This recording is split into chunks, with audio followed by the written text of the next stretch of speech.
Hello and welcome back to the 2020 season here for Big East Collegiate action for League of Legends. My name is Inverum and I will be your host. Joined by a new face here on the desk. TJ, welcome.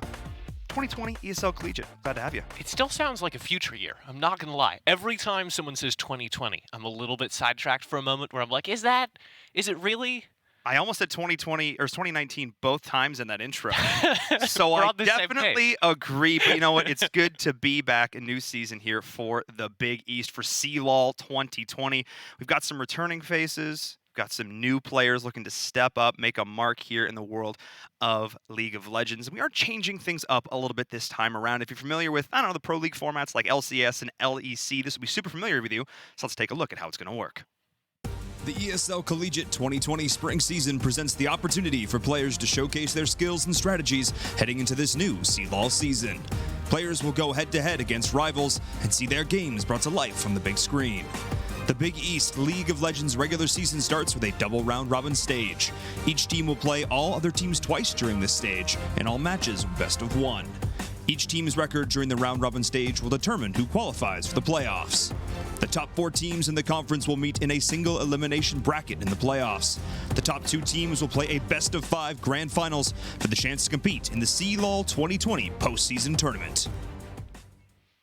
So you can see it there, changing things up a little bit this time around. I am personally a huge fan of this format. I love the round-robin system and that it gives teams a chance to play multiple times, learn, adapt, evolve over the course of a season. I'm a big fan of this change. Yeah, I've cast a lot of developmental tournaments that operate on a single elimination or even double elimination system, and whenever I get to see round robin within amateur or collegiate level play, it's really exciting because you have that second chance. Even if your first game against a team goes wrong, you can bring the lessons learned back for the second game later on in the season. I mean, learning lessons, collegiate esports, it seems to go hand in hand. Let's take a look at the teams. I know, look how it works. Let's take a look at the teams here in the Big East, of course. All the rosters you are familiar with. Georgetown, who, of course, joined us in the preseason invitational, now here for CLOL 2020. Of course, zeros across the board as no games have yet been played. However, we do have a slight update on that. Yeah, so Providence did have to forfeit their first game of the day. That's why we started a little bit later than scheduled. That was, of course, versus DePaul. They say they'll be able to play their last game of the day, though, so we should still get a look at that Providence roster when they play Marquette at the very end.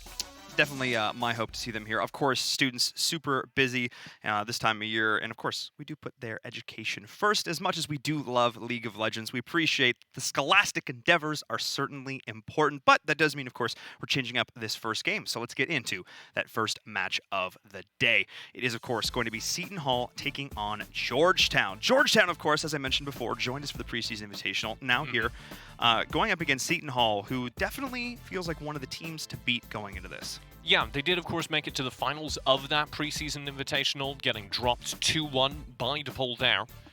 So I think Georgetown is kind of the question mark here. What they can bring, what they can improve from the last time these two teams faced, from the last time Georgetown played in general, is what we're looking for in this set. Oh, yeah. And of course, first day back, there's going to be a lot of questions that need answering. If we take a look at the Seton Hall roster, we do have a couple new faces here and, of course, some returning members as well. Please be patient. And I've earned this rank. Pun names, always the best. Holding it down in the jungle. And, of course, I've earned this rank. A master player, high level in his own right. Grandmaster, to be precise. Oh, boy. Okay. I know you weren't even going for that, but that's how good he is, and that does... He's already mastered this season, so that says... Yes, he does. That does put him very high amongst the collegiate level of play, because a lot of players here are still developing, and to be Grandmaster puts him a step ahead of much of the pool. He's also, I was just looking at his stats, the amount of games he gets per season is astonishing. He plays so much every single split. It's impressive finding the balance between school and between playing games. We actually had a chance to sit down with I've Earned This Rank earlier on to get his thoughts on today's match. Hey, man, thank you so much for joining us. You know, starting off the day, first day back, the new season, new time around, slightly different team. How are you guys feeling coming into this compared to last season? Compared to last season, I think we have some things to work on, but coming into the tournament now, I think we're going to play well. I think we're going to play towards our strengths and do our best to try and win our matches. I was looking at your OPGG because I was curious, right? Your name's Ivern this rank, which I'm a big fan of puns. You have 106 as of the last time I checked, which was like a day ago. Games Sure. on Ivern this season alone. Why? What's so Why? special about the character? Why are you so attached to him? I have a personal connection to Ivern because no one knows what he does. So even when I play against people who are like well-known like junglers, they still have no idea how to play against the champion. It gives me like a leg up and boosts my ego. So I like it. I mean, and you have commitment to 106. That's a lot of games this season. Clearly putting in the practice, which is important, trying to find that leg up. And we were talking about it before we started the interview. Speaking of legs up, you guys now have a facility on campus where you can practice. How cool is that? It's pretty sweet. Seton Hall put down a lot of money to give us a facility that we can get some proper practice in. I'm glad that they're dedicating the resources for the team. It definitely gives us a level of confidence that we definitely didn't have before. I think most of the team was here before the facility, and we can say that for sure it has helped when it comes to practice and everything else involved. So. I mean, it's amazing to hear, these schools showing up to support their esports organizations. Do you think it's going to make a difference in today's game? How are you feeling about that? I'm pretty confident today's game should be versus Georgetown. It should be fairly easy, I think. I think we're playing St. John's as well. I heard they got a new roster, so I'm excited to play again against them. I'm pretty confident going into this tournament, so I hope we do well. Awesome. Love to hear the confidence. Good luck in your game today. Thank you. Well, you heard it there. Confidence, name of the game going into this one. Given the way the scores went the last time these two teams faced off, I think that makes some sense. Yeah, I mean, looking at these two teams' records, you kind of have to put the favor over on Seton Hall.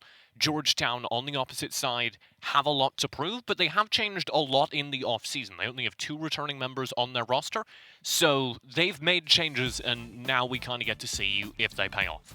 Yeah, I mean, again, this is a lot of questions when it comes to this Georgetown roster. They definitely felt really unrefined the last time we did see them, and they've had opportunities not only to switch up some players on the roster, but continue to develop strategies. And of course, we are back in the swing of things when it comes to, pro play that you can watch, which means I always love this, seeing how players adapt to these pro metas and how they kind of own them and make them themselves, particularly when it comes to, well, this is in the trend in NA right now, playing through the bot lane, taking a look at Shifty Crescent, somebody that we have to keep an eye on playing in that carry role.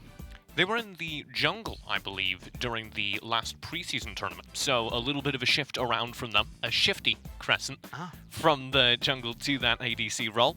And also, Hyunmin Kim is the other returning player on that roster, so they will be the veterans, as it were, although their experience is admittedly limited. That's the veterans this team has. Yeah, but it's still so great to see them just continue, coming in now and continuing to play here now and in the CLOL season proper.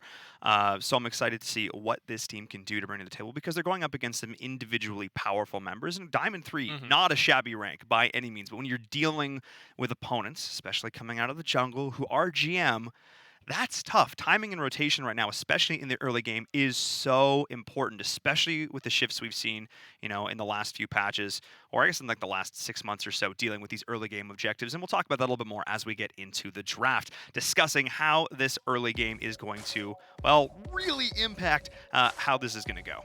I was actually kind of thinking about this, because obviously a lot of these pick ban phases are just based on stats. You haven't played these teams yet. Especially for Georgetown, who are a very new roster.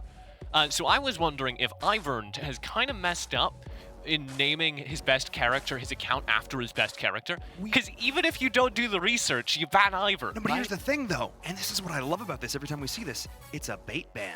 Every time you because you have to ban the Ivern, right? Exactly. And that's not. And then it's like, yeah, I understand that I'm probably not going to play my Ivern, and that's okay because I have champion, B, C, and D waiting in the wings to come in, and you've just wasted a ban. And you can compare his stats. Ivern has played almost as many games on Ivern as any other character, but all of those other characters are pretty diverse. So he's not a one trick.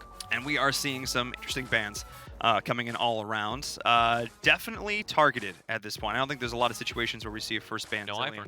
No Ivern, though, is let through. I would actually be surprised if they pick it up, especially given... I told him to when we were tell wrapping him up to the play interview. You did. But, Ornn pickup, no real question, not debatably one of the best champions in the game right now. I think Ornn is maybe one of my favorite characters to watch right now. Oh, Because we're starting, a lot of people think, I think especially when you watch Ornn played by very good players, he seems, I don't know, a little dumb, but he's an incredibly mechanically intensive character.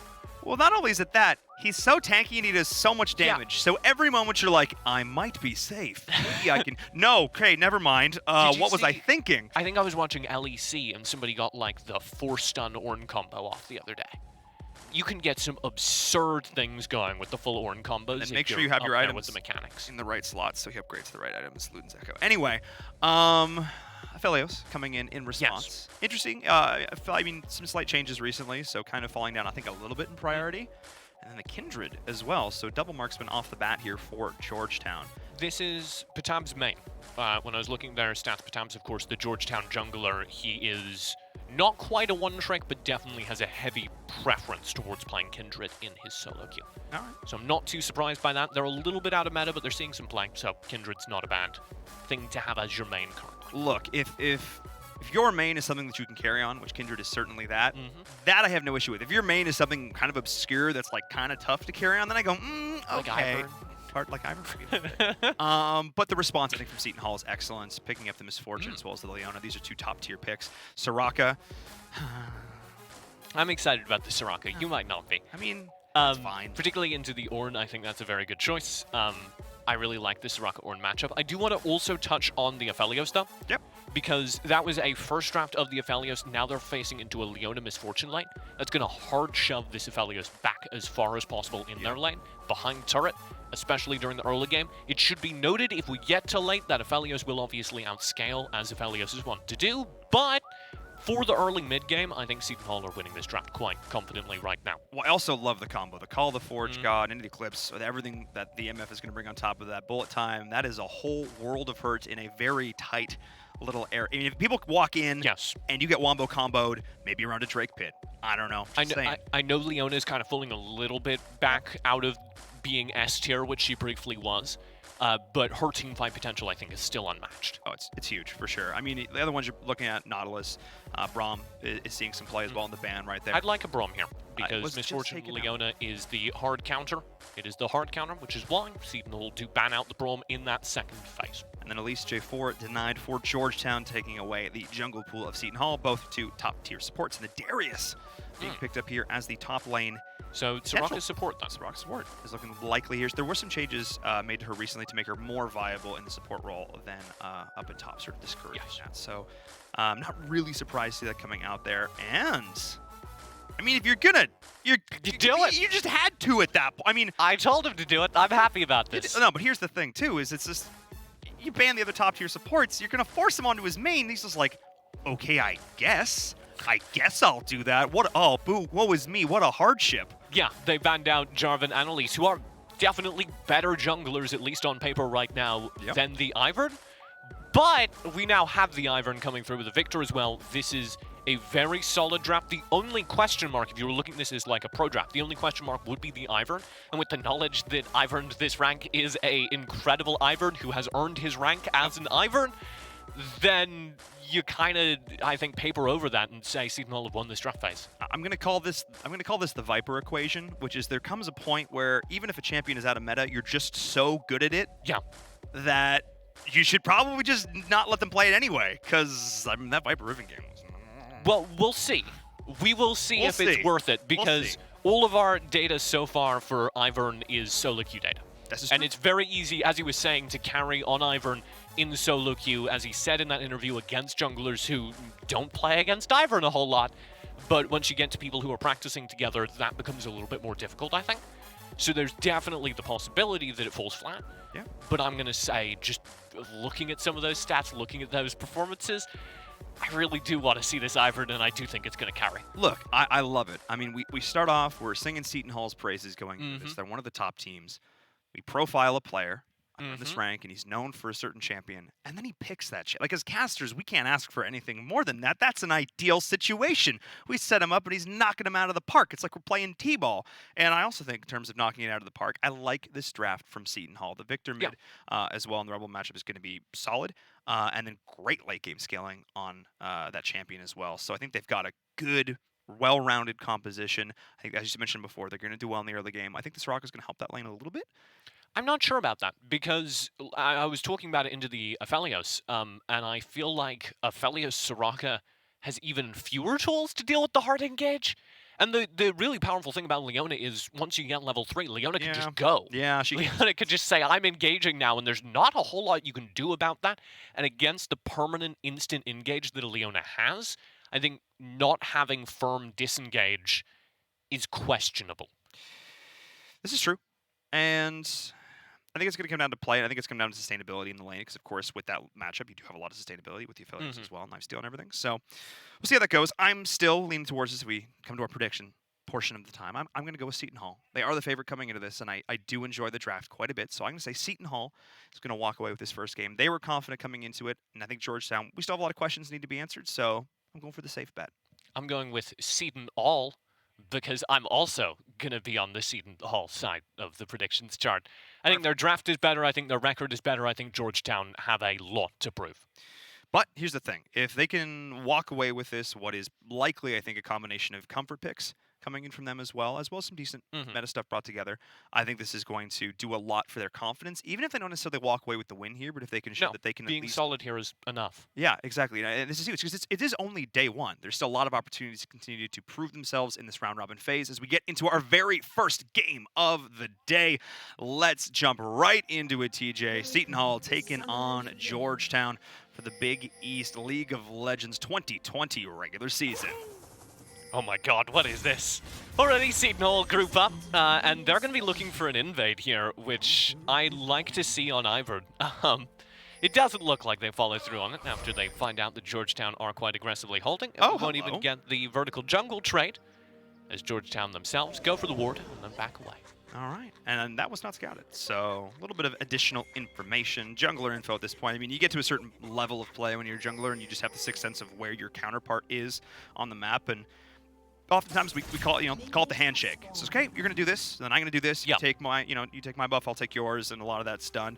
When that doesn't happen though, when they're like, yeah, we could handshake, or I could punch you in the jaw, that's when things tend to get a little bit interesting. We don't see it a ton, but there is definitely some knowledge. Your ping's going up from both sides. I know you're Canadian, but in America, that's actually just called a handshake. Oh, that explains. I think, and I've been actually trying to learn jungle recently, and I think a lot of what happens during this early game, during this warding situation that we have right now, would be very impactful if either team wanted to play aggressive off of it. Because neither team does, this will, like, both players probably just know each other's roots, but they probably would anyway. So I don't think a whole lot is gained out of that early exchange, and the big question marks for this game shift back down to this bottom lane. Sure, I want to see that Ivern perform, but I'm remarkably confident that Ivern will. So I want to then see Georgetown in the bot lane manage to hold and do something with this very squishy, very static bot lane into the full engage lane pressure comp they're facing from the misfortune of Blurber Flurber. That's going to be the easiest name to say. I'm going to have so much fun definitely not stumbling over the name Blurber Flurber. Burber? Oh, it's not that. Flurber. So we're off to a great start. Keep tallying the chat for how many times we say that name correctly. Hint, it won't be high. But I also love what Georgetown's doing right now, pushing early, knowing before the levels come in from Seton Hall, their engage potential is a lot lower. You mentioned, of course, with the Leona, but see how that goes. And I mentioned Shifty Crescent's the one I want to watch. I want to see playthrough, and already Flash being committed up top. Ooh, boy, this is an aggressive-looking lane. Yeah, full engaging there from Vanilla Ice Cream because he very well could have finished that kill there. But now both players have just spent their potions, so it'll be a little bit of a reset. And I think if there is no early advantage found by Vanilla Ice Cream, this Ornn probably gets to a point where their sustain is good enough that you're just not going to win lane. Keeping an eye on TP timers as well is something I want to make a very active point of noting over the course of this game, because if you can force your opponent to burn an early TP, the tempo it offers for some of these ganks, especially when the junglers come in or on level 4, that's when things could get really interesting.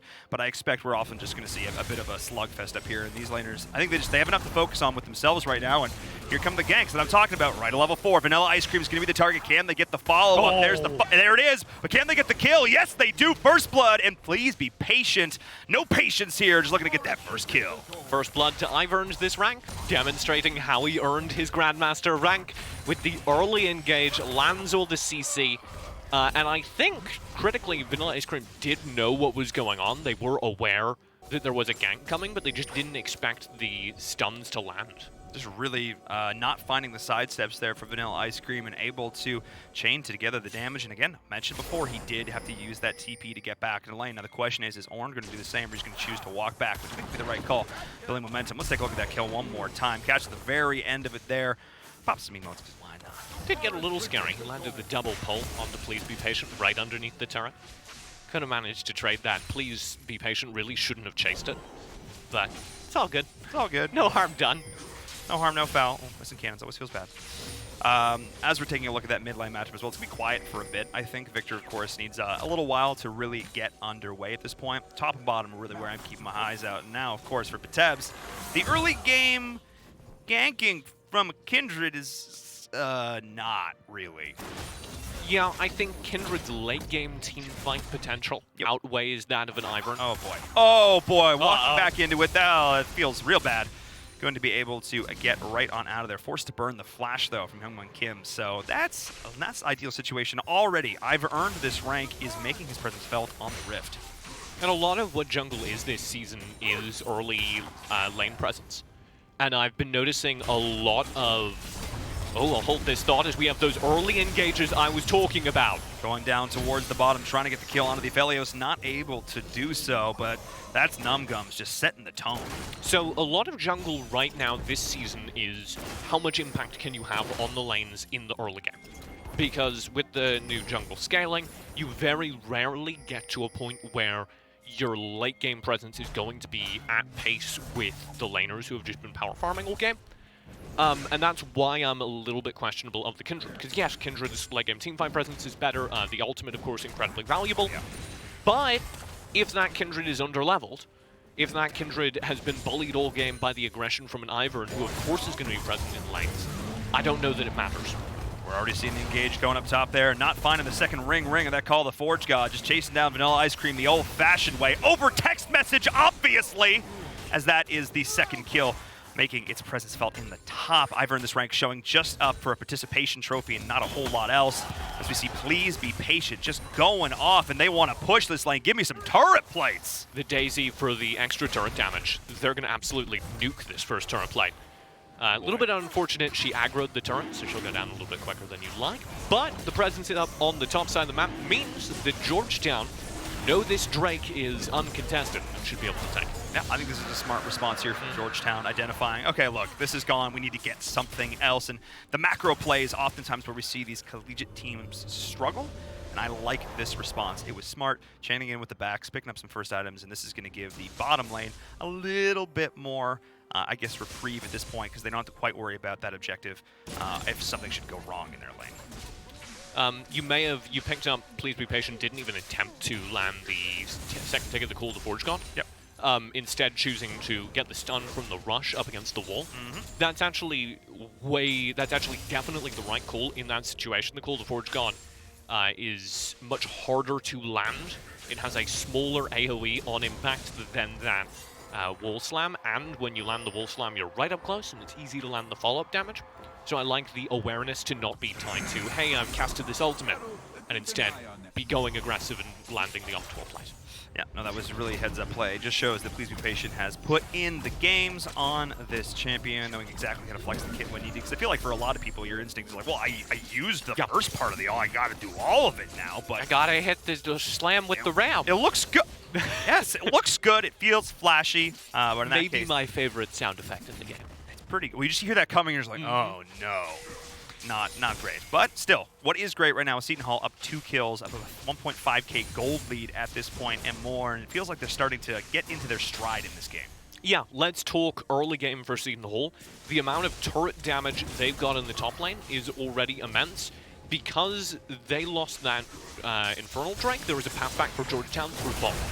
Now we're seeing a gank coming into the mid. Myeonhae burning the flash, but going to get burned down in response. Nice rotation going on in there from Patebs, but actually Hyungwon Kim, nice utilization of the summoner there as well as the ult to just line that one up and Really solid response there from Georgetown. A little bit of overconfidence, I think, from Seton Hall. That positioning, not a whole lot of awareness. Yeah, a little bit of a slower start from Pain because, hey, you're playing Kindred. But we get past that slower start. They hit level 6 when they can first really start to gank, and that's exactly what you say. Yep, that Lancer Spite, of course, just gives you a little more option when it comes into some of these ganks. But in that case, the Victor's saying, like, I am too far up in this lane. I got to try and find an alternate route. But instead, nice play there from the mid laner of Georgetown to secure that kill, taking something back for them and not letting this gold lead get too out of control. So I was talking about this because they got the Infernal Drake. That kind of solidifies Georgetown's path to victory as an early game lead through this bottom lane. And that's, normally you see this Rift Herald up top be traded out for the Drake down bottom, be traded out. One team says, I'm going to hard shove top, one team says, I'm a hard shove bottom, and that's how we're playing almost to pro right now. So the fact that we've already seen Georgetown get a positive advantage, I think is good. I think that combo could have been a little bit better, though, TJ, and not landing the initiation there from Ivern. The bolt time not doing a whole lot to follow, but now everybody's joining in the fray. The stun going on there on the Batabs, finding himself in a rough situation. That was not the fight they necessarily wanted to take. Charge to pop the ult. The knockup is there. Call of Forge going to be joining in. Every single member looking to try and make this kill happen. Batabs living for so long, but finally going to go down, separating the fight as best they can. Poppy, the rest of the team is there, saying a little bit too long as a Soraka, potentially paying for it, surviving barely, but the dive is still there, TJ. And that is exactly the demonstration of, like, map awareness that we were looking for. Because just as I come to the conclusion that Georgetown's best path back into this game is through the bot lane, they do this. They go right in, they line everything up, and they commit the members down here. Georgetown, I don't think expecting such a strong response and just saying a little bit too long from Sonya. So normally you trade objective for objective during the early game. The fact that all of that pressure up top didn't happen as a result of the trade means that Please Be Patient isn't behind. He's not losing lane because Vanilla Ice Cream basically had to get aggressive just now. So he has the time to TP down bottom, to invest that gold they earned up top, down in a bot lane gank, and they absolutely do. The presence of the Ornn with the Call of the Forge God is critical. The whole team was there, and they bully Georgetown. Now Vanilla Ice Cream is still in trouble. He's absolutely rooted here. Oh boy, forced to use the flash. Nice dodge though, great play to get himself out of that one. Held it, sort of waited for the initiation to come on through, baited exactly how much. There's potential that he didn't necessarily have to use it there. I think that was smart, just to make sure secured his safety, because that would have been his turret going down if he had gone down. This is actually terrifying amount of early game gold already on Please Be Patient, because he's got 2 kills out of those fights. He already has a 150 gold bounty on his head. Yeah, already Bambi Cinder, most of the way. It looks like we're getting a Thornmail out of him. I'm genuinely very, very excited for what this Ornn is going to be able to do late game, because it's not often you see a fed Ornn, but we are pointed that way right now. And looks here, that's the initiation. Ult and stun and kill, and that is the combo, no question asked. Worked that time. It's as simple as that. It's literally as simple as that. That is all you need to do. And I never even got around to explaining why Georgetown's early Infernal Drake might give them a path to victory. I was going to say that if they can just focus on getting control of the bot side of the map, get enough early Drakes, they can compensate for the fact that at this point they have lost the top side of the map. They will not be able to contest that Rift Herald into the Ornn with a Darius that's already 2 kills behind. But before I even had the chance to explain that, we see double engages from Seton Hall in the bot lane, specifically to counteract any possible advantage. We're seeing the committal of the ult going in, trying to chase down Patebs here as everybody is converging. Call the Forge God, and the follow-up this time around, not going to connect, forcing out the ult, trying to get over the wall, and no! Mianhe says that it will not be you leaving today, sir. Sit back down as the rest of the team rotates in, and Seton Hall is like, look, we don't commit one person to anything. We don't commit 2 people. Look, we commit the whole team. Everybody's here. MF is still down at the bottom farming, but still. Yeah, Georgetown needs to get something else while this is going on. I really like the rotation presence from Numguns, because being in the bot lane, that's also a very hard name to say. Numguns. Yeah. Being able to say in the bot lane, hey, Misfortune's got enough wave clear, they'll be fine. We're far enough ahead, I can rotate up and be useful, is incredibly powerful, and they're going to reinvest this in just bullying Ice out of the game. Oh, Vanilla Ice Cream. This is just not your day, dear sir. Looking to try and commit some resources to keep him alive a little bit longer, but no, that's not it. And that's Shelly. contributing towards the first turret of the game, paying dividends on the early investment, and of course getting it before the 14-minute mark always feels so much better. His legs are so long. Yeah, his walk animation is... Adorable? Yeah. That's the That's adjective not we're gonna the go word with. you were going to say? No, it's a little creepy. Okay. All right, But hey, I'm hey, pretty trading tall turrets. as well. Trading so- turrets for Georgetown. I got to give them some props to this. They're actually, like, they're behind, but they're doing some of the right things. They're just getting caught. Seton Hall is just committing to these kills and are able to get something off it. But I have to give props. Consistently, Georgetown has been able to find something else on the map while Seton Hall is doing that. Yeah, the problem is they're just negative trades. Yes. And They're always reactive trades, not proactive trades. And I think we're seeing Seton Hall's advantage in macro game sense right now. For instance, knowing, hey, as soon as we kill Paint, the first thing we do is turn on to Rift Herald. That's the easiest decision in the world. With the jungler down, there's nobody who can eventually steal it, of course. Yep. And they already know the timer is off on Cloud Drake. So, easiest decision in the world, but the fact that they instantly made it over on Seton Hall is super interesting and exciting to me, and it certainly sets a good pace for the team competing in this season. Yeah, I mean, pace has really sort of been the name of this game so far. It seems like Seton Hall has been pushing it from start to finish, looking to get that initial level 4 gank, and they have not really slowed down at all. Also worth noting, the timers are very badly skewed on Drake and Herald right now. Oh, nice flash! Yeah. The towers are very badly skewed on Drake and Herald right now, so you'll see one team be able to get both. See the combo go on in there, forcing on another flash in the mid this time. Shifty Crescent trying to get himself on out of there, but that's actually a lot committed in terms of ultimates in the middle as well for Seton Hall. Yeah, last gift was just spent by Georgetown though. So, or sorry, Wish. So you do see the ultimate down for this run. I knew what you meant, but Vanilla Ice Cream trying to get a little bit aggressive up top and is very certainly going to pay for it. Root Collar combo, CC Train leaving the station right now. Unfortunately, the destination, not somewhere you want to go. Horrid Leona. It's an archaeological dig. You're just like, this person's been petrified for 40 minutes. Yeah. And maybe there's a person underneath all these stuns, but they certainly haven't been able to use their keyboard for the last 10 seconds. I was literally going to say, this is the delete keyboard strat, because your buttons just stop working. They just have so much crowd control. They've been using it really well. They've been layering it perfectly, not wanting to get too hard on the overlap, but putting it just as well together to maximize the length of those roots and stuns. And really nice play from Seton. 8 kills to 1 at the 16-minute mark. The really clean Numgums Blurber Flurber. Oh, God. So that becomes fast. The really clean Numgums and Blurber Flurber engage that we've seen a couple of times out of Solar Flare into Bullet Time has been a lot of fun. Again, those are the basics, but if you do them well, then you need to be out-basicked in order to win. Here it is again. Oh, there's the stun. There's the initiation. Shifty Crescent is going to go down.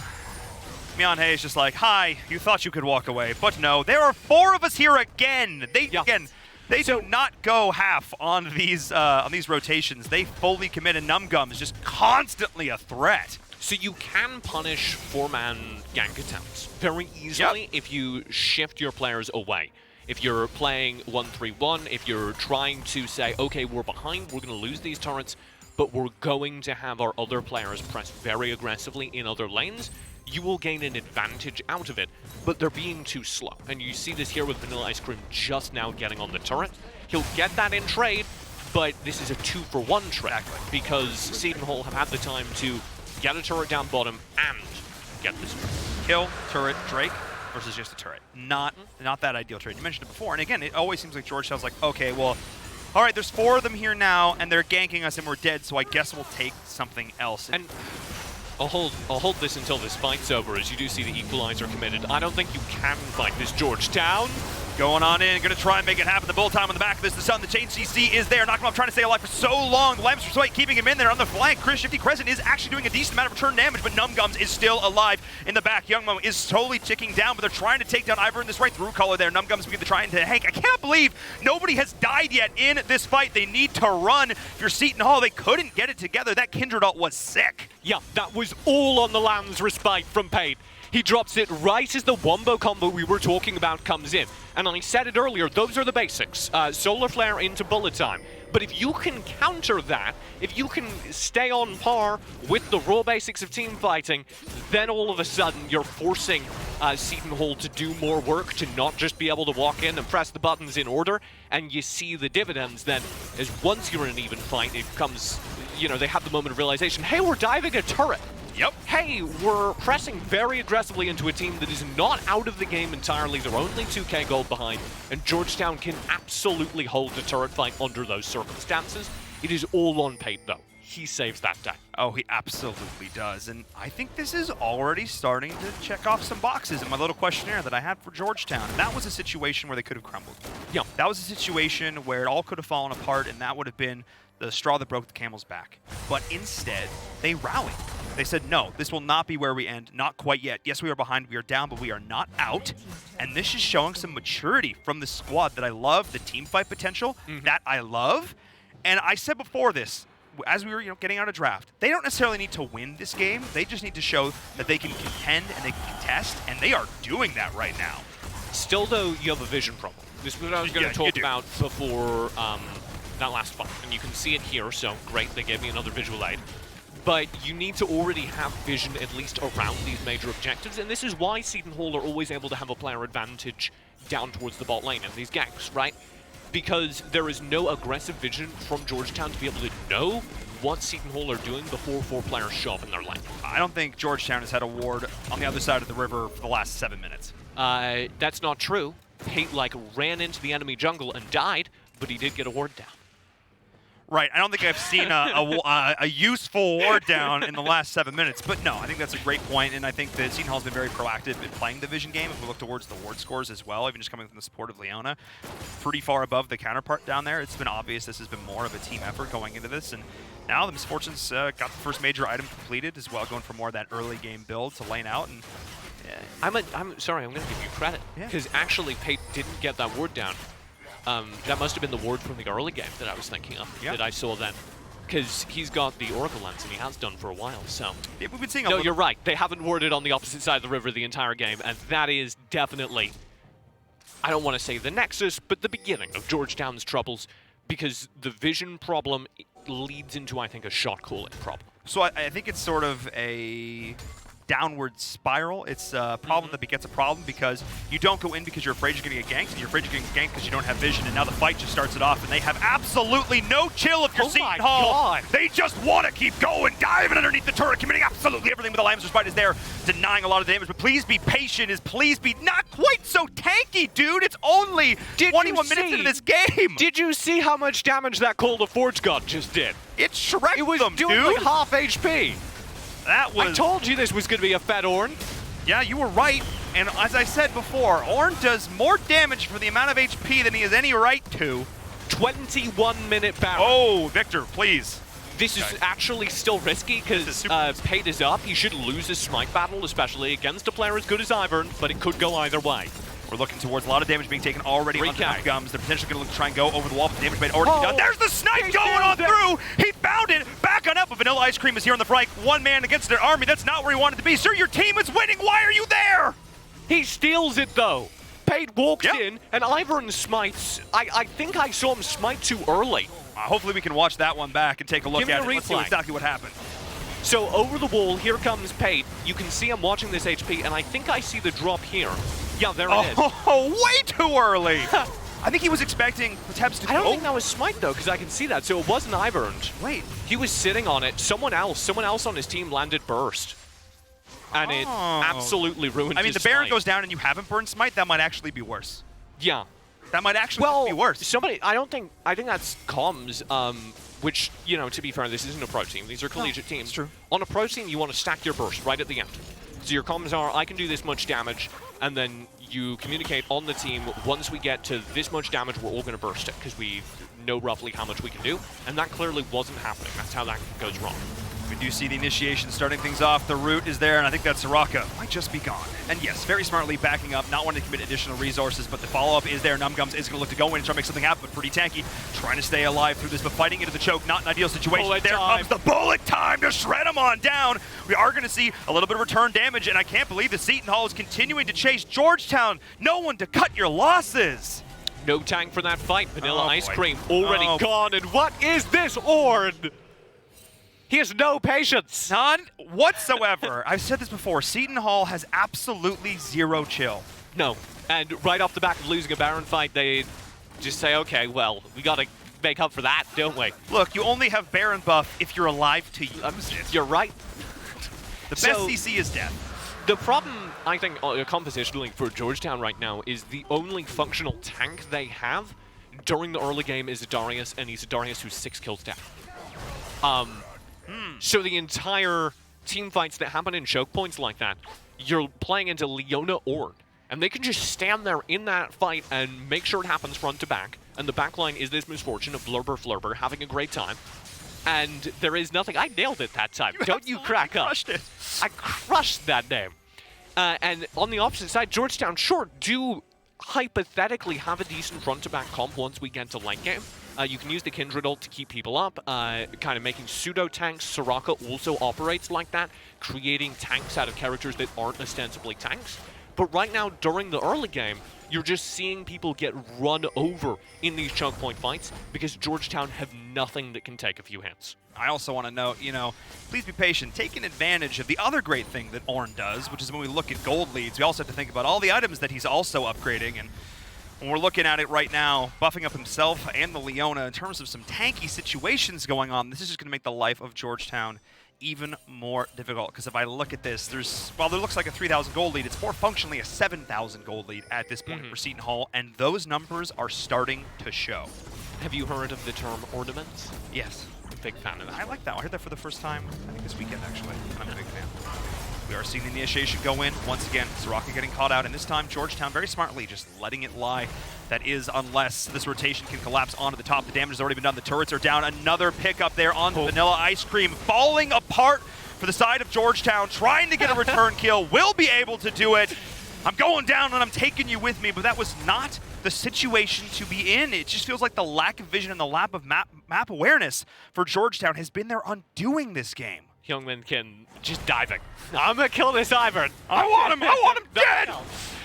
But that was absolutely the right call. There was no way out. And this has just been pedal to the metal, all gas, no brakes from this. What are brakes? What are brakes? Seton Hall don't have any.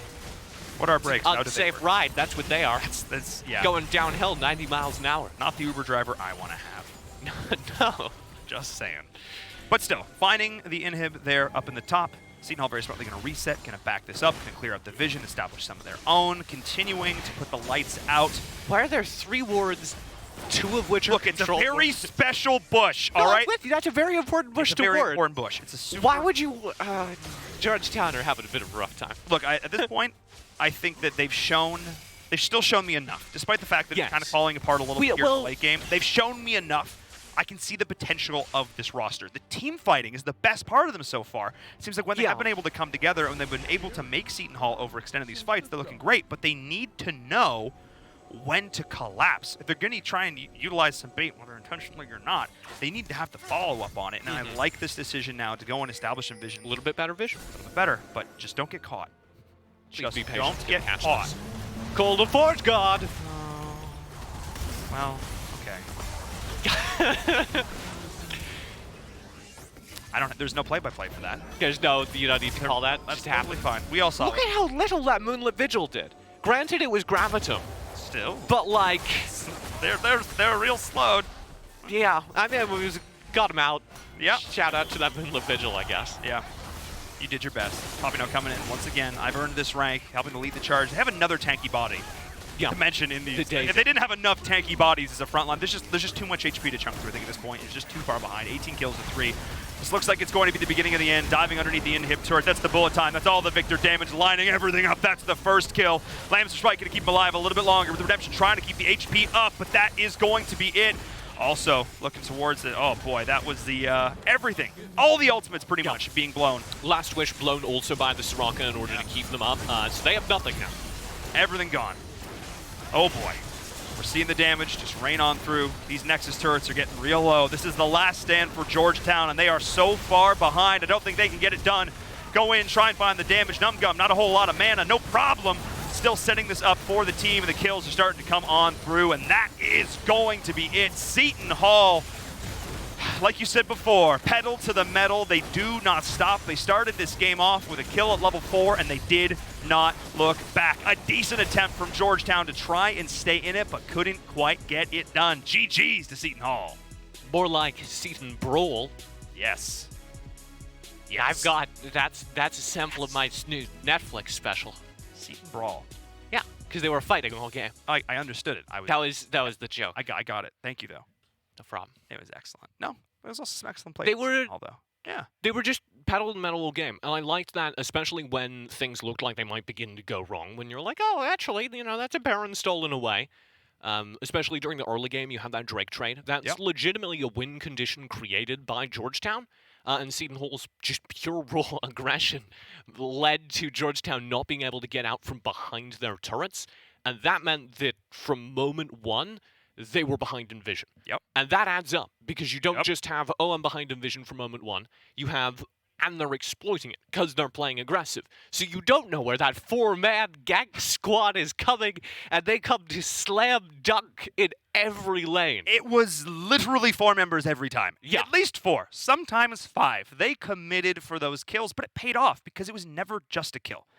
It was a kill, and then it was a turret, and then it was a Drake, and then it was another turret, and it just continued and continued and continued, and it just showed that Seton Hall, while I don't think it was the perfect game from them, it definitely showed some style, and it showed, I think, what could be maybe a trend. I'm curious to see how they play against a team who could punish that aggression, and then how they then react. We've only seen one side of them, which could also be a good thing. Yeah, I want to make 2 points in favor of Georgetown. One, we said at the very beginning, they don't need to do a whole lot here. They just need to demonstrate that they made improvements from the last season, and I think they did. I think we did see elements that looked better there. They have a new roster, and it's obvious that they were able to teamfight with it. And it's obvious that going into future games, I think we can expect better things out of them. Also, that's a very rough playstyle to practice against. Yeah. Because no solo queue team will do that to you. Nope. It was coordinated. Yeah. And it was well executed. That's the kind of coordinated bully aggression that isn't actually, the best tactic unless you're clutch gaming. But isn't actually the best tactic on, like, a pro level. But because many of these amateur teams haven't had the opportunity to practice against coordinated aggression, just providing exclusively a coordinated aggressive front is very effective against teams that haven't had the opportunity to play against that a couple times. Well, now this is an opportunity for Georgetown to look Double back. round robin. Double round robin. This was not their only chance they get to take on Seton Hall, and they also have an opportunity to watch back the VODs, analyze what went wrong, and how they can adjust for the future. So congrats to Seton Hall, but also good job to Georgetown in our first game. But that was only our first game. We have 4 more matches. 4 more. First one was a forfeit. 4 more matches coming your way today. Before we jump on to break, I need to remind you, if you haven't discovered the world of Twitter, I don't know, it's 2020, things could happen. It's an app. It's an app. You can have it we're on there your phone. on ESL Collegiate for your phone, or on the PC, Or on the computer. or on I'm Or sure on on your tablet. That's the one as well. Go there. We post all the updates, everything you need to know about ESL Collegiate, all the good League of Legends action there, so be sure to check that one out. And, of course, hit the follow, like, subscribe button wherever you're watching this right now. We're going to jump on to a short break. When we return, we're going to have our next match, so don't go anywhere.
Hello and welcome back to the Big East League of Legends regular season. We're here for the first day of 2020 and already things are off to a start. Seton Hall getting out of the gate strong, going in swinging, not stopping the entire time, and Georgetown unable to quite find their footing in that match, go down in what was a solid game for Seton Hall. More like Seton Bowl, because they bowled them. M-A-U-L. That's an important distinction. I'm in Verum, that's TJ, and he's going to be providing all the best puns. Oh, the tippity. Is that a pun? I don't think that's a pun. The best wordplay. He's going to use all the best words to describe these games because they deserve them here. Now let's take a look at our updated standings to see how things are getting underway. Refresh everybody's memories with these teams. Providence, unfortunately, forfeiting their first match, having some issues getting the roster together. DePaul, I'm going to be honest, I was kind of expecting the 1-0 start from them anyway, so that's not too surprising. Yeah, based on the stats, this is how we would have expected both matches to go.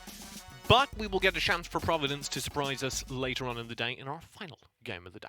Yep, fingers crossed they can get everything together for that one. Before we get too much further into the broadcast, I need to refresh everybody's memories because if you joined us last year for the preseason invitational, you would have heard me talk about AnyKey. AnyKey, of course, an amazing initiative put together with ESL, and it's the basic goal, the basic premise is to just support diversity and inclusion in gaming and esports. Just trying to make this community that we're a part of a little bit of a better place and just try and shut down some toxicity where we see it, particularly with the Good Luck, Have Fun pledge. Pledge that basically says, look, I'm going to take a stand. When I see negativity and toxicity online, I'm going to do something about it. You can use the exclamation point GLHF in chat to learn a little bit more, but if you don't take it from me, take it from, I don't know, maybe Monte Cristo and some other folks in the scene. Let's hear a little more about it.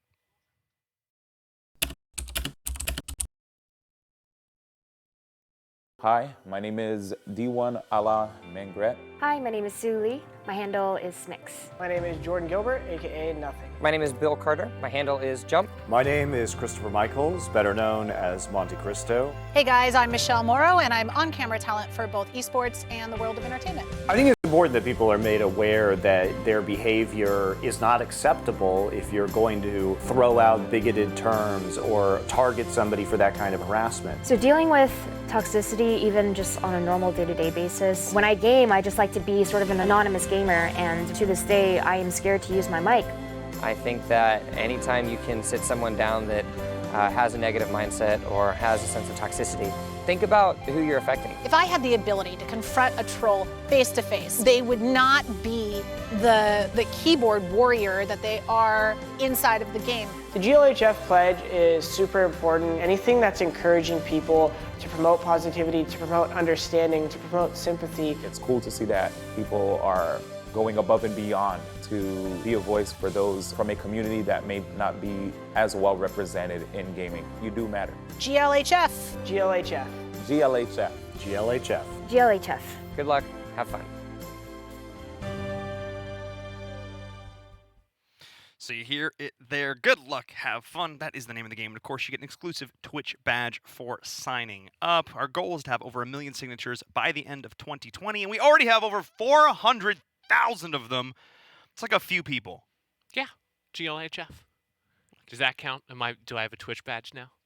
A little, slightly more work, like Oh. barely any more work. Though. What? It's like I need to write exclamation point GLHF in the chat. You could do that. Yeah, I could do that? You could do that. And then I could have an exclusive Twitch badge? You could. Oh my god, Oh this is my. sounding like a really good deal, Paul. I think it is. We'll talk a little bit more about it later on in the show. Let's get into our second match of the day. It is, of course, going to be Villanova taking on Butler. Now, these are two rosters that if you've watched the Big East at all, you should be very familiar with. The Butler Bulldogs, they've done a lot over the last few seasons to sort of put the work in. And the Villanova, they have been a staple, one of these behemoths up at the top of the ladder, but they have had a couple stumbling blocks a few different times. The native 192, of course, of Villanova, rocking things out in the mid. Though, maybe I haven't pegged this. He's played a couple different roles at this point, though, but he always, well, he lets you know how he feels about things. This is interesting. He should be the ADC, according to the rosters we got this morning. Well, so I wouldn't be surprised to see them changing things around. Mac, Yeah. of course, coming in for Butler as well. The last time these two teams did face off, Villanova walked away with the win. Whimsical Melody up in the top. We do have him as the ADC. Interesting. you have to say bot lane. I've been told that my terminology of ADC is Right, because incorrect. they sometimes run mages. Because, like, Ezreal is a bot lane character. No, sorry, the bot laner. Call me Marks. old-fashioned. Okay, we can be old-fashioned. We can be old-fashioned. You can be the zoomer, I'll be the boomer. Cool! But it is Pixel Drum in the jungle who I want to discuss. You saw a lot of him last season. I know he is already Master this season, which is kind of incredible. And he plays a lot of Zac as well. He's kind of scary. He's a big green blob of death. It's like if they made Flubber, but merged him with a demon. And maybe you're a little too young for Flubber. But in any case, amazing movie. But he's real scary. He comes out of nowhere and he takes your life. And it's terrifying, so keep an eye out for the jungle top combo from that squad. But also taking a look on the other side, their opponents, it has to be Butler. And, yeah, some returning members here as well. But it is going to be Vixnoko. Vixnoko from the top lane we're going to be talking about. And I don't know a whole lot about this player. So, I'm new to this desk. I was doing my research. Vixnoko is what he was listed as in our rosters. So I looked him up, and I was trying to find data, and he hadn't played in a season. He hadn't played in like a year. And I was like, that doesn't seem right. And it turns out that his actual account name is Butler Vixnoko. And when I wrote Vixnoko, I was getting either another Vixnoko, which seems weirdly specific for there to be two of him. Yep. Or when he joined Butler, instead of renaming his account, they just, like, leveled up a new one. Which is even more impressive, I guess. That is commitment right there. So I'm keeping an eye on the top. To me, really, the top side of this map in general has to be a real point of contention here. But also, Native 192 now down in that bottom position. So that could also get spicy. I have vague, faint memories of Silas's going not so quietly into that good night, but also dying in the mid somewhat. So we'll see how things are going to be changing down towards the bottom side of the map for these squads.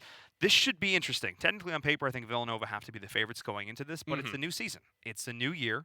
It's a new roster. Anything can happen. As we saw in that last game, even the underdogs who come in can put up a fight, and we're dealing with another literal dog in this case. Yeah, but if you're... That's the mascot he's talking about. It is. If you're looking at this roster, this is actually a much better game on paper because we do have the history. Georgetown's new. These two teams have faced many times before, oftentimes in the semifinals and quarterfinals of our Big East tournaments. Most of the time, Villanova has won, I think, every time they've faced, but oftentimes you see games taken off of them. This has been a close match before, and it will be a close one now. All right, we're going to see how close with the draft. The draft will be a big deciding factor in this game, so we'll get that underway and see what these players are going to do. Oftentimes in Collegiate, you see meta sometimes shifted in favor of comfort because of this level of play. Comfort can often mean so much more. You see it, like, a lot of people look at amateur tournaments and they say, oh my god, why are they not picking the S-tier characters? And the simple answer is it doesn't matter if it's the best character in the game if you don't know how to play them. And pro players have 1,000 hours a week and 1 billion games a week that they invest in learning every single top-tier character and getting incredibly good at all the top-tier characters. But if you're a student, you don't have that kind of time. So you play League like the rest of us, maybe a tad more if you're playing on this stage. This is true. And you tend to have a character pool that is representative of the characters you like, of the characters you play on when you're playing alone, and not necessarily the meta. And that shifts the ban phase and the pick phase in favor of what the players are comfortable with, not what is the pro meta. And we're seeing that now demonstrated to a T with our current ban phase. Talkiana, we're going to have the Zac, of course, tonight, as well as the Riven. So looks like I'm not the only one who remembers Pixel Drum's comfort pick. Yeah, a little bit of PTSD from that one, I think, on the side of Butler. So Zac's knocked out. Pixel Drum does play a lot of Kha'Zix, so I would keep an eye on that to come through as a replacement here. Oh, no Bard for you. Won't be no banned. Oh, God, I don't know about that one. This is going to be a first pick Ornn. So we're at least keeping to that, and that's something Ornn. Oh no! That's something I expect to see a lot of because Ornn is a kind of steady enough character that a lot of people like to play in solo queue. For the same reason it's incredibly powerful in pro, that is that you can't really lose lane on Ornn. Not that I haven't had my Ornns lose top lane, but you've had an Ornn lose the top lane. I have played some solo queue, my man. But you can be very, very safe on an Ornn. That's why he's boy. fun to play in solo queue. That's why he's fun to play in pro. So you're going to see a lot of Ornn as it's the pro meta. Another pick right now that is that kind of steady in the top lane, though, is Set. And this is going to be our first set of the tournament. So our top lane is locked down as a very safe and defensive lane. That'll be interesting. I'm curious. Oh, Yasuo is banned, so no Gragas Yasuo combo. All right, still pulling that one out. Set MF coming in from Butler. This is a solid combo. Set, it was so funny, especially with the first couple weeks of LCS. Everybody was just like, oh man, Set's going to be so scary. Oh boy. And then he was locked in like 5 times, had like a 40% win rate. And everyone's just kind of like, oh, he's good, No, but he Set- needs help. Set's a really balanced character, I think, upon release. The only thing that was too much was his regeneration. Yeah, she was. And as soon as the regen was nerfed and people got better at playing around the Haymaker, I think he's 100% super balanced. I would even say he's less powerful in the Ornn in the current meta. That's a hot take, though. No, I don't think it is. I think Ornn offers so much more. All right.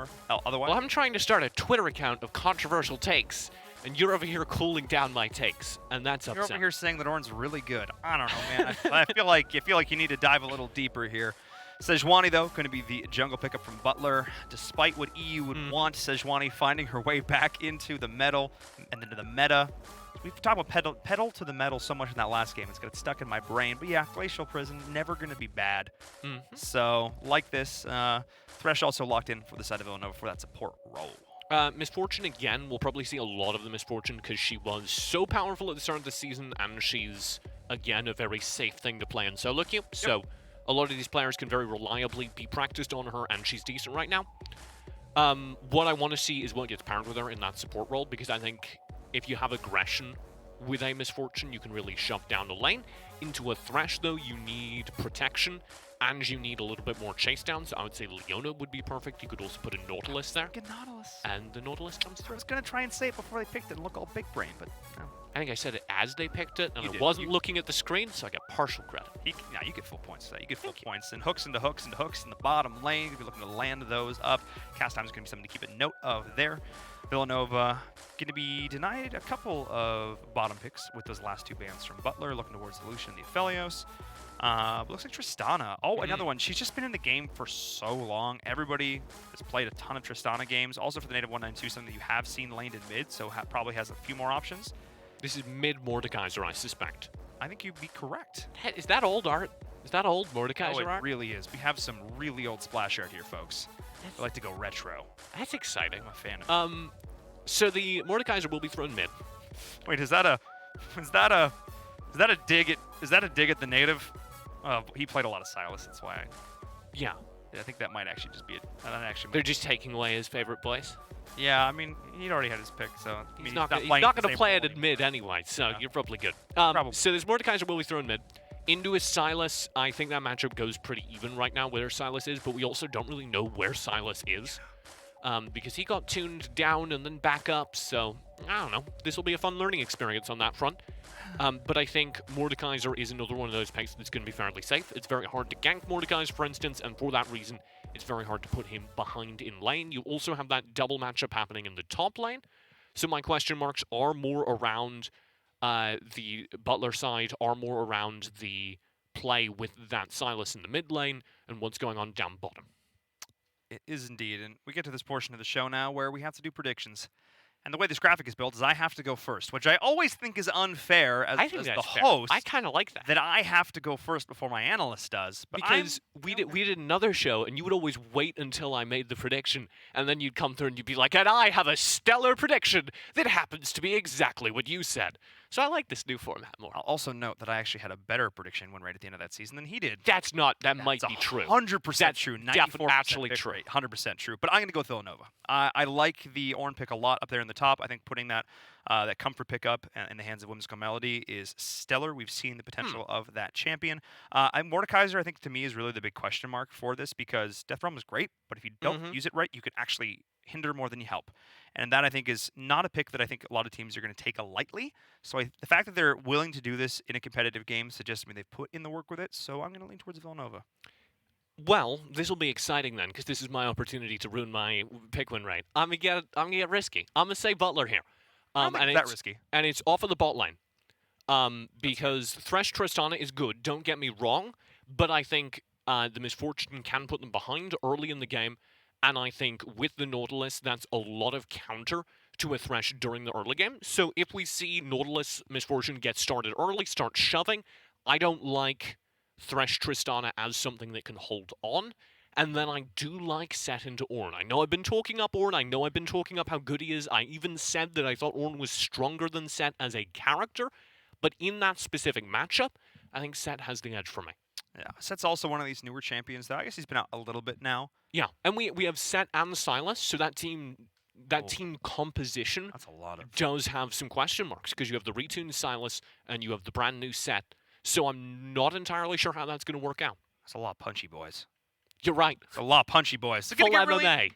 Full Metal Melee. Yeah, we're going to go right on into it as we get into our second match of the day. It is Villanova taking on Butler here. I like that. You like pounded on the desk. I'm getting into it, man. I haven't casted League in a while. This is great. I am enjoying myself. It's great to have you back on the desk, dear sir. It has been too long, and we get to do it by watching some amazing top-tier collegiate play. And we've got some top-tier collegiate play right in front of us. My match of the day, I think. I should have declared that before we got into it. I think that's how that's supposed to work. But it is, but I'll let you have it. It's the first day. This is the matchup that I was most looking forward to, just based on record. So Butler have kind of a legacy to beat. Villanova have come out on top every time these two teams have faced in the semifinals, in the quarterfinals over the last 2 seasons, but it's been close many times. So I personally think this is Butler's chance to kind of write that record. One of the other things I didn't get to talking about during the draft was also this jungle situation. Gragas is more meta than Sejuani, but this is gonna be a weird take, not necessarily hot. I think Sejuani is better at a amateur level of play because she is more consistent than the Gragas. That is a very lukewarm take, sir. Yes. It's soft. Soft. It's a squishy take. It's a squishy take. Because Gragas requires a lot of team play execution. Things can go really wrong if your Gragas barrel is wrong. Yep. Yeah, that all goes off in the wrong direction. You just saved their life. If your engage is bad, whereas Sejuani, you land your Glacial Prison. Yep. And you just your land team fight's good. And even if you don't necessarily land it, even if you get pretty zoning ultimate, yeah, she does okay. I think Sejuani is a much more executable pick, and that means I think I give it the edge. But both these teams are really good. For Collegiate League of Legends, both these teams are in the top tier. Butler kind of more in that 3-4 slot, Villanova in the 1-2 slot historically.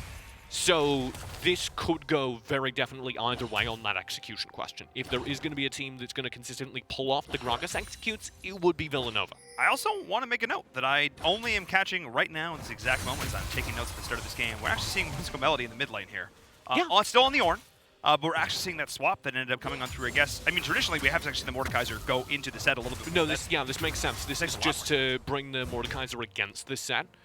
I love the fact that they're confident enough in the matchups to play the matchups to say, look, I don't. This is a solo lane. A solo lane is a solo lane. I will play the matchup that is more favorable to me. Oh, well. Is it more favorable? Is it though? But is it though? The caster curse goes on through Pixel Drum, not even able to do it. All for joy. All for first blood, making it look easy up against a player who I've been hyping for the start of this game, making me look silly. Butler coming in saying, boy, you didn't pick us. We're going to make you real upset about that. Yeah, he just seemed like he was a little bit too far forward. Ornns can get in trouble with overextensions like that because there's not a whole lot of escape tools during the early game. And that doesn't matter. That's not even something that counts during late game because the Ornn just has infinite HP. But as we start things off, you can get yourself in a lot of trouble for these level 1, level 2 wave clears if you go too far forward, in especially a mid lane where you control less of it. Yes, and priority is something we're going to have to keep an eye on throughout the course of this in terms of these rotations, because these are both mid laners who can add quite a bit to these ganks. As we're seeing the forced flash out from Vixnoko up here at the top. Pixel Drum's looking to try and go on in. TP also being committed though, instantly forcing the response out, trying to get back out of there if you're Mags. Notice Pixel Drum potentially caught out right now, but he is still a relatively tanky boy. I'm not sure it's going to be enough. Max coming on in too, just to join in for the party. But that is another kill going the way of Butler. What a great play from Butler. Vixnoko flashing out of that 1v2 the second he realized that was what was going on, and then staying far enough back to bait in the aggression, to bait Pixel Drum to follow him, and they come in with the flank, execute quite easily. Really solid play there, taking advantage of an overextension from Villanova. So we do see the dredge line going in, not connecting. Overextension from Mags in particular. Yes. He's on Mordekaiser. He doesn't have his gank defense tools up yet, the ultimate, and he spent his entire kit getting really aggressive. Mordekaiser during the early game isn't going to knock a set out. You're not going to get that kill. So I would have liked the Mordekaiser to sure get the wave priority and then see what you can do about establishing vision, see what you can do about spreading out your wings if it were across the map. Oh my goodness, He so goes much back in. damage. Whimsical Melody threading the needle, though. Almost getting taken down by the minions there at the end, but all for joy. Just hits like a truck. He spent his Bellows Breath to get, like, forward, aggressive against All for Joy.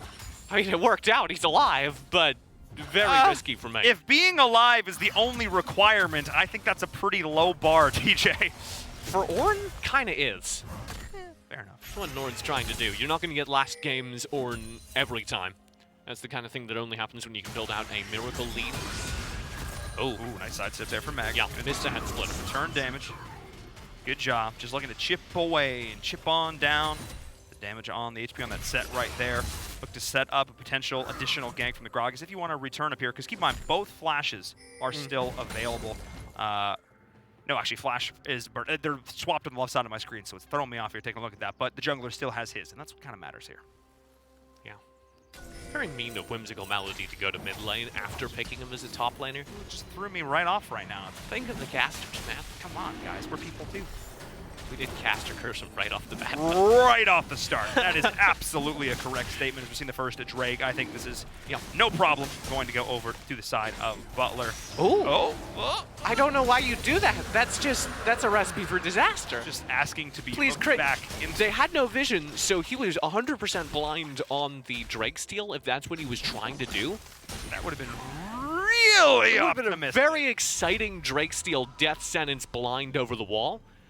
But look, you miss 100% of the shots you don't take. Right, but see, here's the problem, and I've seen this happen many times actually with Threshes trying to steal Drakes with death sentence, because it's very tempting. If you miss, he's going for this lantern. Here we go, going back in. I'll start with the lantern. Won't be banned. Looking to try and dredge line himself out. A lot of damage going on through. Flashes are being committed though, and the rocket jump. Oh no, native! What a play! He roots him with the auto attack and then flashes away. He's stuck right there underneath the turret and won't be banned. He's helped his team shut down the bot lane. Don't matter what lane it is, sometimes the plays just stay the same. A little bit too overconfident in the kill potential for Villanova, and that is 3 kills and a 1.5k gold lead at the 7-minute mark for the side of Butler. They are starting this game off swinging. Partially because of some great rotations, and partially because of some missteps from Villanova, just feeling a little bit too confident. So I was just going to talk about Please Crit getting over-aggressive. One of the things that happens with Thresh is once you death sentence, you can't move. And that puts him behind here, so he's not helping. And then the native is like, oh man, I'm going to get extra aggressive, goes all in, does the solo Q Tristana move, which I think they would have been able to get away with drifting up into the brush, but won't be banned, hits the sickest auto flash combo of his life, possibly, certainly my life, landing the auto and then exactly on frame, flashing and traveling out of range. And that saved him actually from Pixel Drum's own Gragasol. I think the Gragasol would have probably killed him if it had landed. Really solid play from Won't Be Banned. And as we're looking towards the Rift Herald now, looks like this is going to be a bit of a bait going on in, trying to find another kill, and Pixel Drum. Why is he all alone? Not having the game so far for a player that, again, our player to watch going into this, one of these absolutely hyped top-tier competitors from Villanova is just getting manhandled. Yeah, so part of the reason that's so weird, the Pixel Drum there, is because they knew that Butler knew that Mags wasn't in the top lane. But Max was nowhere near that play, and Butler very much knew it, had already rotated out of the top lane, out of the top wave, as Villanova should have been able to tell. So it was obvious there was going to be, showstopper into the bot lane. Bringing on the old pile driver, and Please Crit, not asking for that in this time, and that's the bullet time on the back of it, trying to continue this damage down. The native forced to use the ult to push him on back, Won't Be Banned, not able to find the dredge line in return, but still a sick rotation from Butler. Very good play by the native there. Oh, no. Oh, dear. Oh, no. All for joy. He stuns out the recast of the ultimate. He steals it, tries to go back in, is able to get the lifesteal off the back, and actually turns it around, gets the kill, and now Whimsical Melody is trying to get one back for his team with the slam dunk from Mags. But still, that should not have happened. The stolen ultimate, stopping the recast in its tracks, and then able to get another kill, all for joy. What a monster.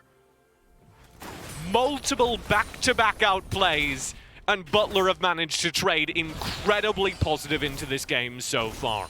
That hijack into Kingslayer was absolutely sick. That's the kind of play that I want to see. Butler feels like they have leveled up in the off-season in a big way. That should have been Villanova's trade positive. Sure, you lose your support in the bot lane. The native completely outplays. Ooh. Down to the bottom, the TPs. Oh, committed a little late. All for Joy shows up. Guys, I'm here for the oh. They're already... You know what? He's dead, Of Jim. the things that could go wrong, TPing in a little bit late, not the worst thing in the world when you've already got the kill. Yes. Especially TPing in how when you're... low very for fun was. Oh, it was very... No, but that's the thing. TPing in when your teammates have gotten the kills is, like, fine. TPing in when your teammates got killed and then you threw an extra cherry on top, that's the less ideal situation. Yeah. But Butler is now up 8 kills to 2? Yeah. And they're dominant as well. The lane gold, the gold we've gotten out of the Rift Herald usage, this is really strong. Now, Villanova aren't knocked out of this game. They have a decent amount, actually a lot of late game scale. If they can stall out, they're certainly a good enough team to be able to make that happen. My worry is the damage is going to keep stacking up. I talked about kind of the question mark over the head of the Sylas. We've certainly seen Sylas can do a lot of early game damage right now. And we also have a set that, as I think we saw in the LCS maybe 2 nights ago. 1 night ago? That would be 1 night ago. My time's all waiting. We had rehearsal last night. It went very late. Well, it's also Saturday, and LCS Yes. is... Okay, anyway. No, we had yesterday Academy game. Oh, that's true. But anyway, Set can do so much. They can do a lot if they're put in the right situation. Trying to get out of the wrong situation is Butler. Bullet time. Bullet time doing a lot of damage to Buttermon up. Please, Crit's going to try and be the target. Chasing him on in is all for joy. The Sylas is going off right now. Can he find an additional kill? But no, he's getting knocked up. The CC is there. This looks like it might be the mistake from Butler. The capitalization from Villanova trying to go on through. And the Tristan is able to try and get the follow-up damage. Butler Max wandering around like a chicken with his head cut off. And the chasing on down. That's the time to go on in, Native. That's the time to dive the turret. And this time around, they get it done. 3 members dead, I should say, for the side of Butler. What a fantastic team fight by Villanova, and that's the team fight they needed. That's the team fight that gets them back into this game, because it's also a Drake pickup, because it's also a complete shutdown of the bottom side of the map. TJ, walk us through this one more time. What exactly went wrong here for Butler? This stun lock. So this bullet time's actually pretty good, but they need to play off of it. And All for Joy instead goes in off of his cast to the Ornn ultimate, off of his cast to the Call to Forge Gun, and just gets CC locked into the next universe, while the native sits in the backlines and pounds in the damage. And then before you know it, you've also got All for Joy, who's played very aggressively around the side, gone too far in, doesn't have an out, and Max trying to protect him up until the last moment. Just a pile of bodies in the river after that one. But still, going the way of Villanova, and now only about a 1K gold separates these 2 teams. 1 Drake apiece at this point, but the Rift Herald is being summoned here in the mid. Go look to open this one up. With a minute left on these plates, want to try and get as much of that gold as they can. Smart play here from Butler, continuing the pressure, and you also saw, while that fight was going on, Set was getting damage done in the top. While it seemed like a really bad trade for Butler, at least they were able to get something off of it in that moment, and then additionally into the future, because this is going to be an Infernal Rift, and well, those are some of the spiciest ones. No fire, pun intended. Spicy is not fire. What's the pun? What spicy? Hot fire, spice? No, It's often spice equated with heat and fire. isn't heat. It's a taste. Yeah, but it's like a colloquialism. Okay. Just go with me on this one. TJ. That's Paul eating spicy food. Oh man, my mouth is on fire. Yeah. That's what I'm getting. How do you eat spicy food? Like this. That tastes good. All right, well, we learned something today, everybody. We learned something about ourselves and about this game as it continues to go on. Let's take a look at the stats here at the 14-minute mark. The CS advantage pretty even, all things considered, but we are seeing a gank coming in on the top. Set's going to be the target, not the easiest one for this 20 here as well. Going in onto the Gragas, and Pixel Drum is about to be gone. Goes gold a little bit longer, trying to survive. Take him to the death realm, but ain't doing a whole lot. Can they get the counter kill? Trying to find it, but as another member arrives, it's all for Joy. And that is going to be 2 kills going over the way to Butler. He gets out! I didn't believe it. I thought for sure Vic Snoko was going to go down in that fight, and he even went so far as to head splitter in the Mordekaiser out of the Death Realm. He survived the Death Realm and said, "Come here, I want to hit you some more." And it worked out. Butler managed to work back that disastrous team fight in the bot lane with added emphasis to the top lane. Mags now knocked down again, and this set is getting a little bit scary. 2-1 and 2 needs to complete that first major item. We're seeing another little scrap happening here in the mid, forcing Whimsical Melody to pop the ultimate. Trying to do something as the rest of the team is showing up. That is going on in. Force the TP as well, but Native 192 might have gone a little bit too far. Sejuani is going to be joining the TP as well. Can they find it? Please get to the front line. Joy manages to get himself out of it. And so many tanky members here as Pixel Drum's going to try and join the fray. So I find some redemption off the back there, but the shield is so big, but they finally take him down. And that is the collapse paying off this time around for Villanova. That was the TP you were talking about. A little bit unfortunate that time as Butler have a tad too much confidence in their team by engage. Making it rain a little bit as the MF trying to stop the backs, forcing them to stand and fight here in the mid. Looking for it, not able to find the death sentence. Nice little scooch on out of the way. Keep an eye for Won't Be Banned. He's going to look to try and set something up here as well with the dredge line. This is good. So Villanova can't be upset. They did get the kill onto Vic Snoko, but what Butler did very effectively there is immediately out of that team fight, they just cleared way. And actually a little bit of a weird decision, Whimsical Melody stopped to Living Forge. He stopped to Living Forge just to get an upgrade, I believe. Or no, he was trying to recall. I must have misread the animation. And the second he's doing that, well, the wave gets cleared. Yeah. And if you had been playing a little bit more aggressive, I think Whimsical Melody could have got something done. Interesting here. Pixel Drum and Whimsical Melody, the two players that I really hyped up for the side of Villanova, have been underperforming. I mean, if we look at the two of them right now, Pixel Drum has 4 deaths. I mean, yeah, 0, 1, and 5 is not a bad stat line for an Ornn by any means, but I have been expecting a little bit more, and he's going to need to step up as this game continues. Is all for Joy. Find himself caught out a little bit here. We do see the stolen ult trying to go on. Ooh, nicely done. Beautiful. Stop the second call of that one. Forced to burn the stopwatch for just a little bit longer here. Shutdown going over to the Gragas. I wouldn't have spent the stopwatch there because nobody was coming. No, that was he was all alone. That was just a decision. It does delay the start of this Infernal Drake take, but I don't think they want to fight this Infernal Drake on Butler. I think the call is you go for Rift Herald. You go for Sheldon, as I call Sheldon, the second one. Yeah, so TJ has dubbed. It's Shelly and her brother Sheldon, which is going to be picked up by the side of Butler here up at the top. So finding some trades. Bottom turret is going to be targeted. This bottom turret, which has given Villanova some headaches over the course of this. They are going in, looking to try and do the damage. The bullet time. What is this? Well, there was a misfortune there, and she thought the turret would help? No, it says she was trying to escape up the lane. Wait. And there were 2 members right there on the opposite side. Team, take this. It's called BM. Don't worry about it. Okay. They also need to hurry back to the mid lane BM when you're down by possible. They also need to hurry back to the mid lane as quick as possible because this Shelton has gotten 2 charges down. So that's interesting. Kind of a negative trait, actually, for Villanova. They do get the Drake. Maybe that counts for something. But I wouldn't count the Drake as part of that series of equations. I would say it is a turret to kill for a turret and tons of damage in your tier 2. And yeah, killing the opposing team's carry is excellent, but losing your mid turret is kind of a little of a big deal. Yeah. So this is an even game, I think. Yes. You can hot take me on that, but I think we're pretty 50-50 right now. With Ornn items, we are dead even in gold. Or we'll be dead even in gold. Villanova will be scaling better into our late game, I still believe. But a lot of that opinion rests on the viability of Silas, which admittedly is a little bit of a question mark, and the scale of Set, which did get shut down a little bit. He's also building Black Cleaver, which I don't really agree with. I know a lot of people are much bigger fans of the Trinity Force right now. So a little bit unoptimal there, and that combination leads me to say Villanova will scale better here. But Butler can still very much teamfight, and I even think they have the advantage until the 25-minute mark, 20-minute, somewhere in that range. I'm not going to disagree on that one. I also want to say, Vision game this time around, comparing the last game to this game, looking pretty darn solid. Both teams are doing a great job of trying to deny as much Vision as possible for their counterparts. Sometimes all you can do is just try and survive.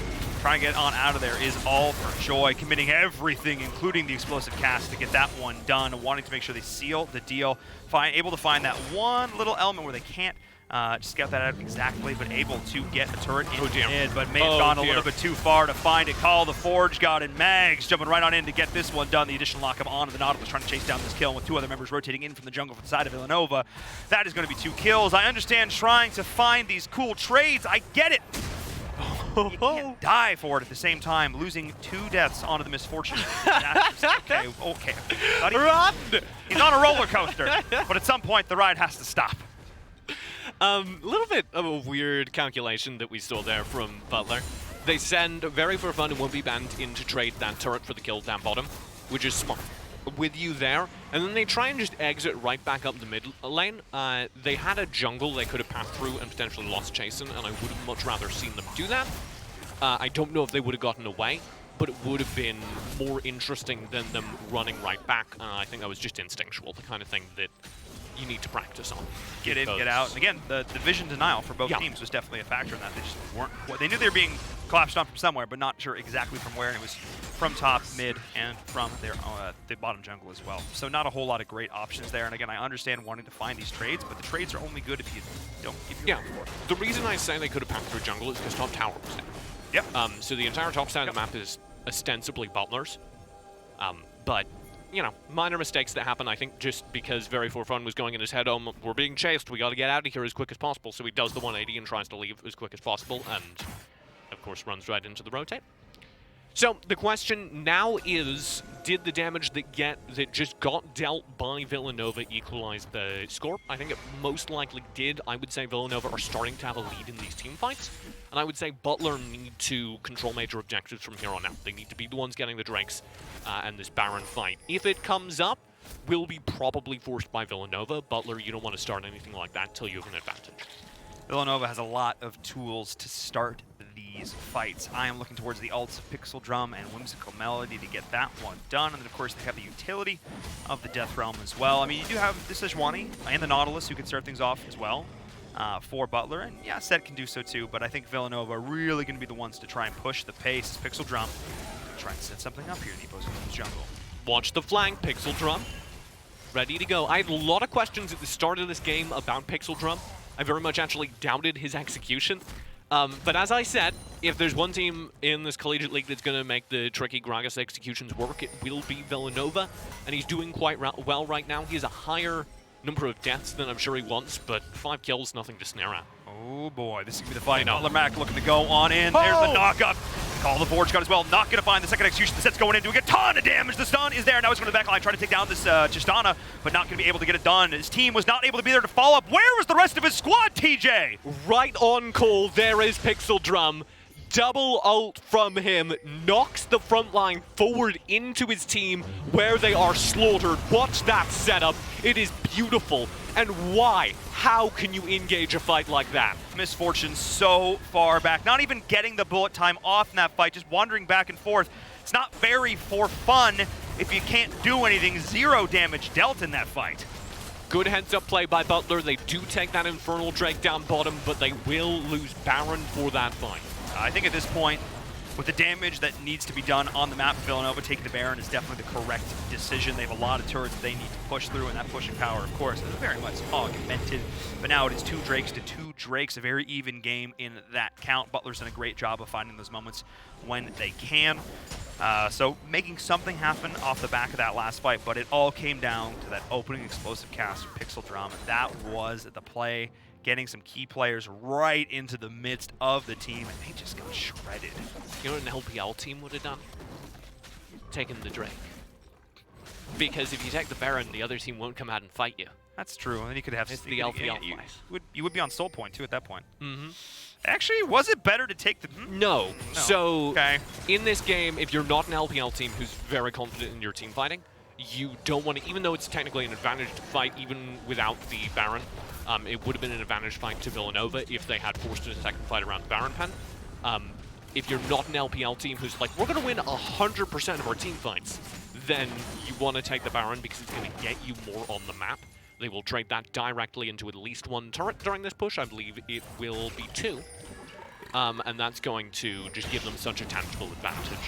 Pixel Drum, though, finding a if this couple of happens? friends in the jungle. Call the Forge Gods going in. Forced to go gold, but the rest of Butler is going to collapse on this. Mags, the rest of the crew are going in. Look at the damage, but the bullet time looking to try and shut this one down. Nice ult from the Zet going in here as well, doing a ton in return. The health bars for Butler are a little battered and bruised, but the kills are going their way as well, not forcing a full retreat. Pixel Drum getting a little bit too confident, finding one, or so he thinks, in the jungle, and now his team is in full retreat. Mac will eventually call off the chase, but they have what they need. Baron power play shut down. And that is actually devastating for Butler, because the turret they got is about to be traded right back in the mid lane. This could very well be an inhibitor. This could very well shove us all the way to the game. It is a 3-man stand. With the Baron buff, this is going to be difficult. I would have liked to see a 3-1-1. Whoa, a devastating play for Butler as All for Joy is getting absolutely chunked, but the Gragas does survive, and they get the return kill. Please be crit, starting things off with a great death sentence, and need to be careful not to walk underneath that They turret. hold. They more than hold. That actually Please crit. flips things right back. Please crit. Oh boy. That actually flips things right back. Butler win a team fight and get nothing done with it. So when you know the other team has Baron buff, even if you have a 2-player advantage, you don't want to run all 5 members down mid, because those minions that you're playing into are going to be buff enough to push you back. You're going to literally have to stand underneath the turret. And, well, you saw the effect of that. Yep. So you want to do a 1-3-1. You want to have your 3-player core in mid pushing mid and then be shoving both side lanes during that time. And the waves were far enough forward, they definitely could have taken those sideline turrets. Especially because they haven't even taken the tier 1 in all bottom they had yet. to do was threaten the mid lane, make sure that Villanova couldn't leave the base, and get free gold. Seeing another fight breaking out in the mid. Everyone just getting pulled on into the damage of Villanova. That's all the TPs now being burned for the side of Villanova, both in his last fight and in his middle push. But the Baron buff has expired, which means this push not going to be quite as effective. And Native taking a lot of chip damage from that turret. He needs to be cautious, though, as All for Joy does have the execution potential at this point in the game. But that is the mid turret going down. They cannot contest it at this stage. At least Butler, the pushing that they did earlier in the fights that they were able to get has meant that Villanova hasn't been able to get a ton of pushing done on their own. They still have a tier 1 on the top to go through as well. We're definitely seeing the late game spike. Oh, what's this? Pixel Drum. Maybe a little too far forward, but the Glacial Prison misses. It's a big ultimate to miss from Mac. A little bit surprising there, because he's been solid so far today. A lot of situations where I thought he was going to go down, but the rest of the team were able to cover him really well and convert them into kills. So what an even game. 15 kills to 14, gold lead for Villanova, both on paper and through the ornaments, as they are.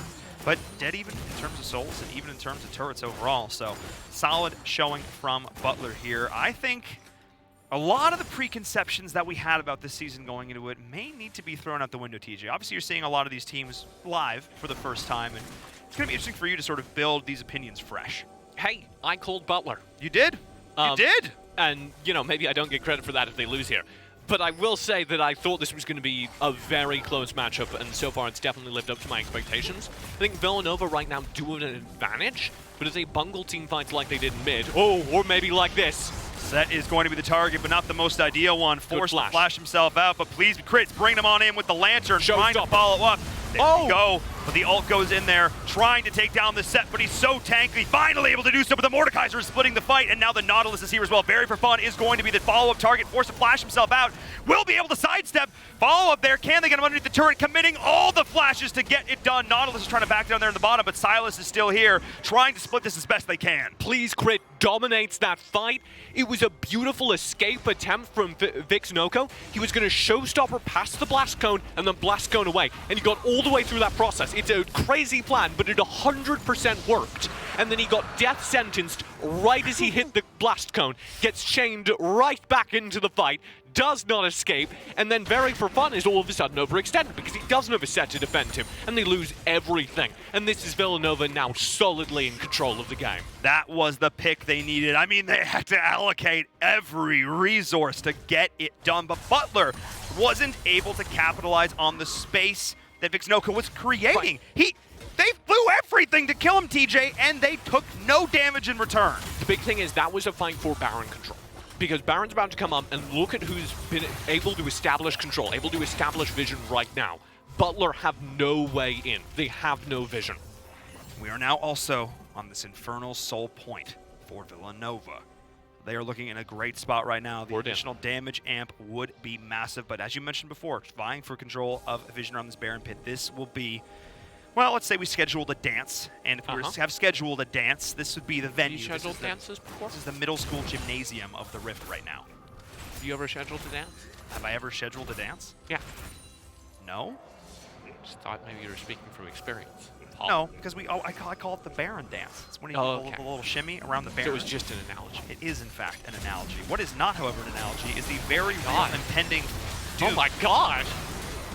Well, let's see. We only burned 2 ults for that as well, so actually not too bad. No, that's 100% worth it, because Please Crit CC is so important to the Villanova That's team just fight. Baron. They can just turn for Baron. Well, that's just Baron. Now this is risky, because Pixel Drum is still up. So if I'm shot calling for Butler, I actually don't go in for this, because there's enough AoE CC on Villanova that they can disrupt a Baron play very, very effectively. I think if it was into anybody other than a Gragas and an Ornn, I would say maybe go for that, but you're absolutely right. Well, also the Mordekaiser. Yeah, that's true. Because you Death Realm Mac, and then the second you Death Realm Mac, there's a smite on your side and not a smite over on Butler. But I would have liked to see maybe a little bit more out of that team fight, because they went in, they established vision control, they set up like they were going to turn on it, and they didn't force the fight. That's what I would have liked to see. A more practiced team would have done a little bit of damage to the Baron, I think, forced Villanova to at least investigate and seen if they could get more from it. Yeah, exactly. And the second Villanova steps forward at that point, that's the Baron bait. You then proceed to dive and jump in. Unfortunately, again, they used a lot of risky initiation. It is risky. You need to feel confident in your team play, and going up against a team who is a little bit ahead, and again, arguably the favorites into this matchup, I'm not kind of surprised. But again, this is this collegiate level of play. This is where some of the decision-making gets a little questionable. This is where they're in situations. Well, this is where you learn how to make those That's exactly it, yes. This is, Yeah. And that's what I'm really liking, because we do kind of see shot calling being developed right now. And you can see some of these calls incredibly good, incredibly aware, very smart stuff. And sometimes there's maybe a little bit of just experience lacking. You haven't been in this situation before, which is where a lot of shot calling comes from. Whenever I talk to team captains, regardless of esport, they say the most important thing is just how many times have I been in this situation, because I know what I'm comfortable with, I know what my team's comfortable with, and you don't have that if you're playing on your first collegiate team. It's all about reps. It's all about repetition and finding those moments that you can learn from time. And again, TP, stasis. Goes gold, and there's the TP as well from the set, but already there goes the shutdown. Into GA. Forcing the GA out. Return call, the Forge God is there. Hijack looking to try and split this up as best they can, and cannot believe still alive for so long, but trying to get out. This is a scrappy fight. There comes the bullet time, though, forcing back the Tristana, but going on in onto this horse, trying to chase back underneath the turret. That's going to be the follow-up damage there. I cannot believe it. Villanova is still trucking on through this, getting all the kills. The ace, the triple for the Mordekaiser. Stellar play, surviving somehow as Villanova. You do not shut down a Mordekaiser in a team fight like that.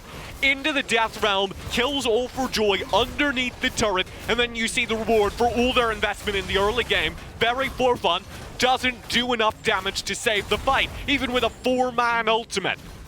And now we see them take down the inhib. We see them look towards the Nexus turrets, and TJ, with 6 seconds left on the first member back for Butler, I don't think this is going to happen. Villanova will take the game here in a solid late game team fight situation. I'm a giant fan of that entire game, actually. That was good. I told you it'd be good. I did also say Butler were going to win, so I take that loss. You know what? They really could have. There were a couple moments in that game, a couple of fights that go a little bit differently, a couple decisions that go slightly different, and it could have been Butler walking away with that win. It was, I felt like almost they hit a timer. Because the second you get to, hey, we're just team fighting now. We're just taking the fights. Not only did Villanova, I think, have a slightly better late game composition, but they also definitely have the experience. And you could see that come through when it came to just positioning, just team fighting as the deciding factor. I mean, in the chaos of that final fight, it was hard to follow alone just as a caster. I can't imagine what it would have been like as one of those players. Bring members of the Death Realm and the GA pops, and you've got the stasis, and everything is going back and forth, and hijacked ultimates, throwing things off, and sets throwing everybody everywhere, and well, they shut down the set. Learning to deal with chaos. Yeah, they shut down the set. That was very important to me. And they didn't during the early game. You remember I was getting very excited because I started to see the set get going, and we had a couple big set haymakers just getting thrown into the entire team. And then time after time, the set, I think, got a little bit over-aggressive. because Set's very fun to do that on. You land the showstopper, go right into the middle of the It's team. just You're like, I'm called doing regular. so much. It's just called regular aggressive when it's set. You're right. And then after being aggressive, dying a couple of times, you started to get to a late game condition where the Set really couldn't do that. At that point, he falls off, and at that point, the rest of the team needs to be there to follow up. And I knew this game was over when the bullet time came out, and I saw like that much health go down, and I was like, Late "Oh, game here we Mordekaiser. Yeah, and they're also tanky. Yeah. They're also tanky. The Gragas is there, the Ornn is there, the Mord is there, and it's like, well, we just survive. And at that point, the native 192 was able to just sit back and be the carry, and that's what we saw in that fight, getting a double kill in his own right. In that last one there. And actually, speaking of the native 192, we actually have him on the line now to talk about that game. Hello, sir. Welcome. How you feeling after that win? Doing well, doing well. I actually haven't played in a long time, so it was good to get back into the game and win. How do you feel about that? The role swaps going on right now? Obviously, things changed up a little bit for you personally this season. So not only coming back after not having played for a little bit, but playing in a different lane. How has that experience been? So last season I actually was ADC still. Okay. But we changed a lot of, like, we mixed up our laners for just because we wanted to get people on what they're most comfortable with, because a lot of people haven't played in a while. And also we were like had to change our roster for this week. I want to ask you about that bot lane, because you kind of started by getting knocked down behind. There was a lot of early game aggression. It didn't go great. And then it felt like the entire mission of your team was to shut down the bot lane to make sure Very For Fun had no fun in that game. Was that a direct shot call? Can you talk about the decision-making process there? Yeah, so I think we were like really behind after like 10, 15 minutes, which was kind of clear. We were all just kind of rusty and didn't really know what we were doing, just kind of doing whatever like we thought would work, and we weren't like communicating enough. And then I think once we started communicating and we were in like group team fights, it was a completely different game. As you said, not having a lot of practice, not playing the game in a while. And then I think that MF specifically is like a really easy target. And I kind of always liked Tristana because I can kind of have the mobility and start fights. And if I get ahead, I can kind of snowball off it. And then also like we had the Gragas pick, which is great into MF. And there's a lot of other things that could obviously specifically do really well versus MF. So because she's so immobile, it's so easy to kill her versus like, you know, it's hard to kill a Set who can heal get a massive shield for half his health, you know, and do a boatload of damage, or the Silas who could heal a boatload. And so actually, I think the way we got back in was because Silas kind of trolled and ran it down the sides without any vision. And then I think that kind of propelled us, giving us big bounties. Yeah, it was definitely, you mentioned before, the early game not going 100% your way, and you were able to capitalize on those mistakes and sort of bring it back. I think those old instincts really kicked in. But, you know, we're back in the season now, the regular season of 2020. You got to shake off that rust. What does that look like for you guys moving forward in the next few weeks? What is your practice schedule going to look like? That's really up in the air because we're not really sure what roster we're going to field next week in terms of the people in this roster. A lot of people are busy with school, and so it's going to really work off that, and we don't even have anything set up yet. So obviously school is coming first here, but you guys still put on an awesome showing here in week number 1, and I wish you luck not only figuring out that roster, but in the practice and next week's games as well. So congrats on your win today, and best of luck in the future. Sounds good. Thank you. So you saw it there, just kind of calm and confident, but still at the same time acknowledging that the rust certainly was there, and I think we both felt that a little bit in this It was game. that Tristana engage. He dove under turret at a Nautilus. Whack. Like even if they'd gotten that kill, I don't see a world in which the Nautilus doesn't land some form of CC and he dies under turret. That's the kind of thing that happens when you maybe haven't played the game in a bit. But man, for someone who hasn't played the game in a bit, they sure shook off that rust quickly. It was that fight in the river where things started to change. They went from, I think, 2 kills to 6 kills and brought it back a little bit, having the Ornn to continue to leverage that goal lead, and then some nice Thresh play in the late game. Oh, yeah. Really set them up for success. But still, this is only week number 1. Of course, it is a double round robin, so there will be a chance for Butler to find redemption here. And again, if Butler keeps playing like that, if they can continue to refine, they are also going to be a force to reckon with in this tournament. We're going to jump onto a short break, but before we do, make sure you follow us on social media at Twitter right down there. I got the wrong direction. There we go. At ESL Collegiate. Very good. Second time's the charm. I had a 50-50 chance, and I messed it up. At ESL Collegiate on Twitter, though. Keep up to date with all the updates there, where you can find all the Collegiate League of Legends action. We're going to jump onto a break. When we come back, our third match of the day. We'll see you soon.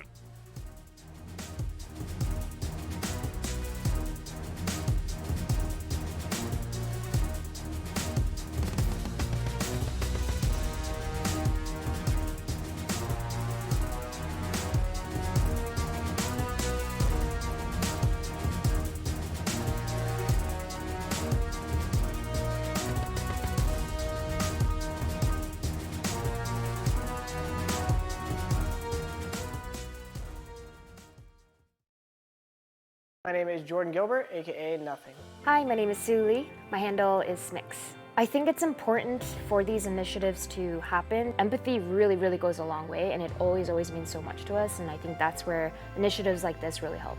I encourage everyone in the community, anytime they see bullying, anytime they see someone getting called names, I encourage you to step up and say something. Good luck, have fun. Good luck, have fun.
Hello and welcome back to the Big East League of Legends 2020 regular season. We just saw another stellar brawl here, this time between the forces of, I want to say it was a solid Villanova roster, a little bit shaky, a little bit rusty, up against a team that I think surprised, at least me, not you necessarily, in Butler.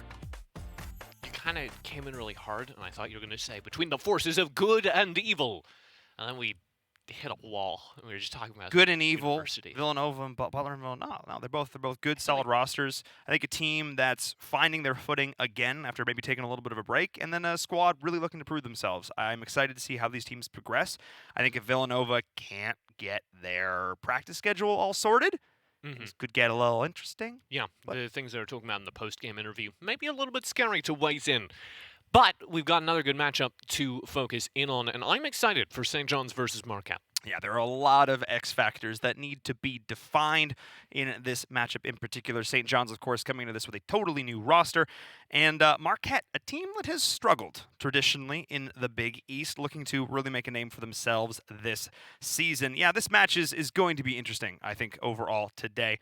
And yeah, again, a lot of new players, a lot of new faces. It's going to make it a little bit harder to look at. Let's take a look at our overall standings, though, and see how things have shaken out after that last match. Yeah, again, this is not super representative. Providence had to forfeit, unfortunately, their first match, though I think that probably would have been the result in either way. That Butler game probably could have gone either way, and even that Georgetown game was surprisingly close. Always the first day of any league, because, of course, this is a double round robin league. And we will be going for weeks and weeks and weeks. We will. I love this new format. Can I say how much I love this new format? You can.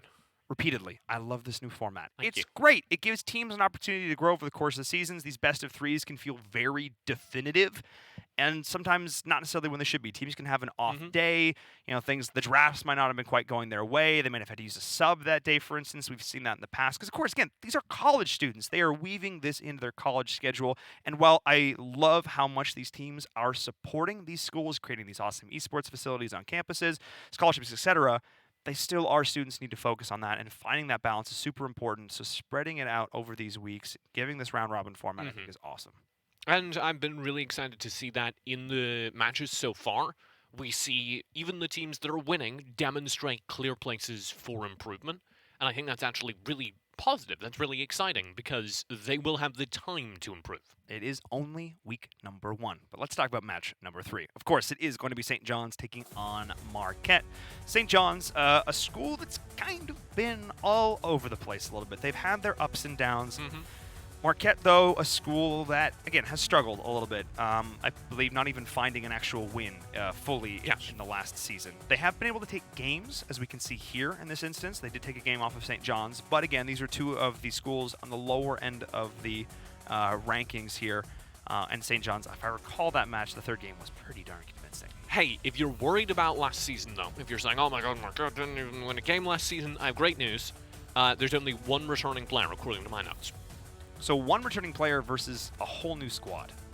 I mean, that's a blank slate. That's a blank slate. Or the other way around. St. John's have a couple returning players. Okay, it's their bottom side of the map. Oh, yeah. Basham. It is still here. Reborn, yes. Reborn and Basham. Basham. Basham. We've always said Basham. Basham? I like that more. All right. I was kind of... Great bottom line, but I also want to look towards the top. I want to look towards Seven Swords here as well, because we need to highlight some of these new faces. A Diamond 4 player, you know, undeclared in their major, and I think that's interesting. You're going in, a free spirit, just exploring the world of university.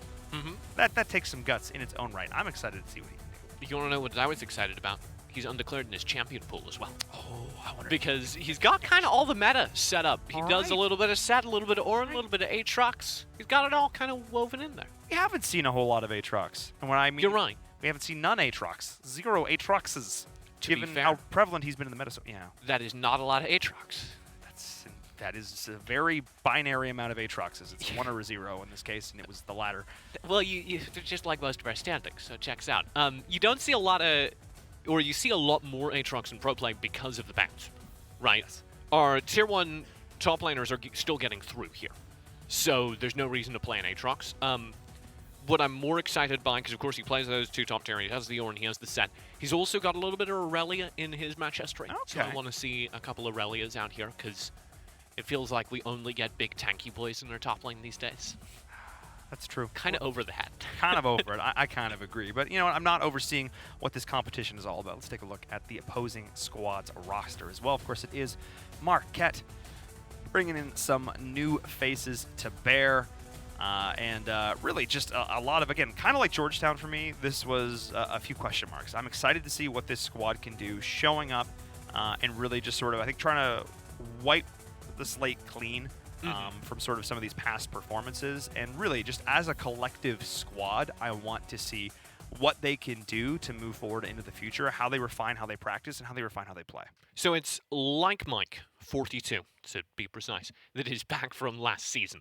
And he played the ADC last season, so no role swaps whatsoever.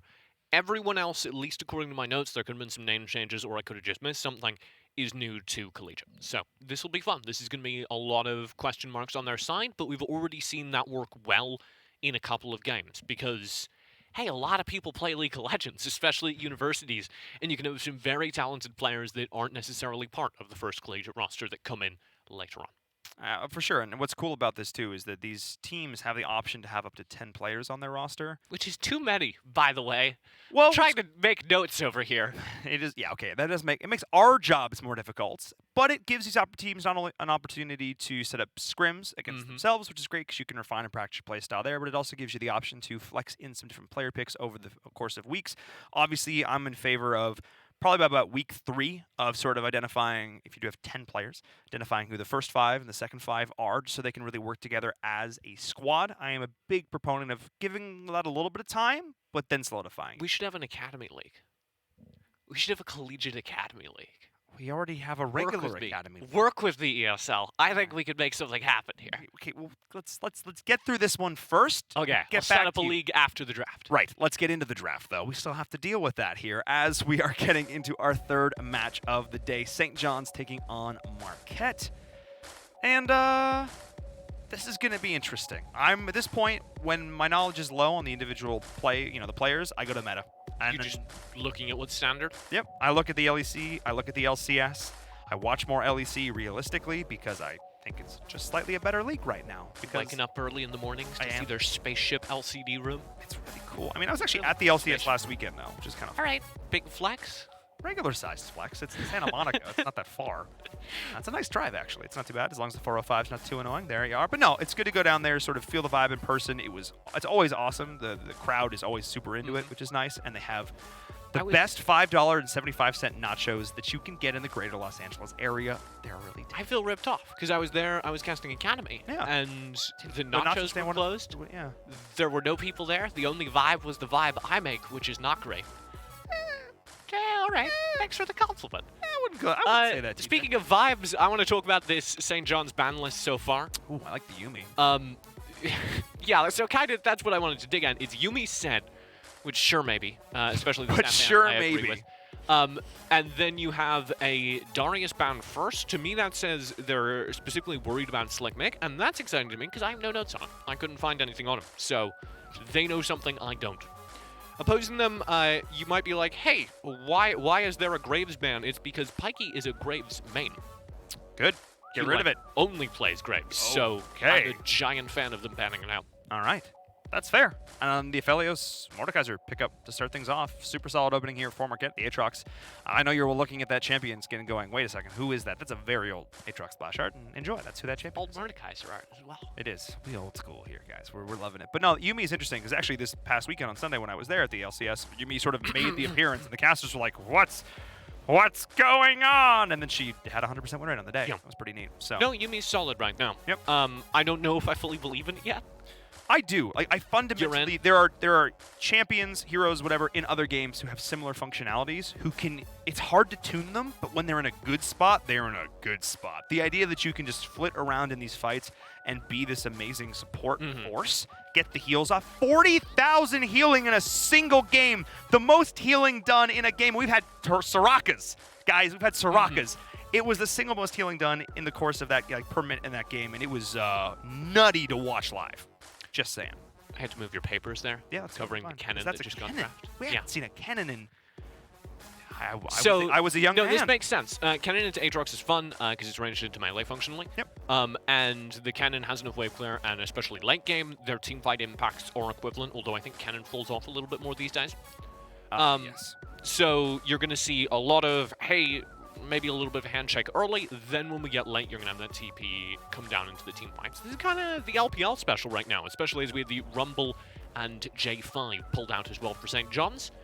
Like this draft a lot, actually, so far. Marquette getting a slightly worse end of it so far, in my opinion, but it matters a lot what they put alongside that Aphelios. And with the Braum ban, I'm a little bit worried. Maybe a Tom Kench. Tom Kench, yeah, would be a solid pickup here. Having the additional mobility. Denying the Ezreal here as well. That's interesting. I'm sorry, I'm just looking at my notes on Snickers. He actually really prioritizes Enchanter supports. You know, Bard, Sona, Lux, that kind of thing. Yumi is up there, and one of the reasons I assume it was a pretty firm ban pretty early on. So I'm very curious to see, because normally you pair very defensive supports that enable escapes with an Aphelios, and they can't do that here because that's not his champion pool. So they do go with the Senna, which is an Enchanter support, and it's not one that adds another escape. So if you have lockdown from something engage, like say a Rakan, oh boy, this is going to be a very interesting lane to watch. I think St. John's with the Rakan Xayah duo picked up in the last cycle are going to be able to smash that Aphelios lane if they can even get started. That Lovers duo is going to make things very interesting. You have the double marksman lane down there in the bottom. Obviously going to have decent sustainability with the innate lifesteal / heals the Senna is going to be bringing out as well. Hovering the Kha'Zix, but deciding instead I think they need a little bit more tank and survivability. They don't have any tanks, so... I mean, Mordekaiser can get a little beefy. Yeah, no, the Mordekaiser can get incredibly beefy, but he's not going to be around in the early team fights. Mordekaiser's going to be chilling up on the top side of the map. So, you need something that can rotate into those bot lane skirmishes early, and Nunu does fill that role. Not something we see in competitive a ton, but that's why I'm all the more excited to see it here. Look, the biggest snowball ever, like my hype, will be large if we ever see that ability connect on anything. Yeah. So. Well, the problem is you can just kind of walk away. Yeah, you just sort of go high, and they just sort of just roll by, like they just sort of roll on through. Yeah, which isn't great, but with Zyrakan, you just have so much mobility. I think ganking that bot lane is going to be even harder than normal. Yeah. Because basically, once Xayah has Featherstorm, she's going to laugh. She's gonna press the ult button. And then Blade Caller, and then you're dead. So, yeah. And then quickening, grand entrance, all the things. So I have to say St. John's draft looks much better going into this. Yes, I would agree. If we were to do an early prediction on this one, yeah, I'm going to go for St. John's. I think there's, in terms of history, but again, got to have the history out the window with these two squads. But I would still go with St. John's. I think the draft was slightly better here, just based on the draft. I'm going to go with that. This is where I go, psych.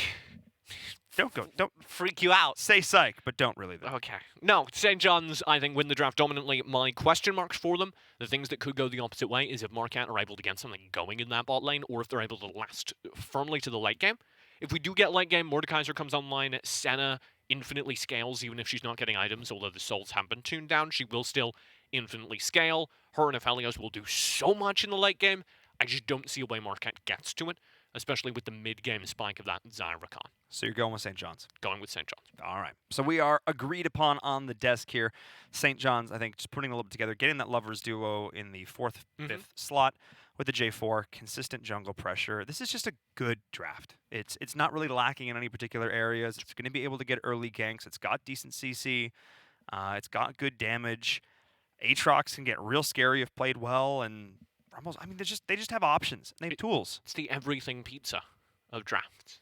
You could have said bagel. It's an everything bagel. I don't like bagels. I like pizza. All right. Well, so do I. Don't police my metaphors.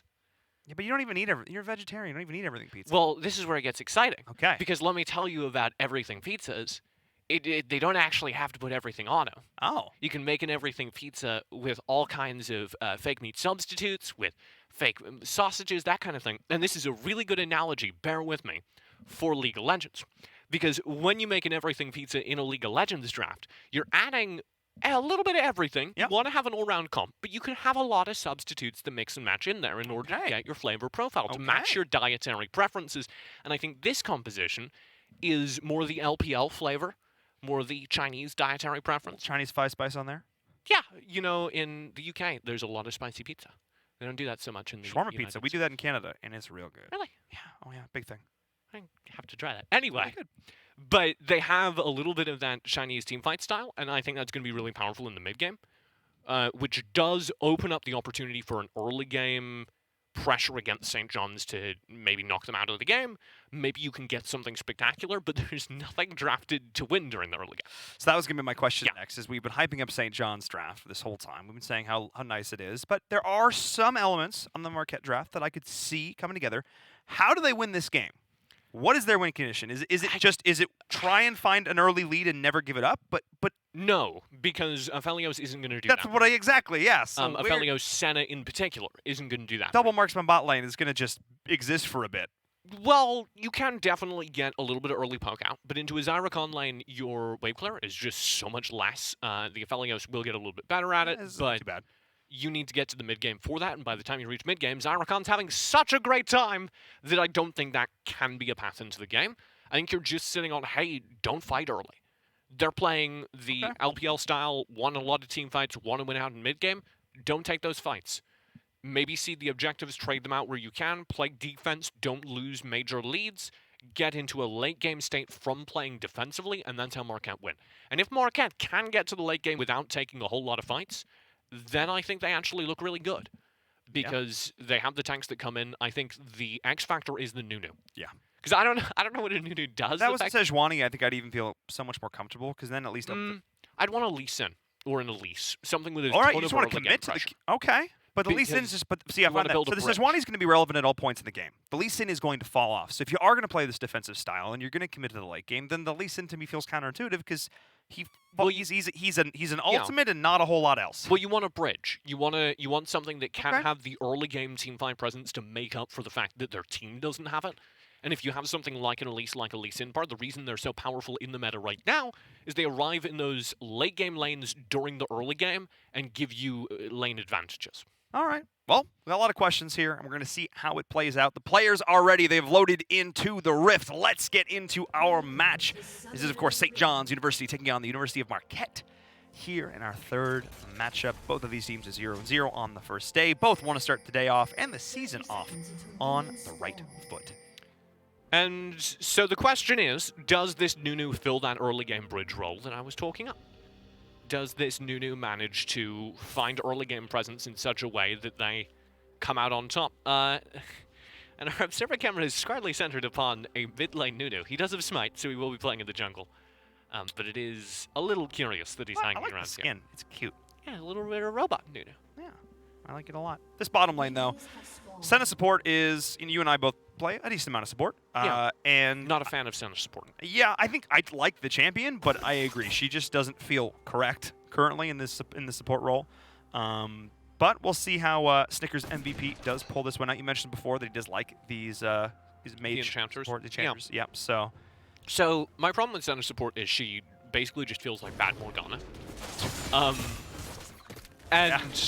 I think that the advantage of a Senna on paper is you can get to a late game condition where the Senna is doing damage and Morgana can't do that.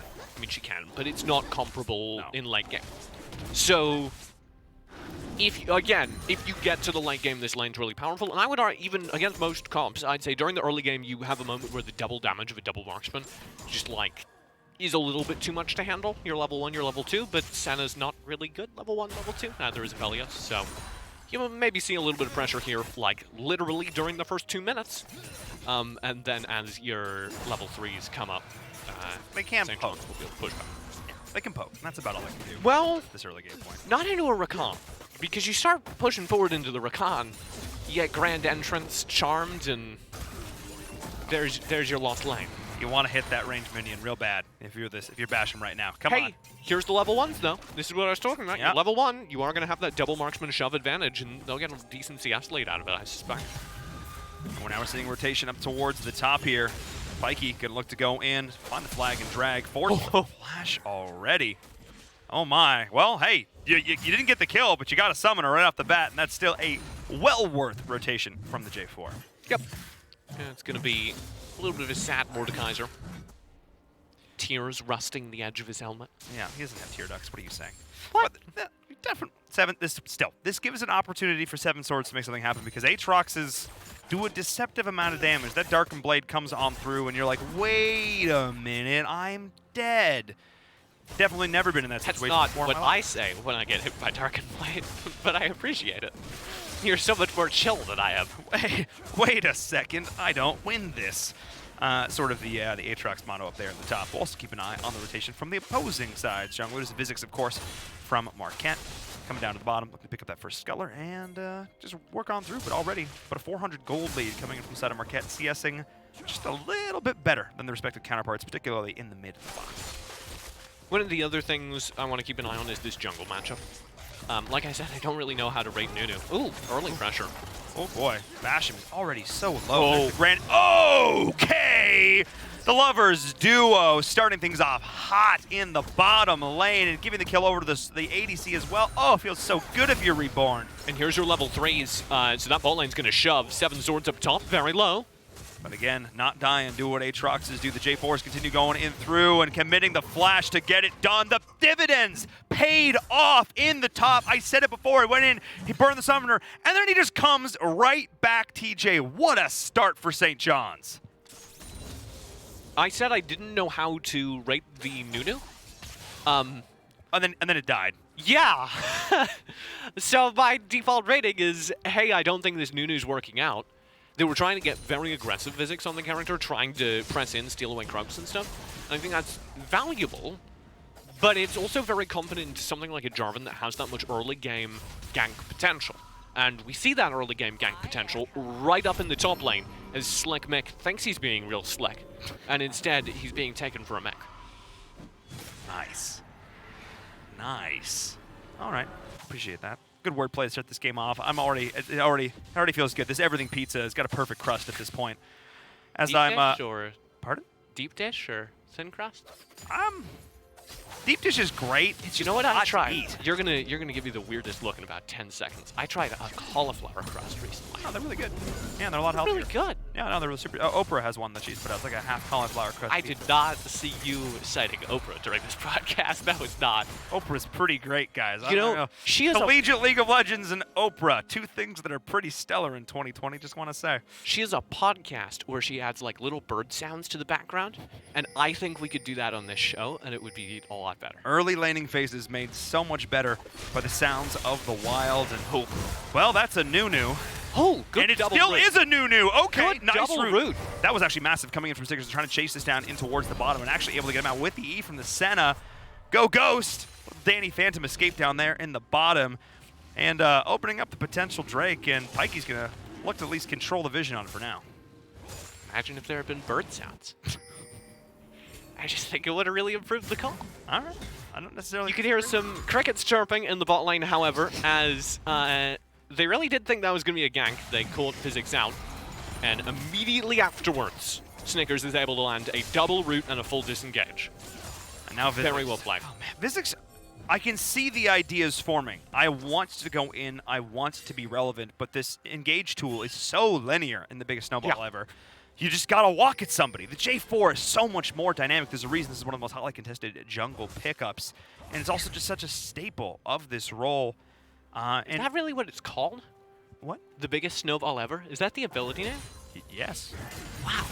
That's a long ability name. I've never had to like actually research a Nunu because I don't know. I just always call it the snowball, and I don't see Biggest a snowball Nunu ever event. with an exclamation point. With an exclamation mark. Yep. I would have thought it would be like a question mark. Nope. There you go. What? Yes. There is no questions here. It is the biggest snowball ever. Something to keep an eye on Vizix so far. 0-1 to start this game, behind in CS as well to the J4. The rotations that we have seen again have not borne fruit as of yet, but who knows? Maybe as the bird sounds continue, we can see something happen. And 2 kills to 0 and about a 1.4k gold lead for St. John's. They're looking very composed so far in this game. One interesting thing is this bot lane isn't going the way I predicted it to. There's very little respect coming out from this double marksman lane, and that may be about to cost them, as you see the Jarvan kind of setting up for a gank here.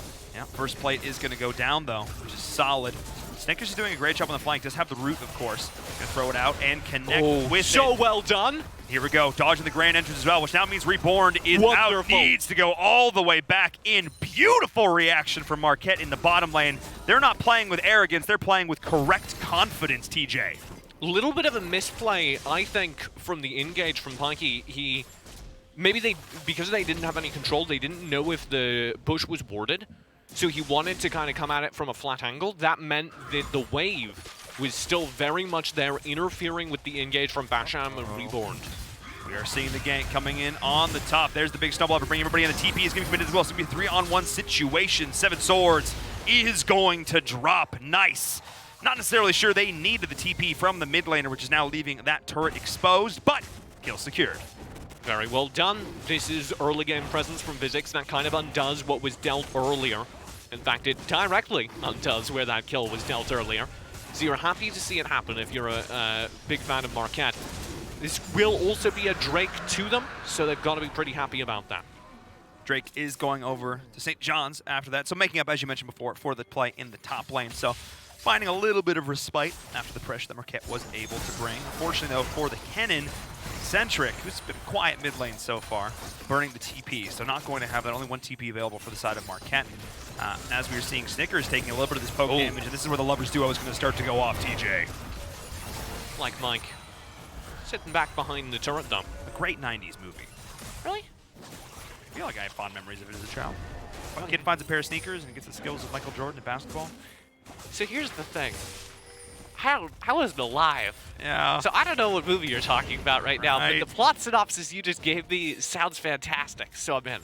Yeah, you should check it out. Just saying. No, I will not. I will not. But I absolutely not going to do that. But up in the top lane, though, we're seeing a now pretty much equalized lane. Only about a 10 CS discrepancy, but the kills, because of that nice rotation from the Nunu, are now even. But as this goes on, a second rotation will find its way up here. Oh. We are seeing the absolute zero, going to be an absolute whiff, able to get right on out of there. Is Seven Swords, instantly converting this into a Rift Herald. That's just a bold play. You can actually just still call it an absolute zero. Oh, you can! Oh my goodness! That ultimate has its own self-burn or freeze in the situation as the flag drag goes on in. The rest of the team is going to try and collapse in this, forcing out the flash in response, and that's the Cataclysm.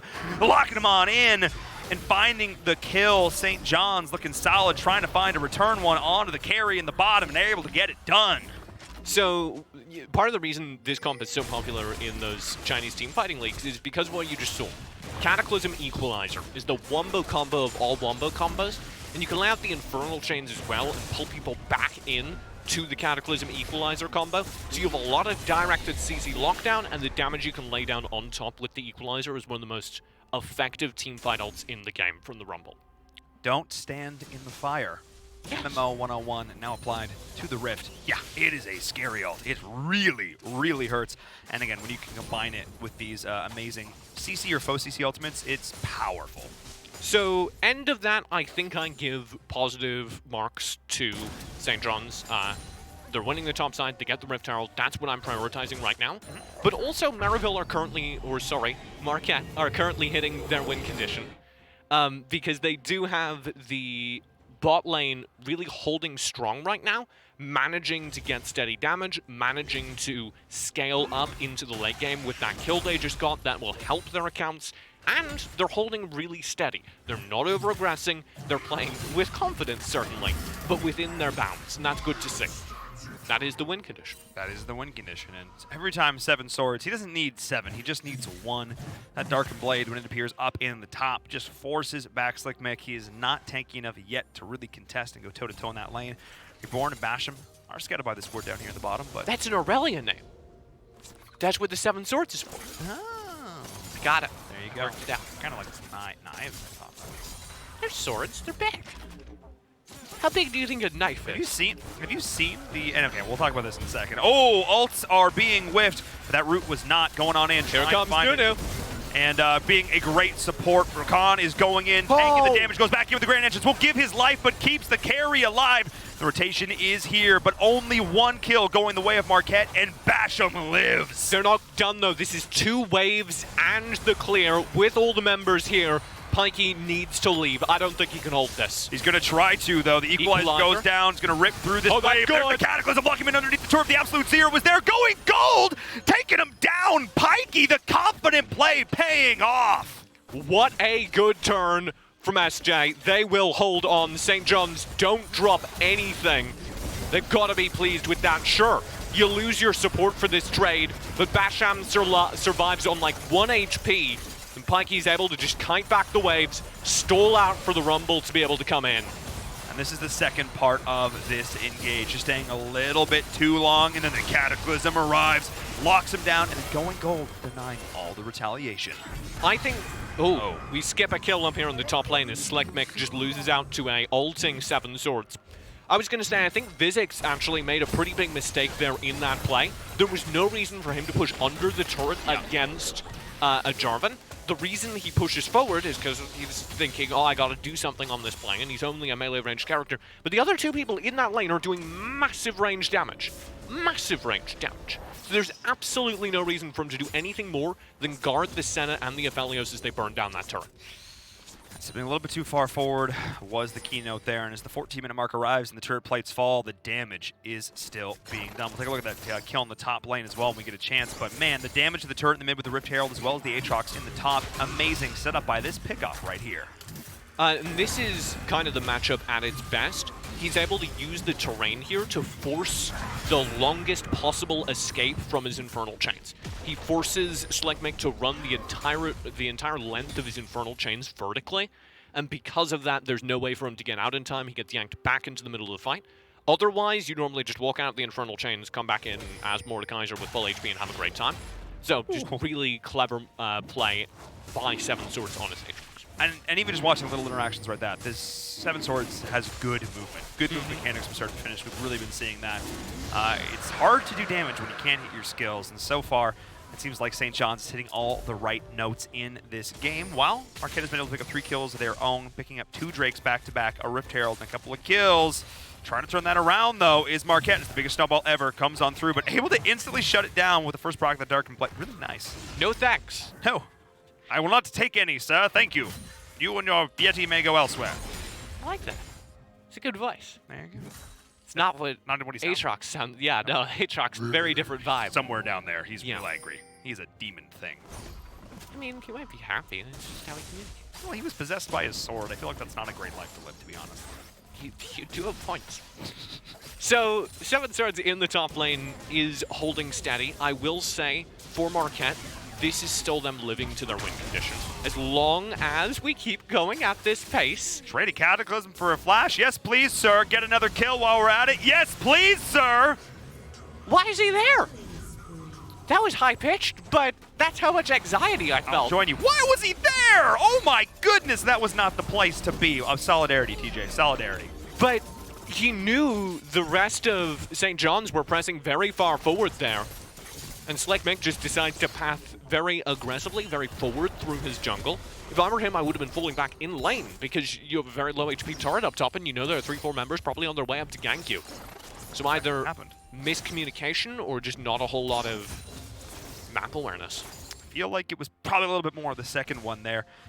It seems like there was a perception of how much St. John's was going to push that. I think they underestimated just how far they want to push the tempo in this mid game while they have the tempo. Hey, worth noting though, St. John's are not, I think, on path right now because we're at the 15-minute mark. We're going to start to see first and second item come up for that all-important bot lane. The late game carries. You're also getting the cannon into his second item, and this is where the Marquette roster starts to spike. This is where the Marquette roster starts to come online. If they survive to the 25-minute mark without taking a ton of damage, without losing a lot of ground, I would actually say Marquette start to be able to win these team fights quite solidly. Yeah, I mean, we're seeing the Essence Reaver completed now for both of the carries, but that Aphelios ahead in terms of CS and getting close to that next item. And things, like he's mentioned before, that's where things can go wrong. We're seeing the gank there in the Pixel Brush.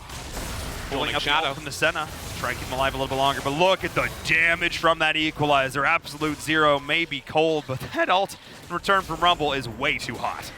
The Dawning Shadow, not quite powerful enough to do anything yet. That's another one of those ults that's just going to scale for late game. And this is what I was worrying about. So yeah, St. John's not on pace yet, but that's one of those things that can change, and if this Rift Herald goes over, they absolutely will be. We're seeing the full committal from both teams rotating on in towards this Rift Herald here in the river, but it's going to collapse. They're just going to burn it. This is the right call. It's absolutely the right call. Marquette just burned down the Rift Herald. You don't even especially need to collect it, but as long as you can force the advantage. Going on in, we are seeing the Mordecai starting things off, trying to pull them back into the Death Realm. And we do see him just splitting beautifully here. Yes, get that Rift Herald and get up. Mordecai's just doing so much on his own, though, but he may have gone to, wait, they didn't pick it up, they didn't get it. No, they summoned the Rift Herald. Oh, hello. That wasn't a dropped Eye of the Herald. That was them summoning I was the so Rift like, Herald. that's not where that goes. Yeah. Not real clear about that. Maybe the play was, hey, we're just going to distract people, make sure we get an escape. That might have just been a misclick. I might have been trying to ward. That's the only other thing I got, but you would have been able to cancel it if that's what you're doing. So I don't. Okay. Very cool, Marquette. Thanks for sharing. That could have been huge. That was the mid turret. Oh, that's well. Oh, okay. It would have been 3/4 of the mid turret. All right. Well, it's also not a big loss for Marquette because they're not like trying to press aggressive right now. Yeah. Like but like free turret damage is free turret damage. You're right. Sure. It's not a big deal. It's not a big loss. It's weird. I don't quite know why he did that. Maybe the thought was it would help save Slickmix somehow, who did lay down his life, but you have to think it's disrespecting the sacrifice of Slickmix in the top lane. I sacrificed my life so that you could get that Rift Herald. And you threw it away. Not an ideal situation, but still, not the end of the world here. They're picking a little bit. 8 kills to 3 now for the side of St. John's. They're pulling this gold lead well ahead, and they've opened up the map in the mid and top, trying to take down this last bot lane turret as things start to get interesting around this Drake, which, of course, 4 souls, or 4 dragons for the soul. How are we, you know what I mean? Soul point, that's what the I do know what you mean. That's the big thing. But only because I speak Paul and Virum Totkel. That's an important thing. That's like the 4th most spoken language in this studio. You're right, but only because you talk a lot, that's skewing the ratio. That is very much skewing the ratio. We are seeing the side of Marquette looking to try and get involved here. Already forced back to J4 on the other side. Ooh, Kennen looking to go on in. Slicing Maelstrom is going to be a potential question mark. They're just fully committing onto this TP as well. They're going to try and collapse in here. Pikey is going in, finding the Cataclysm on to do the rest of the team is there. Dawning Shadow as well. The Slicing Maelstrom trying to do a little bit of damage, not doing a whole lot now. And Reborn trying to get himself out of there, is able to do so. The HP bars are going down. Pikey is getting low, but the fall of Canby there. The Aatrox is here. The shutdown as well, and that was the collapse from St. John's, executing 3 members of Marquette. Marquette do keep their backline alive. They do manage to kite out of that without losing the Drake. They do get the Drake. They got what they came for, but a Drake and a 3-for-1 could have been worse. It's what St. John's can do with the pressure right now. Yes, they're going to be able to convert this into at least 1 turret, and that's not what you want. It will, I suspect, only be 1 turret. And that means that Marquette can safely contest this Baron. This is going to be much more difficult for St. John's to be able to take the Baron for free. Yeah, I think they're going to probably want to hold off on that for just a little while. No, they don't want to contest the Baron. Yes. Not take the Baron. Yes. Marquette are not taking the Baron right now because they're at a disadvantage, but if St. John's had gotten that Drake, they would have been able to force a trade. Either we get Soul or we get Baron. Marquette, you choose. Because we're now at a place where Marquette have delayed that, we're going to be at the 25-minute mark. We're going to be at the phase where Marquette are spiking before St. John's can force that choice. It feels bad. So this is good for Marquette. This is. So this was huge. So you're absolutely right. So I think St. John's are keeping par, though. So this could still go either way, even though there's a little bit of a gold lead now, a significant one with that tower tank. I do think this is pretty 50-50, to be honest. I do believe that we are seeing a bit of a lead here for St. John's. Of course, got to look towards the items that Marquette is putting together now. Still not fully completing the second item here for this Aphelios. Keep an eye on that. Reborn's looking to go in, establish the physical control, deny it, playing the game around the Baron, and that's absolutely massive at this stage. I want to draw attention to the fact that neither the Aphelios or the Senna, like Mike and Snickers, have died this game. They're both playing. They're both playing incredibly defensive League of Legends right now, and that's exactly what I called for in the pick ban, if you remember. It was indeed. You said they just need to hold up. They need to not lose too much ground. They need to survive and scale with this double marksman composition. And taking a look, I mean, Eccentric as well has been quiet, but this can hit hard, and it's St. John's have showed they don't have a whole lot of respect for this. But when the Dawning Shadow and the Slicing Maelstrom and the Absolute Zero all comes out at once, things can go real scary, but you got to get it set up first. And we are seeing the Slicing Maelstrom not doing a whole lot of the Aatrox is winning the fight on the back. Slickmix trying to do as much as possible. And actually doing quite a bit of damage, but the rest of the team will go on in. This is actually massive for Marquette right now. They have Equalizer on through, but the Equalizer in the back line, the Rumble is joining in the fray, trying to trade out some kills. And it looks like Physics will be the next one up the menu, forced to flash to get away, but committing it in response is the J4, going in with the Cataclysm, lock him on in and put him on down. iHugo comes in on the flank, lands the Equalizer on the entire backline. Snickers and Like Mike can't properly contest. In fact, they just blow up Snickers right as he's dropping possibly a fight-defining Dawning Shadow.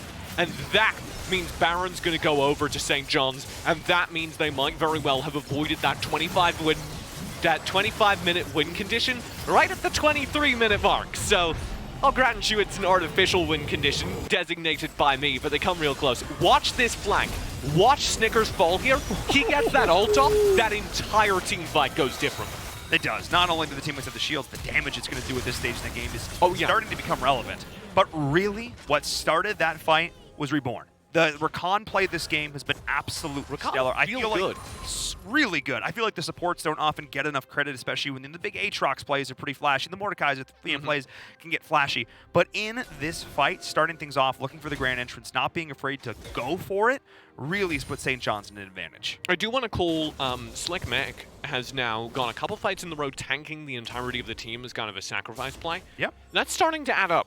6 deaths. You're starting to see him struggle to keep pace in terms of items, and at some point he's not going to be an effective tank, and that's easy loss. Well, that was a lot of damage going on through. Cannon's going down. Like Mike, just wandering through the mid lane. That was a lot of resources committed, but well worth it as now these Baron and Power minions are pushing in onto the turret. TJ, this is a bad time for Marquette. Oh my god, he's got in! He goes in, finds 2, Dawning Shadow comes out, keeps him alive a little bit longer, but they're going to try and continue to put it down. Blade Caller is where as well. Oh my goodness, look at the damage! They committed it all, but it was totally worth it because Reborn survives, and Marquette is in shambles. The base is breaking, the champions are dying, and this is going to be the return from St. John's, not wanting to overcommit at this point. This is their game to lose. They don't want to throw. I think they definitely had enough time to press further. They but couldn't I take definitely respect the caution, particularly because you do have this Drake up. And they haven't taken a tier 2 turret yet. So in an ideal situation, they would have set up the waves correctly, so they could have rotated from mid to a side lane. They could have gotten additional in-hit, but they haven't taken those turrets. They haven't done the legwork yet to benefit from that. This game is pretty fast. It's still pretty early, but taking the Drake is definitely the right decision here. You got what you came for, Baron. You got an inhib. You set yourself up for Soul Point now. Yes. And you've also done enough that I think that we're still like 10 minutes away from Marquette being this hyper scary late game composition. Watch Centric get called out here and the Equalizer that's about to land. Right here. Like Mike and Centric are lined up for a fraction of the second, and iHugo lands the Equalizer that just nails both of them. The quickness there was so sick. The fall off the Darkened Blade was massive. Really, really nice combo there from St. John's. They are just feeling really in sync right now. That snowball, don't worry, nobody saw it. I saw it. What? I did not see it. Yeah, exactly. New. Here's the thing, too. You've got, again, Slicing Maelstrom and Absolute Zero. Like, you get these things together, and they're real scary if you can combo them, but I just feel like Marquette has never been able to set the tone at the start of one of these fights, and I feel like the Slicing Maelstrom, it's gone in and it's hit like a person on the edge of a fight. He needs to, if he's going to commit, right. He needs to commit. So a jungler in this composition could do one of two things for Marquette. Either it's the early game bridge, which felt like what Physics was trying to do, or it's a late game threat. Now it's Nunu, it's not really going to be a late game threat unless he manages to get scaled enough to be a decent tank. And he's not really been able to do that. I think it's safe to say. I'm not going to head to my bets there. What? So Physics needed, if he's playing the way he is, to have an impact on the early game. He did have some impact on that bot lane, but it's felt like he's had a negative impact across the rest of the map. And that has resulted in St. John's being able to push in to these inhibitors right as Marquette hit the point they should be scaling. Oh, this is dangerous, though. There's the root going down. The ball was there. Goes Gold trying to buy a little bit of time and space going on through. There's the Cataclysm connecting on the multiple members, trying to take them on down, forcing the flash up from the end. And actually doing the lock. Maelstrom. There's the Slicing Maelstrom. Everybody came together, and now this might be the mistake. This might be the moment that St. John's crumbles as Marquette's able to capitalize. Nice done trying to get on out, but that is the follow-up pickup, the shutdown. Only losing one member was Marquette, and 4 members of St. John die. Welcome to late game. Marquette hit their peaks. This is now second item on both of their bot laners, and you can see the effect it has as the damage starts to rain in. They all came together. This was it. They baited themselves in with the Cataclysm, TJ. Yeah, so that was actually a very misplayed equalizer, I think, from Yuko, and then this slicing Maelstrom just punishes the group. Everybody comes together. They're like, look, this Cataclysm goes down. We need to follow up on it, but they were followed up upon. So the entire early game and mid game, well, I like that little emote from Pikey. Dropping a little bit of a question mark thing. So a whole bunch of the early game engage has been from Yuko. You start the fight, and this equalizer comes out perfectly, nails the backline carries. That fight, he dropped it right as we started. Right as we started, because he thought that he was going to be able to shut down that fight and go into stasis. If he just stasises, then he's able to sit on it right until the later half of that fight, where maybe it could have had more use. Instead, it goes down, it lays out the damage, and all the people that are hit by it kind of drift into the back lines, and he has no effect with their biggest team fight ultimate. That's worrying. Also, as we get to late game, the Rumble's going to do less damage than the Marquette roster. Oh. Yeah, that is certainly a point to keep in mind. It's something we're going to have to watch as this game goes later and later, but the timer is ticking down, and nobody can get caught at this point. They're the station tool. The main one for Reborn is down for a second. He does have the ultimate at his disposal, should he not want to use it at this exact time, but we are on Soul Point. That's something we have to keep in mind. It's something we have to remember as this next big map objective does come up, and now the dance, the back and forth, the do-si-do between Baron and Drake were the next big point of contention in this game. Reborn's kind of playing around the edge of this. So the big thing about Rakan during these late game vision fights is Rakan has so many escapes. He does. So you can get a little bit more aggressive, like Reborn is going to do here. And he's going to kind of have to be the front line. I do worry, though, Marquette, with that team fight, I think even though there's a gold deficit, and quite a significant one, are much closer than it looks. If you start looking at the items, if you start looking at the bot lane, which is going to be the carry, you've just completed Runan's Hurricane for Like Mike, which is a massive power spike for Aphelios. Yeah. You also just generally have the big damage dealers on that team not nearly as far behind as they might have looked. Here's the thing. Aphelios and Xayah functionally have the same items at this point. But it is so much more impactful on Like Mike at this stage. He is so much scarier. As you mentioned, once he gets that Rune on Hurricane going, things just get real frustrating to deal with as we're seeing a potential fight break out now. It is the Soul Point, which means that Marquette have to contest this. They've got to make the call at some point. But Centric didn't make it in, did not make it over the wall. This was massive, and that is the Soul Point going on over. The shields will be popping in. Not the biggest deal in the world, but giving it up for free, that Blast Cone was their undoing. I don't know if they just... I think it was a combination thing. Centric was like too far away, and he was like, oh, don't worry, guys, I'll be there in time. Rakan? And then they were freaking out. Oh, hello. No, he's zoning. Actually, oh my god, he's zoning here because Marquette have come in from the side. He didn't expect this, but they do have enough vision to start the Baron. 5k, half HP on it. Here we go, going on in, finding the initiation, trying to take down the backline. That is absolutely key. The slicing mails from the back. Everybody's surviving through the damage right now. Like Mike's key terror, they need to try and take him down, and Centric is getting shredded as well. Going on in. He survived! He survives through it somehow, TJ. This fight is still going strong. Pikey into the backlines, though, is able to find the kill. And in the meantime, Marquette have held. There goes the full engage. There goes Basham with the blade cooler. A double kill at the end of the fight. And St. John's have cleaned it up. Both teams went into the back line, but only one team walks away victorious, and it will be St. John's making the best of that one. Kennen went in, tried to make it happen, but just did not have the damage, and making Like Mike irrelevant for most of that fight. If he's trying to survive, he's not trying to kill, and that was the difference maker, which means that after a solid game and an almost comeback from Marquette, St. John's will walk away as our victor. Right down to the line, you saw the Marquette roster starting to come online. I spent the entire game talking about how maybe if they could just last long enough, even though there was an ostensible disadvantage, if we could get to the late game, that, you know, maybe something could happen. And I started to believe. You did. I started to see it happen. I started to go, wait a second.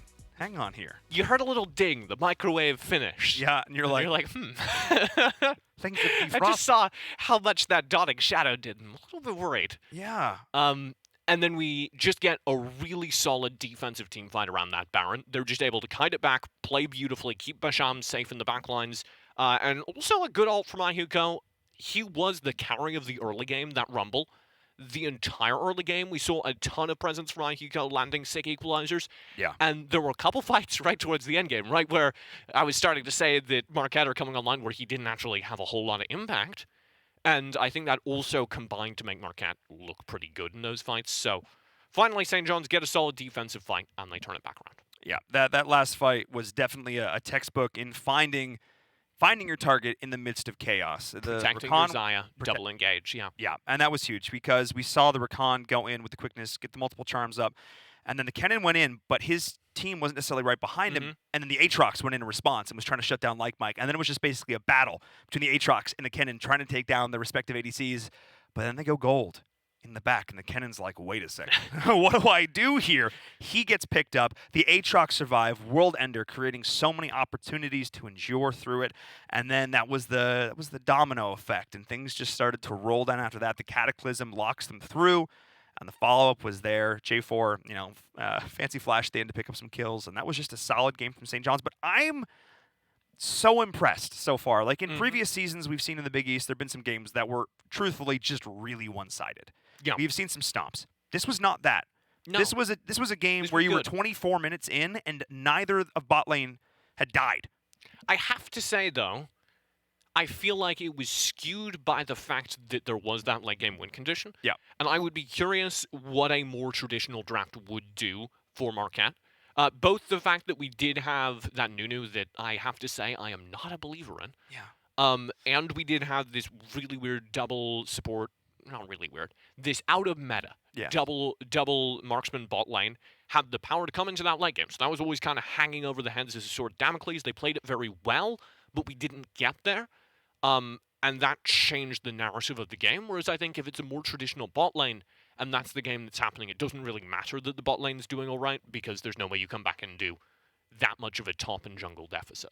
Yeah, I think it was 7 or 8 deaths at the end there for the jungler and top laners respectively. So definitely just a few too many times to be as relevant. You want to also be relevant as a tank so that your carries who've done a great job of farming so far can live.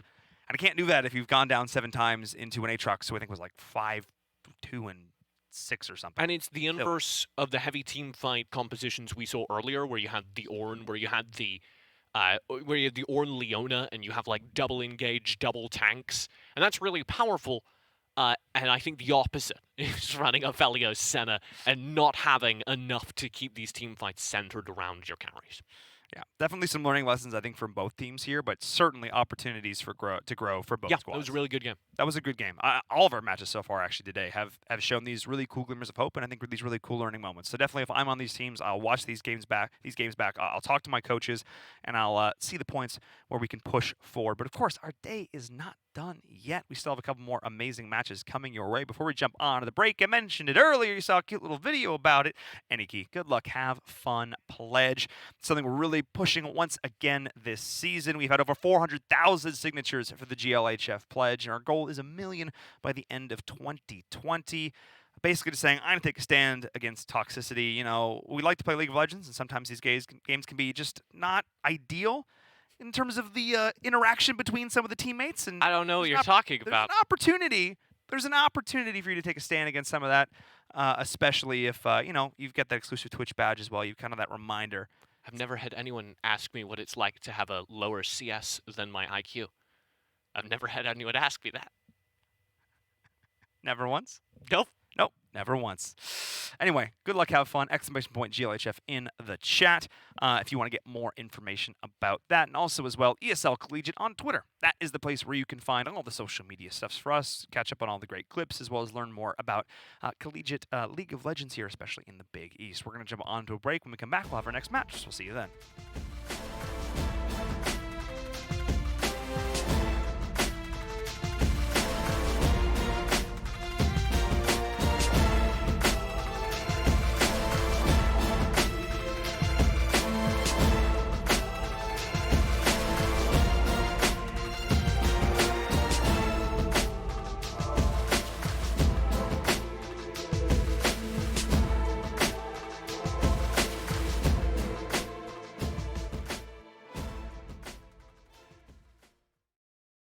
My name is Jordan Gilbert, aka Nothing. Hi, my name is Sue Lee. My handle is Smix. I think it's important for these initiatives to happen. Empathy really, really goes a long way, and it always means so much to us, and I think that's where initiatives like this really help. I encourage everyone in the community, anytime they see bullying, anytime they see someone getting called names, I encourage you to step up and say something. Good luck, have fun. Good luck, have fun.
Hello and welcome back to the Big East League of Legends 2020 regular season. We just saw another banger of a game as in the end, the squad that had the earlier game pressure, surprise, walked away with the win.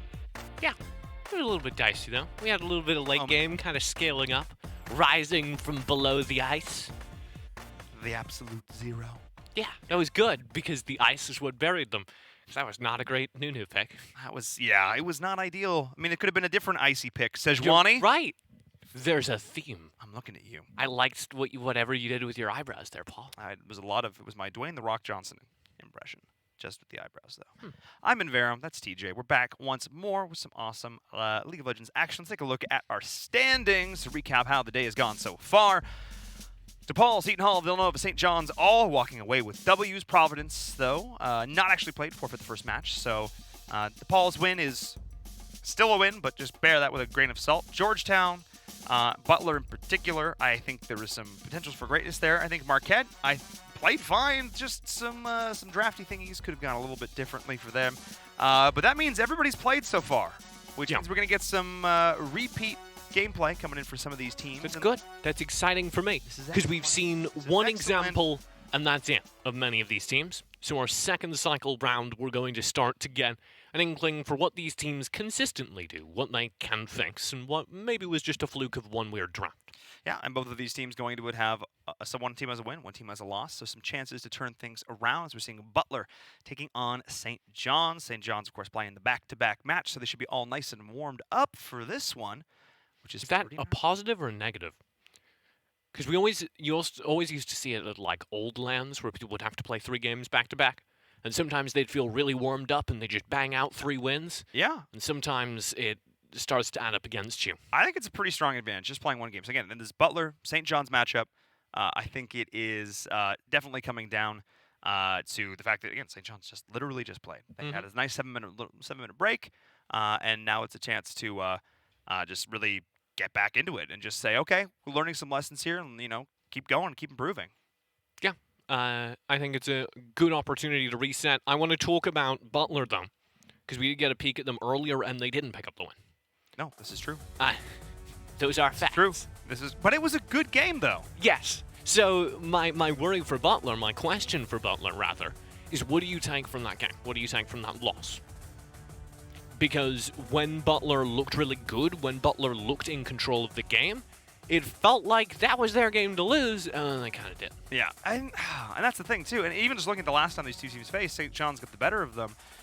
And we were even talking during the break between these two teams, talking to some of the crew, and they're like, I think St. John's. I'm actually kind of leaning towards Butler here, because St. John's, yes, did just walk away with the W, but against, I think, a weaker team than Butler ended up losing to, and I think that game was equally as close. So if we're looking at Butler here, I think Mac did a really good job. I think Xenoko did a solid early game job and then just had a champion that didn't scale to in the manner that he so desired.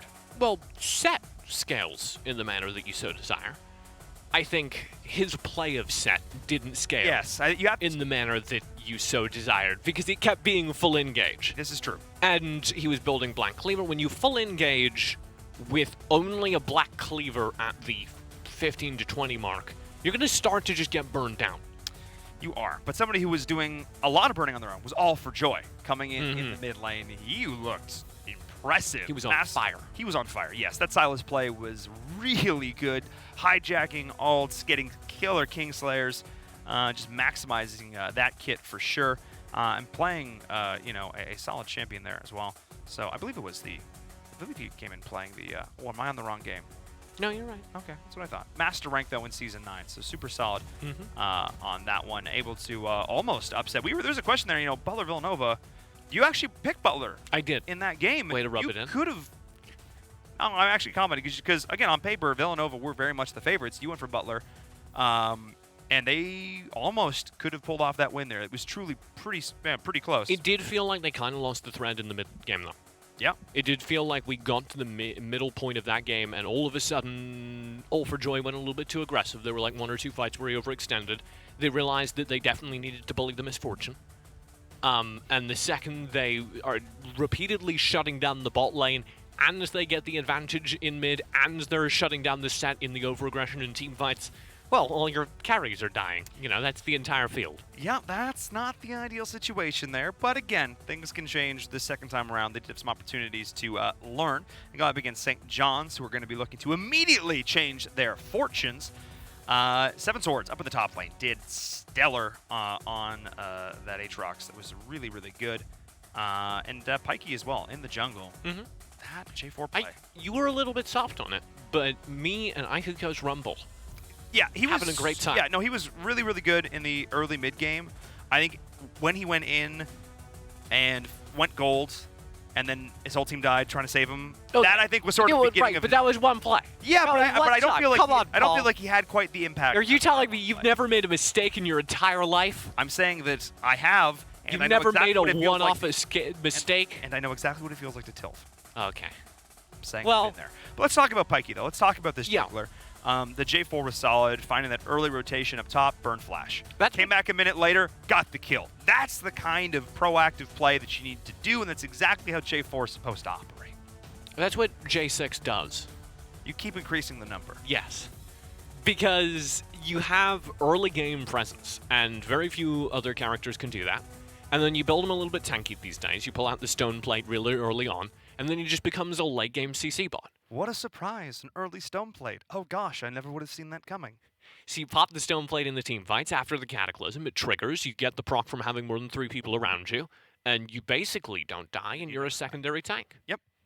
And it's scary because he does so much damage, offers so much utility, and he's a tanky boy now. Well, at different points in the game. You start with the damage, you scale into the tank. And then you get a little bit of both, and then everybody's happy, and the CC is always relevant. Let's jump into our draft, though, for our 4th match of the day. It's exactly how this is going to break down. Butler, as I said, looking to get this win on the table, looking to find a little bit of redemption. St. John's hot off that last victory. But again, this is going to be a close match. Oh, man. Yeah, this is going to be interesting. So our star player from the last game, I think, was the quiet presence of the mid laner, Ihuka. I want to see if he gets Rumble again. I want to see what comes out from his champion pool and if he can carry on in the same way. Because if I was watching that last game, which I sure hope Butler was, I'll let him play Rumble again. Yeah, again, it was solid in lane 2. His rotations coming in and the jungle plays were really solid. Equalizers were on point. Yeah, you're right. I guess you're right. The Rumble damage often sometimes is kind of deceptive. Yeah. If you're not watching the equalizer, you don't see it land, and then you don't realize why everyone's HP is just ticking down a whole bunch. But and then you're all gone. That equalizer is the best teamfight ultimate. So there's the Rumble band down, as you say. You also see the Graves. That is, once again, because of Pikey, who plays a very, very, very, very good Graves. Yeah, but also picking up a good J4. So I complain about that, as well as the Aatrox, once again for 7 Swords, locking in this duo that just brought them so much success in the last game. But Ornn, going to be the response here from Vixen Noko. My opinion, one of the best top laners, if not the best top laner in the game right now. Just the amount of utility it offers, the amount of CC, surprising damage, and tankiness. Got a Misfortune as well to carry into the mid-late. Yeah, very for fun. That's kind of interesting to me that he's picked it up because of how hard he was focused down that last game. So I want to see if we get a more defensive support. And Thresh is already pretty defensive. We have the Lantern, which is more escape tools than a lot of supports have. I wouldn't mind like a Tom Kench or something, I think. I'd say Braum. But it depends what's against him. Exactly. Well, because Braum could potentially be sniped here as a good counter to the Call of the Forge God, depending on what you want to pick up for St. John. Well, the Braum is just really good into this, which is why I would call Butler to pick it. Because Bullet Time and the Call of the Forge God. Look at that. So there it is. There it is. St. John sniped it out before the end of the first phase. That's a solid pickup. And as I mentioned before, what's great about so it calls it in. Braum just turns around, big ol' unstoppable shield, breakable shield. Hello. It's like no. This technically counts as a projectile. Oh, welcome to Braum's world.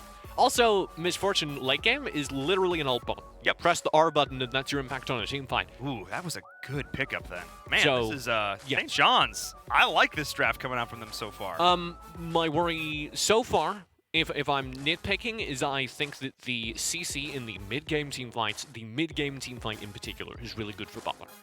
Call the Forge God into the Sage ultimate, you do a lot of opening damage. Once you have people locked down, you can follow through with the bullet time. So right now that's all blocked out theoretically by the Braum. They also have a decent amount of engage on the St. John's side.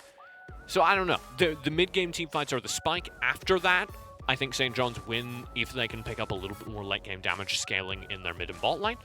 And Butler need to punish early game hard. That's a little bit difficult to do into a Braum Jarvan, but they can pick that up here as well. Yeah, and I'm liking the denials, the bot lane support pickups here for St. John's. Taking the comfort picks won't be banned. The second time the Barb is banned against them here, so I think that's definitely going towards that comfort pickup. Ezreal.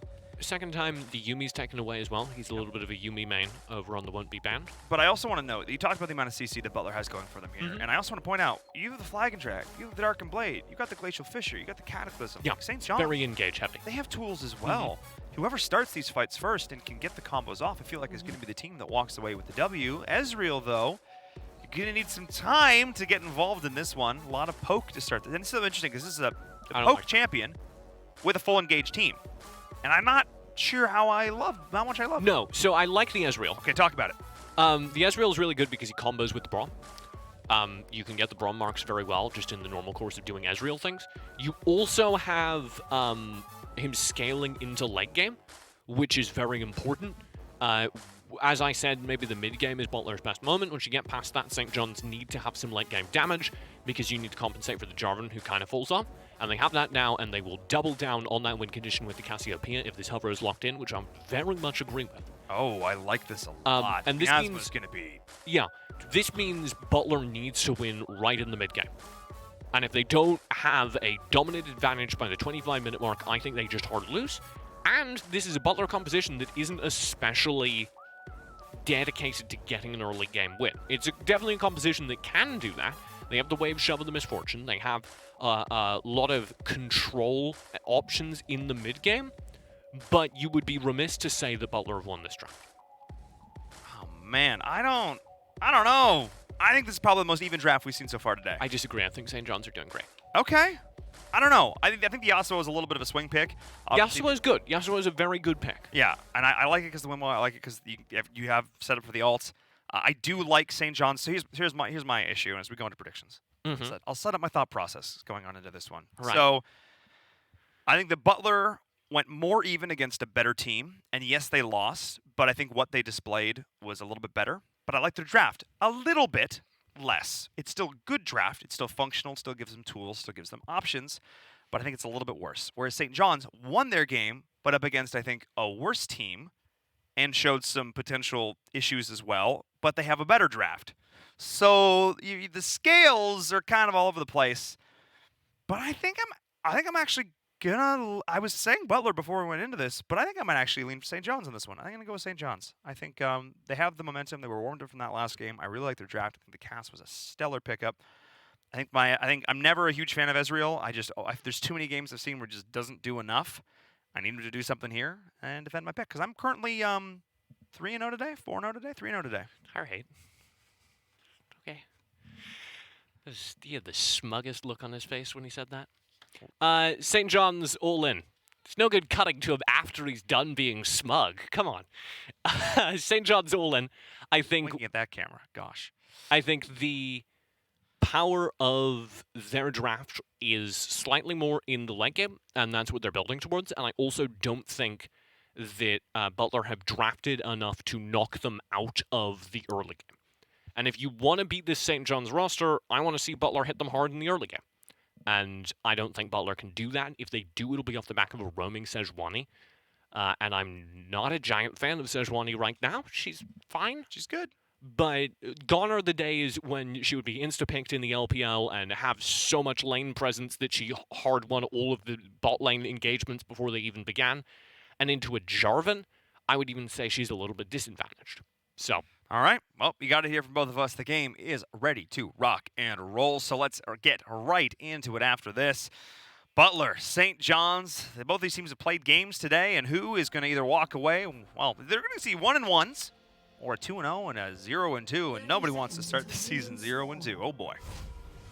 Yeah, I think it's going to be hard-pressed for St. John's to come out on top because Butler have that little extra emphasis, that little extra pressure. Can't go down 0-2. That's true. I thought you were going against your own prediction here for a second. No, what? I was giving you I was giving you points. Oh, Just trying to give you a narrative point. Oh, thank you. I appreciate that. I definitely need the help. Reborn, though, on a Braum. Wait, you switched, didn't you? I was going with St. I said I didn't like it. I said I didn't like the Butler draft, and you completely changed your tune. I like the Butler draft. You were I like, it's well, slightly less. you know, slightly because Yasuo's do one of two things. They either win you the game or they absolutely lose it for you. That's just your solo queue experience. It's everybody's solo. yeah, They go everyone's 0-7. They go 0-7, and then somehow you win the game. I don't understand how the math works. It just does. But Cass, one of my favorite mid lane champions. I just don't understand why nobody buys boots on her, Kappa. There's clearly sarcasm. Twitch chat, I'm right here with you. Solidarity. Okay. Come on, team. Don't look at me like that, TJ. I was looking, okay, weird flex. That's kind of what I have out of that. Okay. This Noko is taking a powerful flex in the top lane. That's 2 people just rushing him right off the bat. Oh! Spikey. I think if he committed to that auto attack, he kind of canceled an auto. I think. I don't know if he would have been able to get out though with the minion wave on him. Just smited him. I would have killed him. No. No, it wouldn't have. Wait, no. He doesn't have the jungle item yet, so he can't target. Darn it. It's too early. For some reason, I thought we were like 3 more minutes into this game. That's understandable. Uh-oh. Uh-oh. Well, here we go. What's back, though, on the flank? This could be disastrous here for Basham. We do have the alcoves now to play around. Keep an eye on that. Flash committed early, both sides. Forcing out the return flash action. Says, what is the target? First blood goes to the Ezreal. Snipe him on out. Hang on. Oh, me, oh, my. St. John's turning that one on its head. The distance back underneath the turret, though. Can't get the shot. Not quite in range. Reborn. Setting that up for Basham, who's bashing him right up about the skull to start this one off, and that's how you want to start a game for St. John. That's why I like that Ezreal Braum bot lane. Ezreal just shoots down spells constantly. You trigger the Braum passive by default. You just get that done. That is a scary bottom lane. I mean, Ezreal Braum is sort of one we talked about quite a bit, but wow, that was a series of events if I've ever seen them. Basham feeling really comfortable on that Ezreal, just threading the needle, getting that shot off. This is Wani's like, I'm feeling super confident. I can come in here and help. Guys, I'm helping. And then Flash was burned and life was burned. And not a great situation. Yeah, a lot of people think Braum is a relatively defensive early game. That's because of what Braum is often played with. When you used to see a ton of like Braum Kai'Sa, you're not going to win that lane, no. But now that you're seeing more aggressive picks with him, you can actually do a lot because he is basically on command stun against any character as long as your ADC is spitting out spells fast, which of course an Ezreal and especially Basham's Ezreal is. Doing that non-stop, burning through that mana to Fierce Rays, getting the tier early, of course. Gonna look to assist with that. This top lane's gonna be interesting. I would traditionally call it a wet noodle fight, but these two actually do surprisingly so much damage. You ever been hit with a pool noodle? Yes. It kind of hurt. Maybe that was just like 5-year-old me, but okay. Really hurt. Okay. There's a story here. We'll save it for another time. In any case, these two top laners will be able to potentially not only foster some solo kills, but definitely set up a jungle rotation should that want to come about. And I have to give props, actually, All for Joy not doing too bad, actually going dead even in this mid lane matchup so far into not the easiest one up against the Cass. So here's my kind of problem with the Butler thesis. Wow, did you hear I just drank tea and all of a sudden I have like my full voice again? That's amazing. It's powerful. Tea is a powerful thing. The problem is that the Butler thesis is a lot dedicated towards their mid game, and I don't see how they get into that mid game with an advantage. And you can't win the game in like one phase. So they can't go, hey, we're going to trade pretty even with like an Ornnatrox top lane. You know, no one's going to win. We're going to trade pretty even. Then we're going to get to the mid game. We're just going to close the game out. And if they can't close the game out in the mid game, then you've got Ezreal, Cassiopeia coming online, Aatrox late game. I just don't see St. John's losing that game state. I agree. I think it's going to be a very difficult situation to come out on top versus, as we're seeing the rotation spotted by the ward. Mac's going to look to try and make this one happen. He's out. He's out. Yep. I don't think there's any. Oh, maybe not. No, he's out. Still had the flash. I don't think he actually needed to burn it there. There's not a whole lot of mana on this Ornn either. If he'd gotten stunned, if Mac had managed to land the stun, he would have been dead. So, better safe than sorry. Yep. Burns the flash. And that's still absolutely massive at this stage here. Going on in. 7 swords. His current rate's only plat 3, so actually one of the lower ranked members here, but I think that's a little deceptive. His play has been really good. And a 68% Aatrox win rate across 25 games. That's a solid stat line. I'm just happy no one's running stats on me. What do you mean? Well, I was thinking about that, because we're just like pulling from their ranked queue, right? Yeah. But ranked queue this season is bad. That's why my summoner name is different from my name. Good times! They're seeing a return gank World up Ender. top. Pop of the World Ender, though, going to survive through a lot of this. They're playing this really passively. There they go. There's the recommittal. Butler Max going to try and make something happen. This is still a 2v1 situation. The alcoves! Force despite the minions to try and stay alive a little bit longer, but literally no mana for this Ornn right now. And the Aatrox is maybe gonna not quite! Barely! No HP, no mana, no problem. I think the Aatrox had an opportunity to walk away and maybe just should have. Big fan of Seven Swords kiting them into the alcoves, using those bushes very cleverly. And then the follow-up was to double back, which I guess I believe in. Ooh. But Sejuani can just take those. No level 6 for Pikey. That could have been a nice, juicy two-man Cataclysm, which could have resulted in some double burn flash. I don't think you... I don't think you burn down an Ornn Sejuani. No, you just try and make them both burn flash, and then it's... Right, but I really do think they could just stop and fight that. Because you put an Ornn in Cataclysm and he just stuns you. Well, yeah, but he doesn't have any mana, TJ. Oh, you are right. He literally didn't have... Right. And he couldn't have casted a single spell. You're right. But now he's back. Burns TP, Full answer mana. TP, so we're even on that, so keep an eye on the TP counters, actually the only ones in the game, so no crazy rotations to follow up on potential mid or bot lane engage. And right back into it, chains go down. Ooh, barely able to get out. That should be the noise he makes. Cast Bella's breath. You had a little bit more ramp to it the first time. Well, not gonna do it the third time. We have standards. Oh, get all those last hits. The CS! He got all of it! Normally we -1 in chat. Not today, team. Not today. All right, so my problem is this is kind of what I set out in the early game. Butler aren't going to get a massive early game advantage without trying something risky, which to their credit, we are getting now with this Rift Herald contest.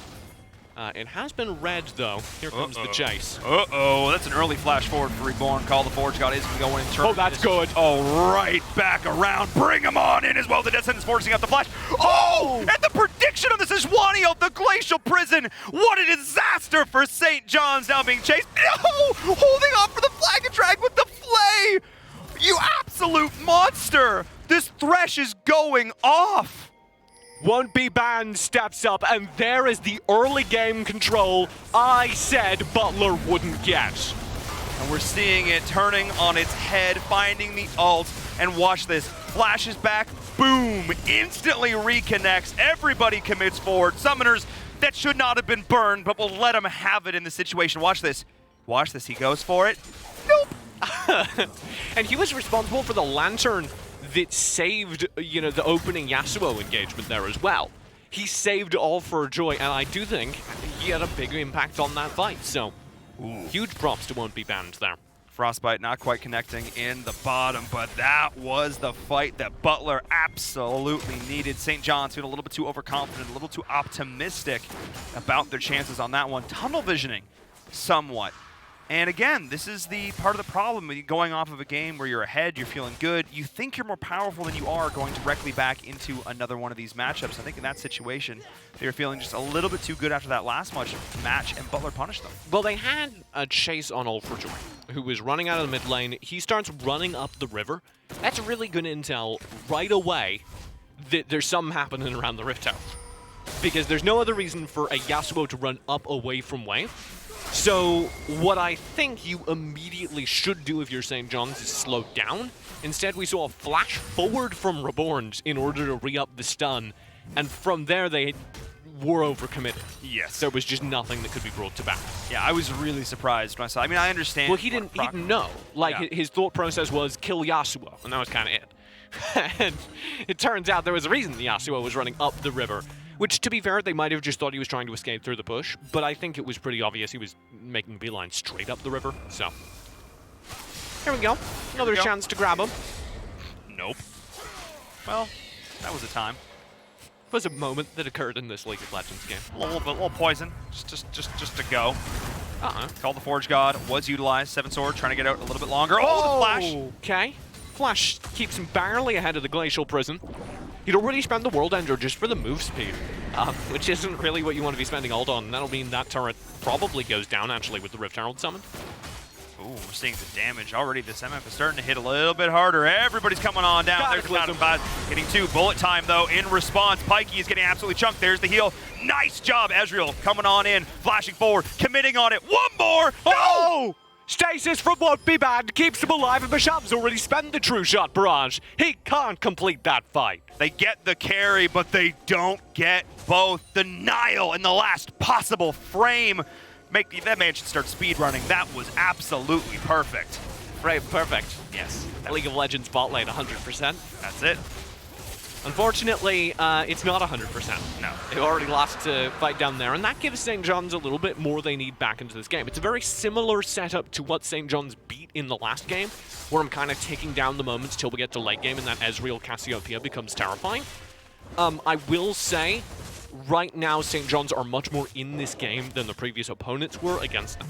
This is St. John's definitely solidly keeping themselves tied and now even slightly ahead, I think, with this turret gold in the early game, which is exactly the opposite of what you want for Butler. And here's the thing, this is so much the thought process I had going into this. I think on paper, I think Butler is the slightly better team, I think mechanically the slightly better team, but I like the draft of St. John's here, and St. John's is playing this draft well. They're getting some redemption on the kill they missed earlier, and J4 just arriving for funsies, but Basham, so terrifying. He's making me a believer in this Ezreal, I have to say. And yeah, Pikey, stick around. Let's push it on through. Only a minute left or so to get this turret plating, and I think they can take this one down. Won't be banned. Oh, True Shot. Oh, you're just standing there. Okay. I mean, he couldn't have dodged, but it's kind of weird that he popped a True Shot there, I guess, for vision primarily. Also to you, butt of the way. Call the Forge God, hit the turret, 7 swords, gonna get knocked out, force pop the World Ender, and then immediately it does end. Yes, your world over right now. Trading turrets out, picking up a kill. Positive trade for Butler right there, all things considered. Though at this stage too, second Rift Herald is spawning not too long, which means that getting this top turret will be pretty darn nice for them. A few moments ago, we did see St. John's. Oh, I'll hold this. This is bad. Ihuko in trouble. Flash. Force the flash box. Double stun. Petrifying Gaze. Uh-oh, finds the death sentence. Horseman the Cleanse coming back in on this. There's the TP. This actually could create a big opportunity, but it's a clean escape. Reborn comes in, nick of time. The double Petrifying Gaze from Ihuko. That was absolutely massive. This, Ihuko, I have to say, putting on a heck of a clinic on this Cassio so far. Beautiful cleanse timing as well, as of course getting off the ult to just get right on out of there. I think Butler thought that was sort of signed, sealed, delivered, but instead that Cassiopeia just slithers on out to safety. I liked your visual language there. I appreciate it. She's a snakely. So. That's why it was good visual language. Makes sense. So a moment ago, we saw bot lane, top lane trade. St. John's were able to push up, grab a turret. Butler, in the meantime, are continuing to really bully 7 swords up top. I don't think this is the worst trade for Butler, but the win conditions of St. John's, remember, are that mid and bot lane. It is the Ezreal Cassiopeia. Aatrox will get there. You're not going to knock an Aatrox completely out of the game no matter what you do. So I'm not that worried about the Aatrox scaling in as long as the Ezreal and the Cassiopeia stay alive. And that means I think the kills getting passed over to Basham are much more valuable for St. John's than the deaths that 7 Swords is taking. I don't disagree at all. I think that's 100% correct here. I like the lane swapping that's going on right now. Oftentimes we see the bot like ADC combo brought up towards the top in this situation. Again with the double early Rift Herald on that 8-minute Herald, but instead opting to put them into the mid, potentially a little bit of a safer position, and still swap that bottom laner down to the bottom and then mid to the top. It's a musical chairs is happening right now. It's basically what I'm trying to say. Yeah. So this is a multi-step swap, but you want to get. Ideally, you want to get the Ezreal Braum to take mid lane. Death Sentence wide. We are seeing the potential engage going in from the Sejuani. Ult is available. Keep an eye on it, but the fact that Basham didn't back away, I think was a bit of a, actually in this case, a false flag, red flag from St. John's. They didn't actually have anybody else there who could have helped, but Basham's just like, yeah, I'm just going to pepper you with Mystic shots while you try and take down my fairly tanky Braum, and good luck with that. We'll be on our way. So you want to have this Ezreal Braum in the mid lane, and then you're going to have the Cassiopeia kind of shoving wave and recalling. Shoving wave and coming back to mid lane. And you want the Aatrox to take the bot lane, probably. Although they have swapped, so you can get the Aatrox being sent back is just... Like, what is the Ornn going to do? Do you think they're just chasing that matchup? I think that's 100% what's happening here. And also just want to make sure that everybody can come down. The other big difference is Aatrox has the TP, but we'll talk about that in a second, is the... the swap goes through. Braum actually gets in the way, but still taken down. Beautiful job of getting the Ezreal out of it. He actually put himself in a position to block the death sentence. That was absolutely massive. Great support play. The reation you want to bring the Aatrox up top is because if they fight over the Dragon, TJ, he's got the TP. But lazy recalls, lose games, ghost goals. Oh me, oh my. Surviving underneath the turret. The kill actually goes out, does end up trading, but don't back underneath your turrets because they will go down when you die. And now Basham just has to watch as the mid lane turret falls, and Butler's early game lead that we stressed so hard they needed to earn. We're now past the 15-minute mark, and they do have quite a significant lead. Those turrets will parlay directly into objectives. That's going to be at least the Drake. I would not be surprised if they manage to curry it into a Rift Herald as well, given how much map control they have with those turrets down. Yeah, I would not be surprised. The other option could have been pushing towards that bottom lane, but everyone's going to back and reset. And then, yes, there are the pings coming out. You called it, TJ, right towards that Rift Herald. Wanted to make sure you deal with all those map objectives. 2.5 minutes. This is such a brutal turret deficit to be at for St. John's. That mid turret going down hurts their map control so much because they literally are playing so much further back right now. If you are going to contest for St. John's, you have to very much time your vision press perfectly. You need to say, okay, Butler are probably going for the Rift Herald. Now we're going to push forward as a unit, grab the vision, then fall back if they're not literally on Rift Herald. And as you can see, they just don't have that kind of control or awareness right now, so they're not able to contest it. They are not. Cass, obviously, no TP here. Taking a look at the turrets. Pretty even, all things considered. Slight gold advantage was taken on the side of Butler there, just through proximity. Grabbing this Rift Herald as well. Going to be utilizing that potentially in the bottom lane to equalize that last tier 1, or to continue to push it down in the mid.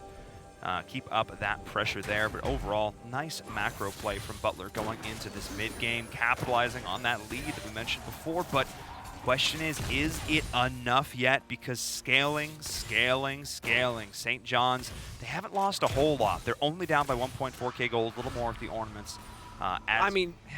Losing that mid turret is the big thing. Because if you don't lose the mid turret, it's actually, I think, fine to lose your 2 side turrets because you can just freeze wave, and it even could be argued you have an advantage there. But the only turret they still have is their bot lane tier 1. So all of that is going to put them at quite a deficit when it comes to contesting these objectives. Nobody saw you miss that bash, but don't worry about it. I didn't. I was actually looking into your beautiful eyes, so. Thank you. I actually totally didn't until you called it out. Point blank Mystic Flare, it's fine. But no, next couple minutes I think are going to be very much the deciding factor for Butler. They have built themselves up a nice little lead. The Misfortune has almost completed their second item. I think once they hit that power spike, that's when they're going to look to start to go. We have seen a little bit of a CS advantage being generated here by this Ezreal, but 2-1-0, 3-0-1, still solid performances for both of these bot laners, but I think the support players are really the unsung heroes. Great Thresh play, great Braum play so far this game. Pressure in mid from this Ezreal Braum.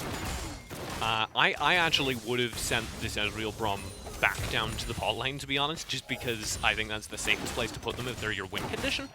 The fact that they put the Cassiopeia there instead indicates that they believe that Cass is most likely their win condition, and given Aikiko's play in the last game, I don't know that I disagree. And even so far in this game, too. I mean, yeah, 0-1-1 isn't, super stellar stats, but, and actually that much of a CS deficit. Hang on a second, about a 50 CS deficit down from this Yasuo right now. All for Joy has been going on. All for Joy hasn't had delay swap. That's most of where that comes from.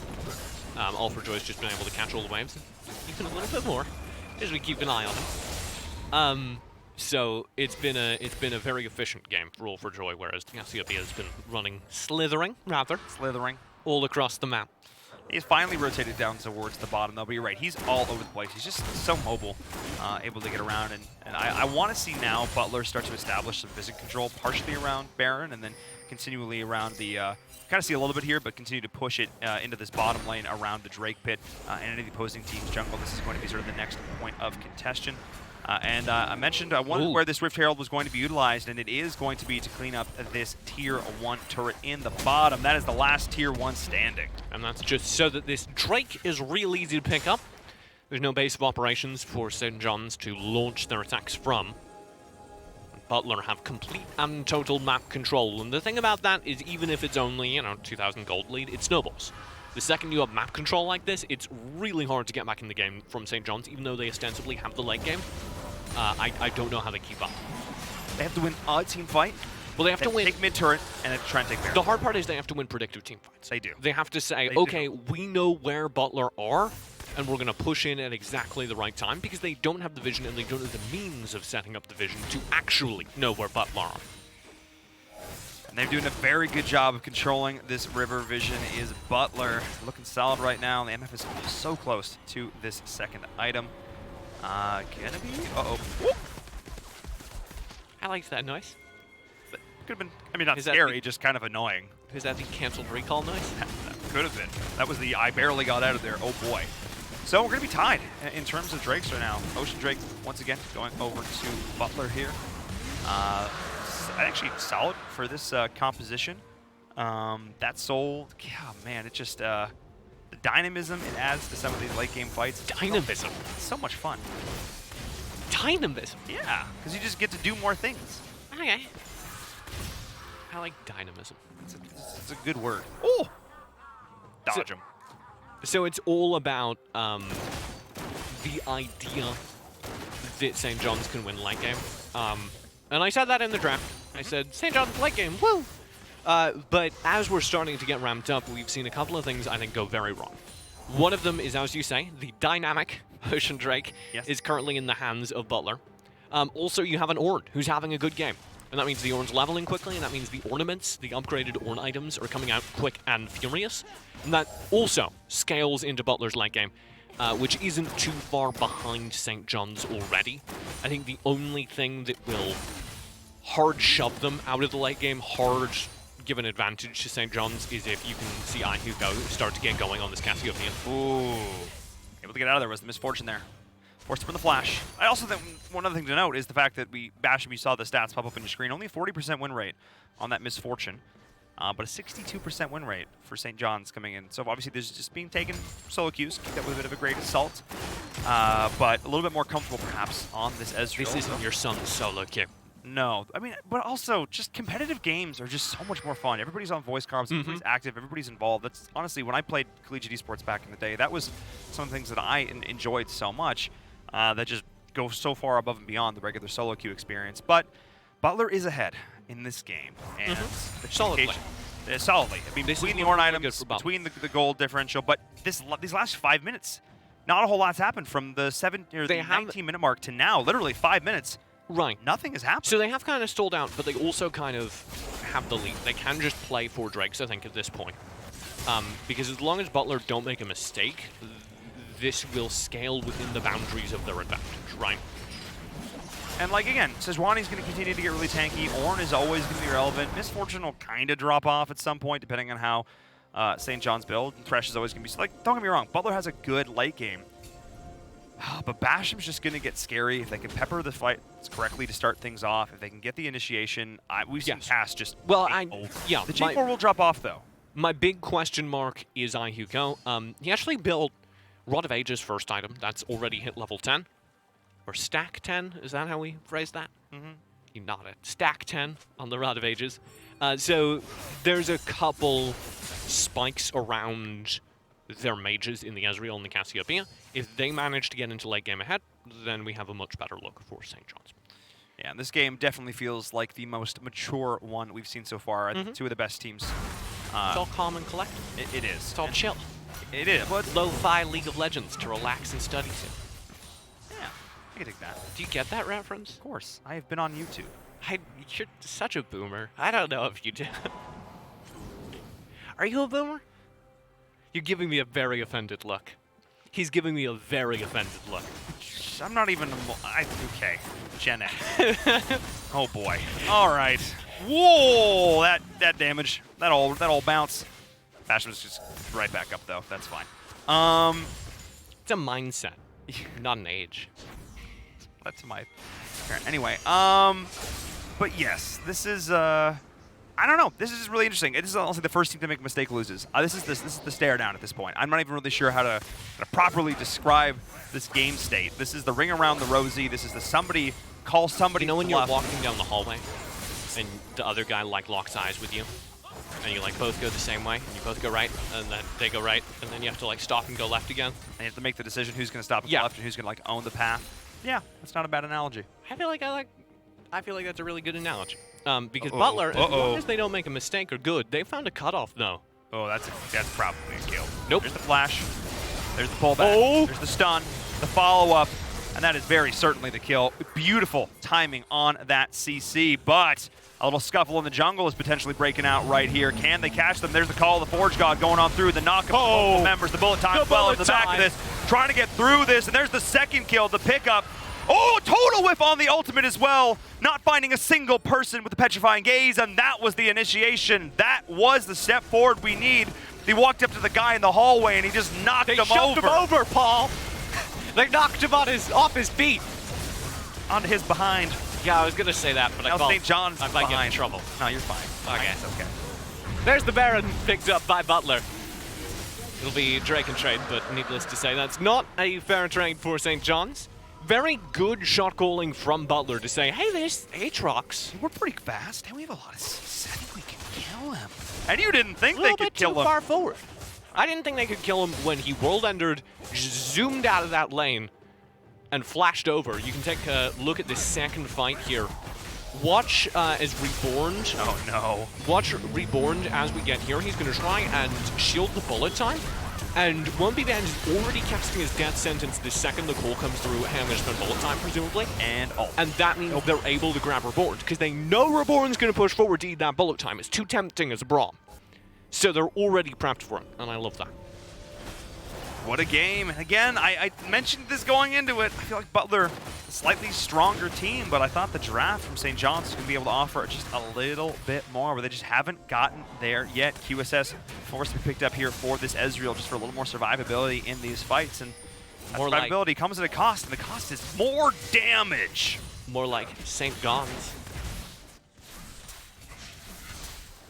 Because they're out of this game. Oh. Oh. Because they're gone. Oh. Gonna be honest, that took me a second. My brain went somewhere else. I appreciate it though. It was good. That was me. That wasn't you. You're fine. Thanks. Matt Turret though. Pretty far forward. Pikey can just go on them. Never mind. There's the Cataclysm locking up a couple of members. TPs are coming in. Bullet time as well. Reburn. Oh, actually, finding the back line. Trying to take down the carry, but no! And in response, the call of the Forge God, the reinitiation, knocking him on down. What looked like it could have been a great fight for St. John's is turned on its head, and that is the ace, the triple kill for the Yasuo from Butler as they push in. TJ, that might just be the game. I think it very well is. Ihuko goes too far forward trying to find a kill, does find damage, but there's no way to get in on all those high HP targets, and Butler will win it in the mid-game. And the prediction from both of us, but St. John's, hot off their win in the last game, might be enough to upset it, but Butler is just too strong. They said, yes, we lost in game number 1, but up against a stronger opponent, and we will rally, bringing both of these teams to 1-1 on day 1 here for the 2020 regular season. Oof, what a game. It was so close. It was so close. And then it just felt like every little trade, Butler just got a little bit more. It was that. A little bit more. It was that pick on the Aatrox. We had a 50-50 game, and then they spot out an Aatrox. 7-0 just stepped a little bit too far forward. Just a touch. And the call comes out, and it's great shot calling, and they just accelerate right into that top lane, grab the Aatrox, and from there the game's over, because they earned such an advantage off of that. I was a little bit worried they weren't doing enough with the Baron, but it's just beautifully played by Butler. They wait until they can get maximum value from the Baron, and they are able to push into a mid-lane team fight. There's just no way for St. John's to turn. And instead of sitting behind the turret, maybe taking the loss, maybe playing from the Nexus turrets, which would have been the smart play, I think, extend the game as much as possible. St. John's go very aggressive. Say, okay, let's turn this fight here and now. And I don't think there was a world in which they did that. And here's the thing. I think it comes back. Part of the reason why I didn't love the Israel pick, and I've sort of validated in my not loving. You should have stuck with. You were doubting them. You should have stuck with them. See, here's the thing. When you're up against a really tanky Ornn and you're up against a tanky Sejuani, you want an ADC, an attack damage carry, to shred through them, not a little Ezreal poking a ding, and everybody else went in. And Ezreal is just like, I'm going to help from the back, and then everybody goes in without him, and then they die because they don't have that additional damage to shred down the frontliners. That's where the Cassiopeia should have been.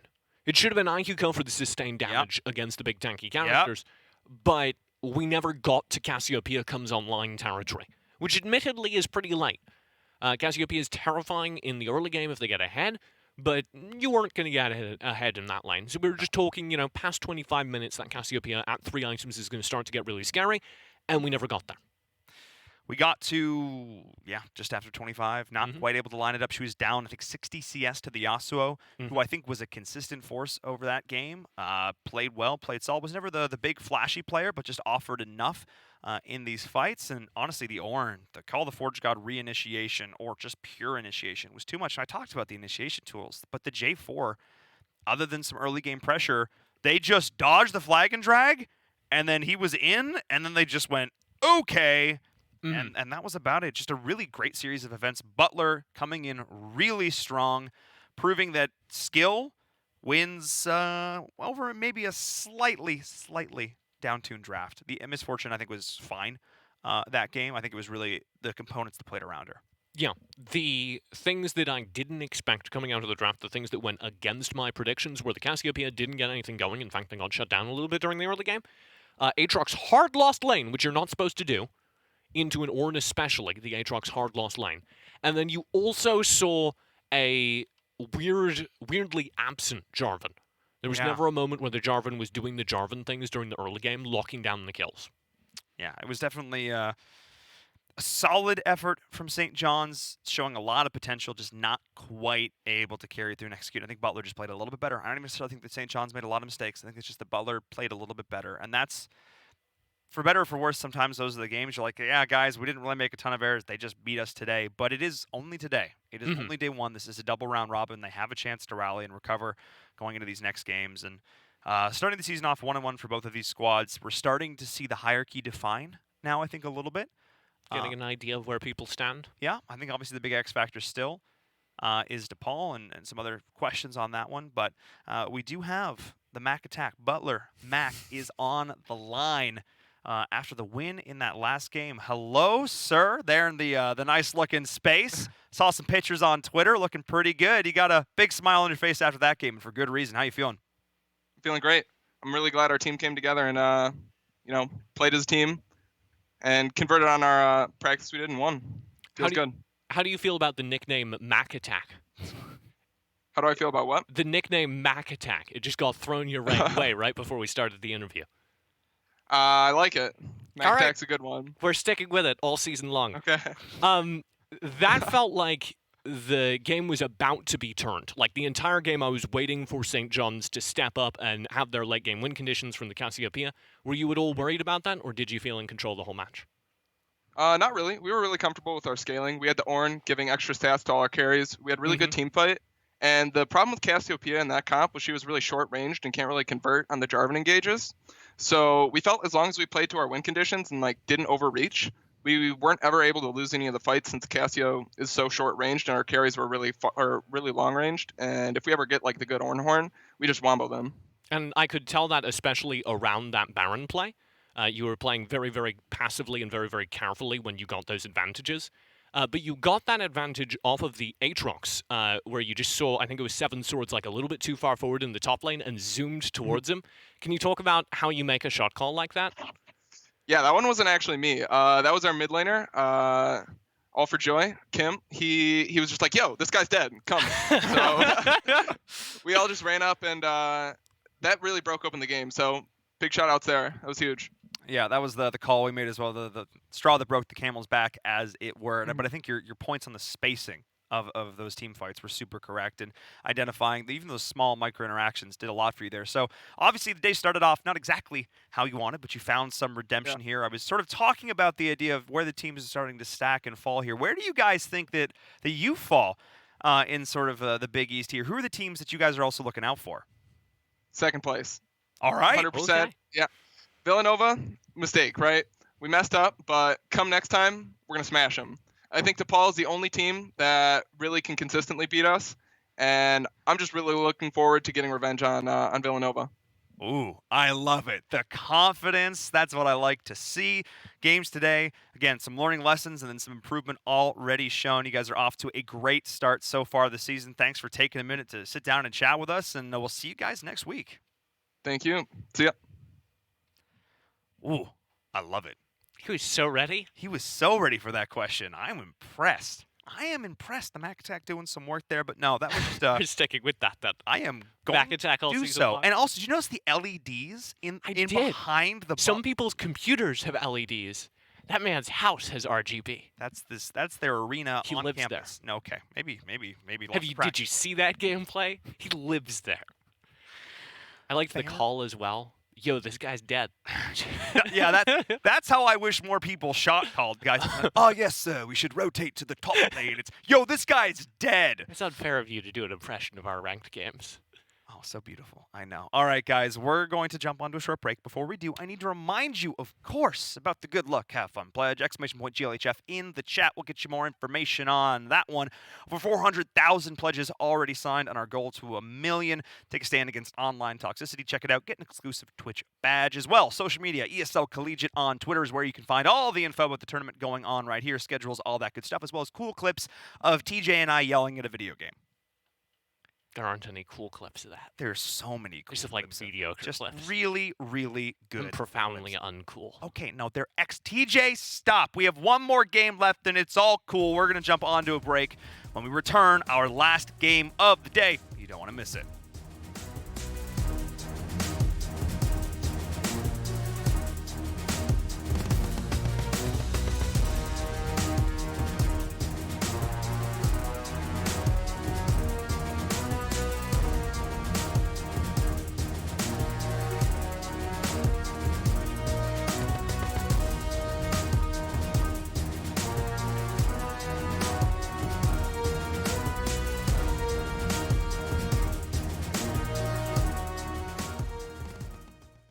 My name is Jordan Gilbert, aka Nothing. Hi, my name is Sue Lee. My handle is Smix. I think it's important for these initiatives to happen. Empathy really, really goes a long way, and it always means so much to us, and I think that's where initiatives like this really help. I encourage everyone in the community, anytime they see bullying, anytime they see someone getting called names, I encourage you to step up and say something. Good luck, have fun. Good luck, have fun.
Hello and welcome back to the Big East League of Legends regular season for the year of 2020 for ESL Collegiate League of Legends action.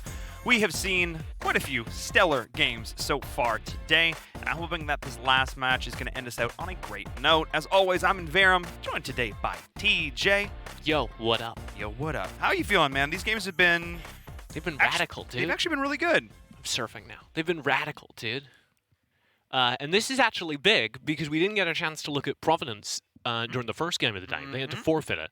So we're circling all the way back around, and they're now going to be playing versus Marquette in our final game of the day. And Marquette, a team who came in as probably, on paper, the lowest seeded team, actually didn't have too bad of a performance. Let's take a look at our overall standings now to refresh the memories here. Butler and St. John's in the middle of the pack there. Butler coming out on top in that last matchup, claiming that they're going to body everybody else. Maybe not Paul, but just about everybody else. The loss to Villanova. Except for the first game we played. It was a fluke. It was a fluke. And to be fair, I can see that they definitely have the potential to get that one done, especially if Villanova can't quite get their practicing schedule all aligned. But Providence, you see them as an 0-1 there. They actually, unfortunately, had to forfeit their match earlier today up against DePaul. Providence, again, another one of these teams with something to prove coming into this. And I think going up against Marquette, this is going to be great because the loser of this matchup, I feel, is kind of at the bottom of the standings right now. Yeah, at least the standings in our heads. Yeah. The actual standings don't reflect much. They're just a whole bunch of ones and zeros. Or twos and zeros in a couple of cases. But just ones and zeros. The vertical standings in my head are built entirely out of in-game performance. And so far, Providence's in-game performance is lacking because they have not been in-game. This is true. Yeah, in the Marquette-Providence matchup, which we are about to witness, again, we just have a lot of unknowns still, especially when it comes to Providence. That was a shame as well because we didn't get to take a look at DePaul, who I think are also... Kind of don't mind that, though. We kind of get to save DePaul. Save them for dessert? Too. Because we'll get a sense of it, because DePaul are the favorites. Right. Into this. So they have the basically untouched roster from last season. They have the best individual, at least looking in terms of rank, player in the entire league. So they're the force to reckon with. The force to beat here. So I like kind of saving them off a little bit. Let's take a look at the draft, or sorry, not the draft, the roster for our first team here, lining this one up. Last time these two teams fought, Marquette did take down Providence 2-0. So, that's interesting. For some reason, I seem to recall in my head that went the other way around, but the numbers do not lie. Must have got that backwards somewhere in the mix. To be fair, there's 6 games to prep for, to be fair. Are you lying? No. I thought the numbers didn't lie, and that means you're lying to me. I'm just incorrect in my own brain. Marquette didn't lie earlier today, though.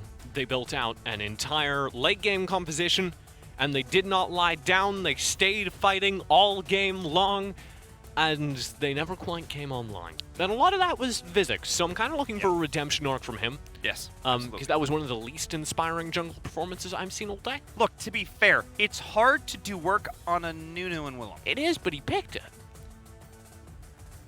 Maybe he didn't pick it. Somebody picked it. It was picked. It was picked for him. And that when there are other junglers who were on the cards, they almost picked a Sejuani, and some little voice maybe in their heads was like, no, pick a Nunu. How we got there and it did not look good. Yeah, but you know what? You can't ever place it on just one player. There were a lot of other things that happened around that as well. The top lane performance, not super stellar. The bottom looked not too bad, all things considered. And again, there's room for growth. That's the one thing I think is the most consistent takeaway for me so far today, is how much overall improvement I think I've seen from all of these teams. You're talking during the break, I think that's some of the best consistent play we've seen in the Big East thus far, and it's only day number 1. They're only going to continue to improve, especially as scrims come online over the course of this season. I'm really excited to see how these teams can progress, and I think the performances we're seeing in week number 1 will not be indicative of how this progresses. Let's take a look at this other team's roster, though. As we do, it is Providence. Speedy Butt Kiss, of course, up in the top. Nathan Fantastic, Eagle, Trevor, and Calhorn rounding out the bottom. I like how you read the accent, Mark. Trevor. Because I'm just going to hit that as Trevor, but you're committing, and I appreciate that. Well, I grew up bilingual, so in French, that would be Trevor. So. And I appreciate that. It's every now and then I remember that you're Canadian. Those when you're like, oh, I love maple syrup. And I'm like, I don't know about that. And that's when I remember you're Canadian. Oh, boy. Let's take a look at Calvin. In the bottom lane, the support player for this squad is junior in biology. of course, biology is important, learning how everything works together, and that also is kind of the role of the support. So I dig it.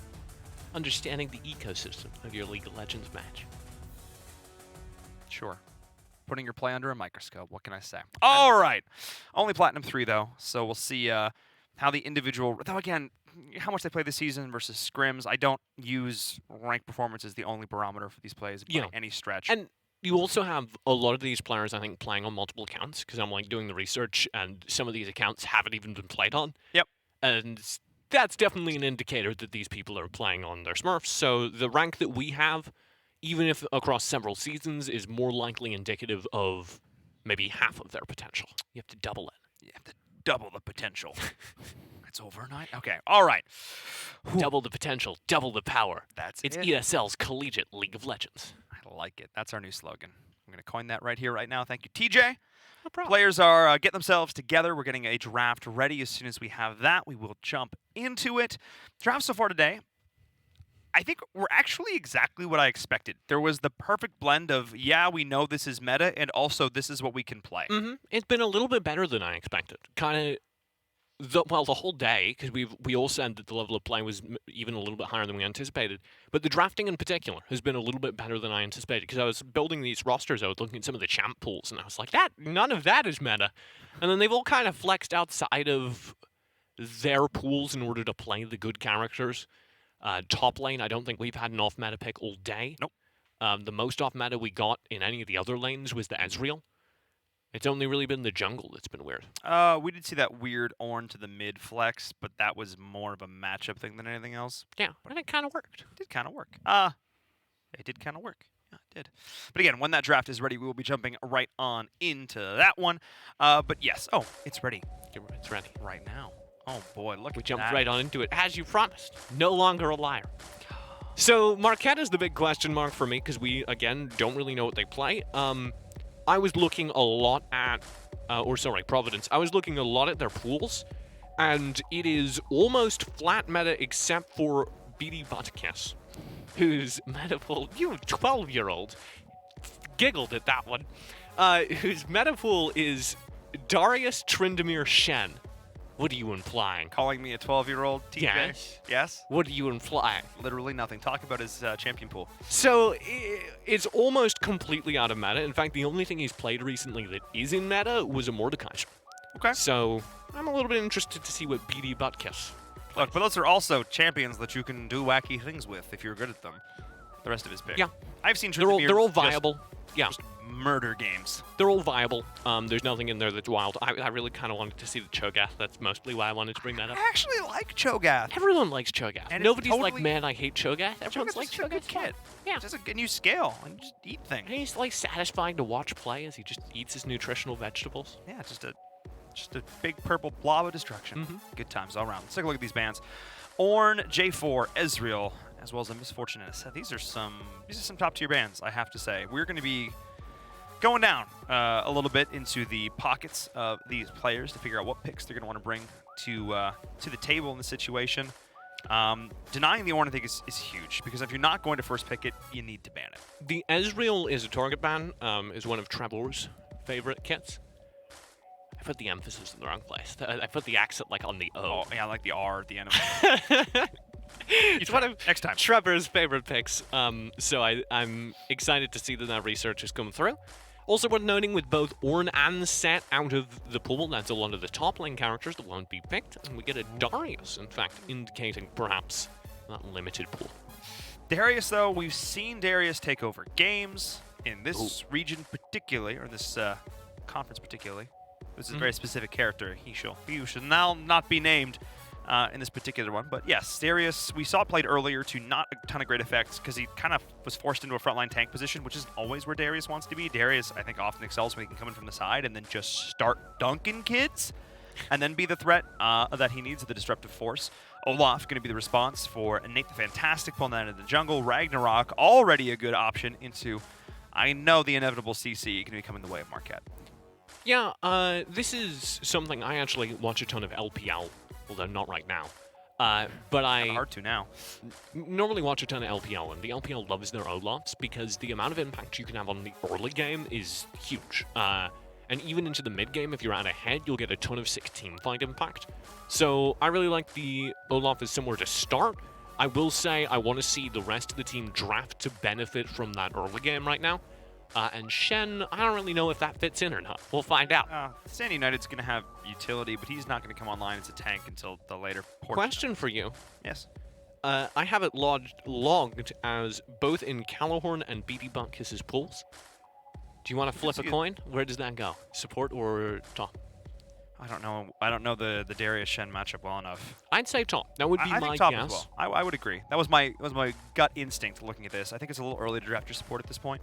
But Calahorn does have a lot of games on Shen. Okay. Okay. That could be. So that could be sort of the question Flex pick to sort of bait a couple bans, in support bans from Marquette here. They've got their jungle. Got their top. I like got their mid. Sejuani into Olaf. That's a pretty solid matchup because you have the CC to lock down the kind of dive engage. Olaf will need to spend the Ragnarok to escape the Glacial Prison. And you can also just, by default, apply the stacks as the Ragnarok, as the Olaf tries to be a frontliner. Because you have that. When you get to mid-late game, the Olaf's just trying to, like, run at people. And if you have on-demand stuns, and more importantly, the threat of stuns, he has to spend the Ragnarok earlier than he'd like. This is true. Diana coming in, though. Providence.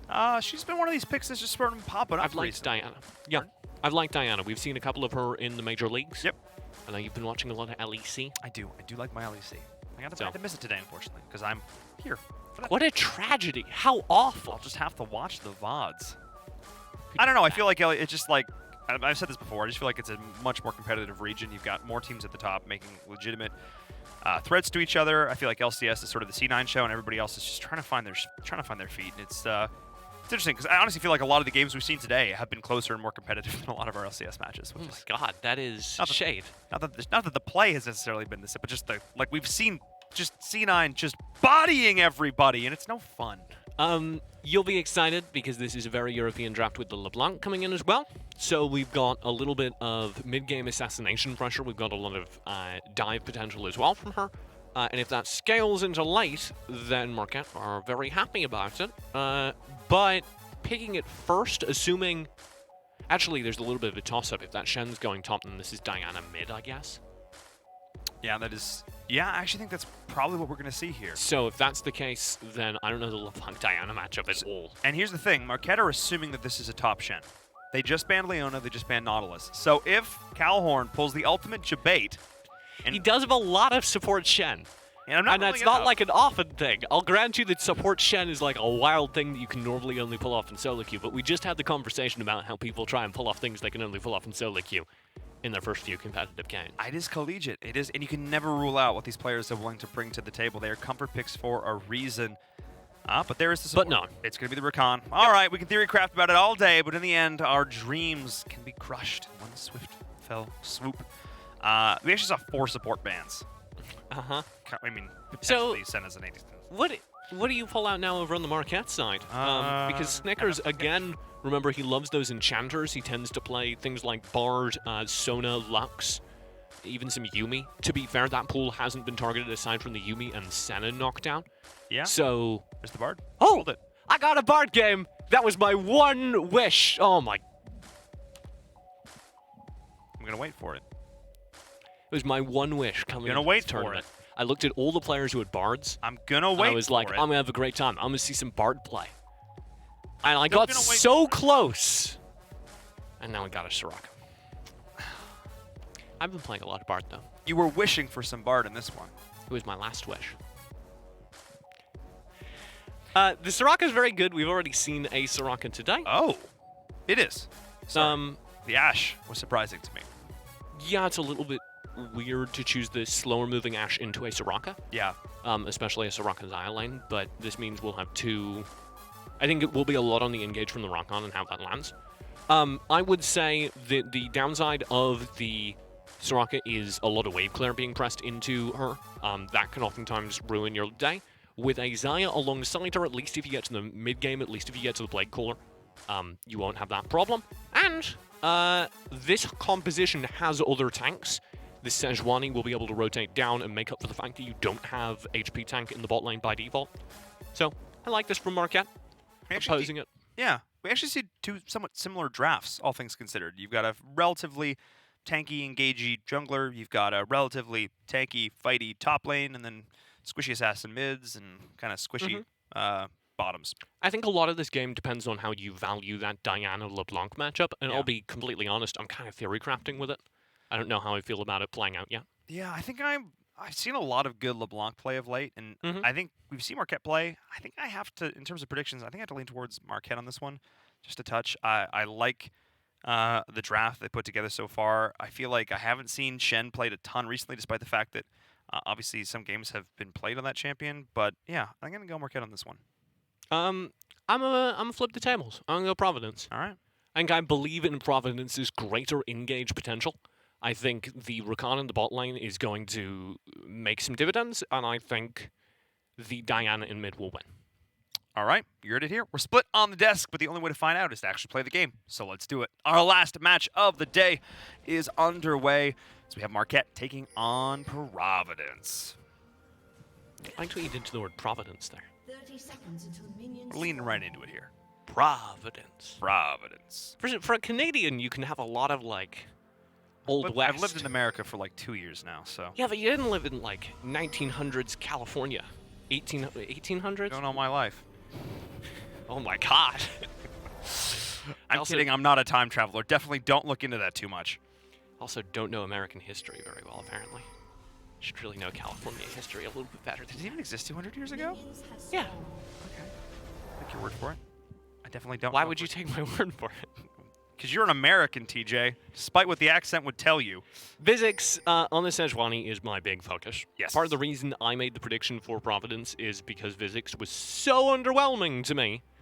The entire first half of their last game was kind of just Physics feeding. Yeah, but this to me is the redemption. Not on chance. Nunu. No, this is the redemption chance. This was the champ they almost went for. So this is why I'm like, all right, let's check it out. I'm about it. I'm about giving second chances here. So if Physics can have a better impact, and we definitely saw good mechanical plays from him at times. A couple of bot lane ganks looked really good, so he's not a bad player. Ooh, that's a lot of dairies. It's just a really rough matchup. That's a good win rate. Sorry, I'm enjoying the fact that we're getting some stats kicking in now. I'm a big fan of that. Okay, gold 3 is a little less exciting, but still 96 games, almost 100 games in the champion. It's solid. I mean, I have like 400 games on Galio. I'm not any good at Galio. That's not true. We played and we won. Gad, I'm not very good at Galio. Look, it was excellent. Thanks, Paul. We definitely won some of those games. Multiple games, in fact. Looking at this one, in the early game so far, I'm really looking to see how this early CS adds up, particularly towards the bottom lane. Xayah is already making Ash real sad. 11-5 so far, and it makes you wonder if the Xayah pick was as much a denial just to get rid of the Lovers duo over to the side of Providence, who did lock in that early Rakan and then allowed the response. So we'll see if this Ash was necessarily what exactly they wanted to go for. Look at these full clear paths. Both junglers taking literally all of the jungle. Oh yeah, both of them. This is interesting. Of course, too. the Olaf can get away with that because Olaf's clear is really fast, but for Sejuani, that's going to slow her down quite a bit. Top lane, you do your Darius for early engages. This early lane matchup is going to go in favor of the Darius. I do think Shen will start to stabilize and indeed be able to come out on top of this fight as we go later. Just a lot of sustain. Yeah, but yeah, Darius is one of those, like, you cannot let him get fed. You cannot let him get ahead in a great way. Clearly, I'm another person, there's other people who agree with this, and it may be, I don't know, an Olaf.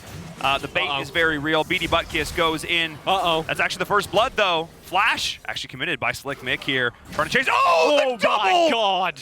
Oh, yes, I feel validated. I was so worried there because BD Butt Kiss over-engaged into it. I've definitely done that into early. this exact champion. I may have been playing with you when we did it. And if you're going to go, no, I blocked it out. Okay. If you're going to go aggressive for a flank gank like that, you have to respect that that's an Olaf coming in. The Olaf can't run into the fight. The Olaf can't zoom. So you definitely need to have a better sense of when that gank is coming than that. He eats one or two full Darius combos and just goes down. And that gives Slick Mick everything he needs to stay alive, come out on top. Yeah, it's an early lead up to the Darius, which is the one thing you absolutely don't want to have happen. Let's take a look at this again. Slick Mick, keeping an eye on it. Beady Butt Kiss. This is the moment where he stands to him right here, and he goes, okay, I'm getting ganked. But he just commits to the first blood. The shield comes through, but it's just not enough. Get and he pulls the flash, but this is where he utilizes the vision. He's taking him down, and boom. Not respecting that early game damage at all was the Olaf. Big thing, you just need your cooldowns back. And the second he does, the second he flashes into that bush, he buys enough time. Darius' cooldowns aren't too long. Turn around and win that fight. As he does. So now, Providence at a deficit in the early game, most critically. That's a deficit from their Olaf in the early game. You really do want to see a better time from Nate. And he's going to try and leverage the Olaf and just solo down the Drake, which he absolutely can do. Oh, but this vision here as well to support him. And this is a lot. And he knows, is he going to know this is Sejuani's coming? He can do this, but he's in a tough position as the rest of the team is rotating on in. Right. So, this is the worst start we've seen from a team in today's matches. That's just a comedy of errors right now. It's like everywhere Nate the Fantastic goes, just chaos seems to follow him. He's just the living embodiment of Murphy's Law right now. Thanks for leash. Nate just gets it nice and low, and the Soraka damage during the early game can't be underestimated. Oh, chains don't connect. Gonna look to go on through onto Trevor. Oh, on that's flash. good. Going back on in. Nice sidestep there. Centric. Everything is there. Fall from the Sejuani damage a little bit more. Oh, Ignite, he's got him. And that's it. That's tragic. Centric. I believed so much in Trevor. He outplayed Centric in that fight. He got past the Sejuani. He survived the stun. And Centric just knows Flash Ignite. Double summoner spend. Absolutely worth it, though. 100% at this point in the game. If you can get ahead in this matchup, and this is the Diana matchup was the one you were really looking towards here as well. If you can get ahead early in that as the LeBlanc, but she can just give people. She bodies people with only a few items here at this stage too, especially when you have so many squishy targets on the side of Providence, and they are down in CS in almost every single lane. In every single lane except the jump. They are down in every single, I'm going to rephrase this like 4 times. They're down in CS. Yes. The only thing you can talk about is Nate the Fantastic. But that's expected and also kills. Yeah, his CS is undermined when the kills he's fed away. Ooh, come on back. He's outside. He wasn't getting the benefits from the totem. He was outside. Oh, dear me! That's the price. Somebody play the Space Jam theme. Oh my, this is a Darius starting to get underway. Choo-choo. The hype train is leaving the station, and I am all on board. You like Darius so much. Because I die to him repeatedly. So when You're just validated to see somebody better than you taking those hits as well. It's more like it makes me feel better that other people make the same mistakes and think they can play the matchup. Yeah. That's about where we're at. Slick Mick will get the third turret flank. This is actually going incredibly well for him. Like, I don't know how they turn that top side of the map well. Like, I don't know if that's just a win condition now. We have 3 members down here in the bottom. Top, maybe they might just sacrifice at this point. I kind of have to give it up. You have to... But you can't, because if you just sacrifice wave, then well, you have to, Darius starts roaming, and then all of that gold that just got earned by Slick Mick is going to start to get invested across the rest of the map. Sejuani is 6. Something needs to happen with this. You have your ults. That was the big point. You're right. Absolutely correct, TJ. Something needs to happen right here to take him down, to stop any future momentum. And there's the ult coming on through. They need to shut him down right now, TJ. They're going in. Centric on the flank here, trying to find an opportunity. But there's the taunt. There's the shutdown. They've got physics. But Darius is coming in on the flank. They're not sure if they want to fight this, but it's a 2v3 situation going on through. Trying to find the damage from the LeBlanc, pulling him on through. Not going to commit fully here. Oh, Centric. Chains land. He's keeping them barely ticked, so you do get that route. But you're not going to follow through. Too far away. And there you go. Providence get a little bit back at the end of all that. That's it. That's exactly what they needed to do. Sejuani could not get ult, go to a lane, and get killed. That spells the beginning of the end. They shut down the jungler at this point, not letting the Sejuani build up any immediate momentum. That was massive. If they could have gotten a kill there onto the Darius, that would have been the icing on the cake. That would have put Providence well back into this game. But unfortunately, at this point, they are not looking so hot. Look at the turret plates at the top and look towards the bottom. This is a scary situation to be in if you're a Providence fan. So now disastrous results, I think, for Marquette in the early game. If they are unable to turn this around, Providence are just going to get outscouted. Like the Sejuani, it's big to take that down. Oh, flash to follow. You don't quite have that much. You don't now, and you don't have the ults. The Hugh. Oh my god. Okay. And look at the regen he gets with those runes. Oh me, oh my. That's unfortunate if I've ever seen it. Conqueror's good. Yeah. Conqueror is very good, and now Slickmick will be able to overwhelm this wave. This is absolutely going to be a turret. TP in is bold, given that there's another wave coming. Yeah. BD butt kiss. I don't think you win this. I think this is... mana. Oh, there's no way. Mana might be the other thing. Yeah, there's not enough left in the tank. And in the bottom, they're consistently trying to put the pressure on, which is the right decision, which is the right call. But it's not the right call when you overextend TJ. Glacial Prison comes in, trying to make a follow-up. Tubby Lord doesn't have a whole lot of mana to follow up, and we're seeing the continued pressure coming in from the mid as well with the LeBlanc. And they might just turn this into a Drake. I think that would probably be the decision if I was on the side of Marquette right about now. Yeah, Marquette, this is a disastrous early game for Providence. Marquette are just dominating. The only kill back so far is onto the Sejuani. Let's take a look again at this top lane. You can see what I'm talking about. BD Buckets just consistently getting very, very aggressive against Slickmick. And it's a Darius. Of course you can't do this. He goes in, he flashes, he commits the ult. Anoxia and Guillotine doesn't quite find it, and you think he's done. There's no way. But then that comes off cooldown, and everybody gets real sad. Yeah. So here's the Drake you called. Marquette able to scoop it up. There's Slickmick's complete stats again. Really good at Darius. That's actually his rank. Oh, thank you. You can look at him in Riot Games video game. This particular video game. Because there's options now that Riot Games You're right. has I earned didn't. DS. I don't know. I forgot the name of League of Legends for a hot 10 seconds. That's okay. We're here. But the presence that he's already had is just unstoppable, and I said this at like 3 kills. I think this might be a win condition, and I hold to that. Like, I think this Darius might just be a game ending at this point. Like, he's already got Trinity Force.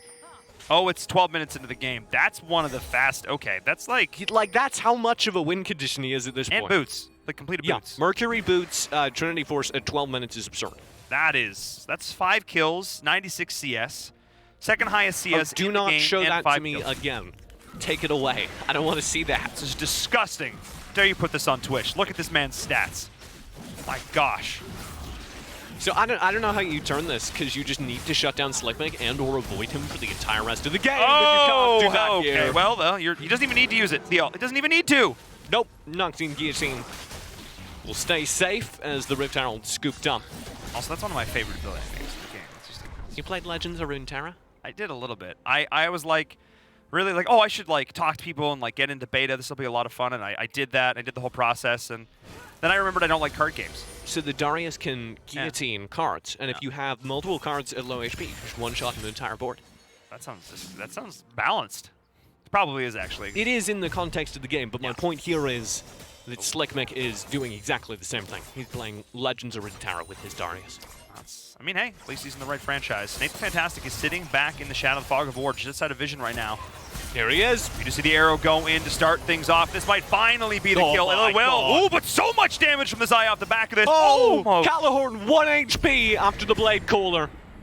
Oh my, that was the gank the Providence was looking for, though. Finally, after like 3 attempts. Okay, it's over. Slickmick, so confident, just walks away. Cool men don't look at explosions, all right? I've got this kill, he says, walking away. Here's your second peek at this bot lane attempt. And Ash is going to start things off with the arrow, and this is where everything goes wrong. Just a Blade Cooler, being so patient, holding on for so long. Ooh. With the Feather Storm for the extra feathers out. Yep. Very well played on the defensive from Like Mike, but it is the only thing that Marquette get.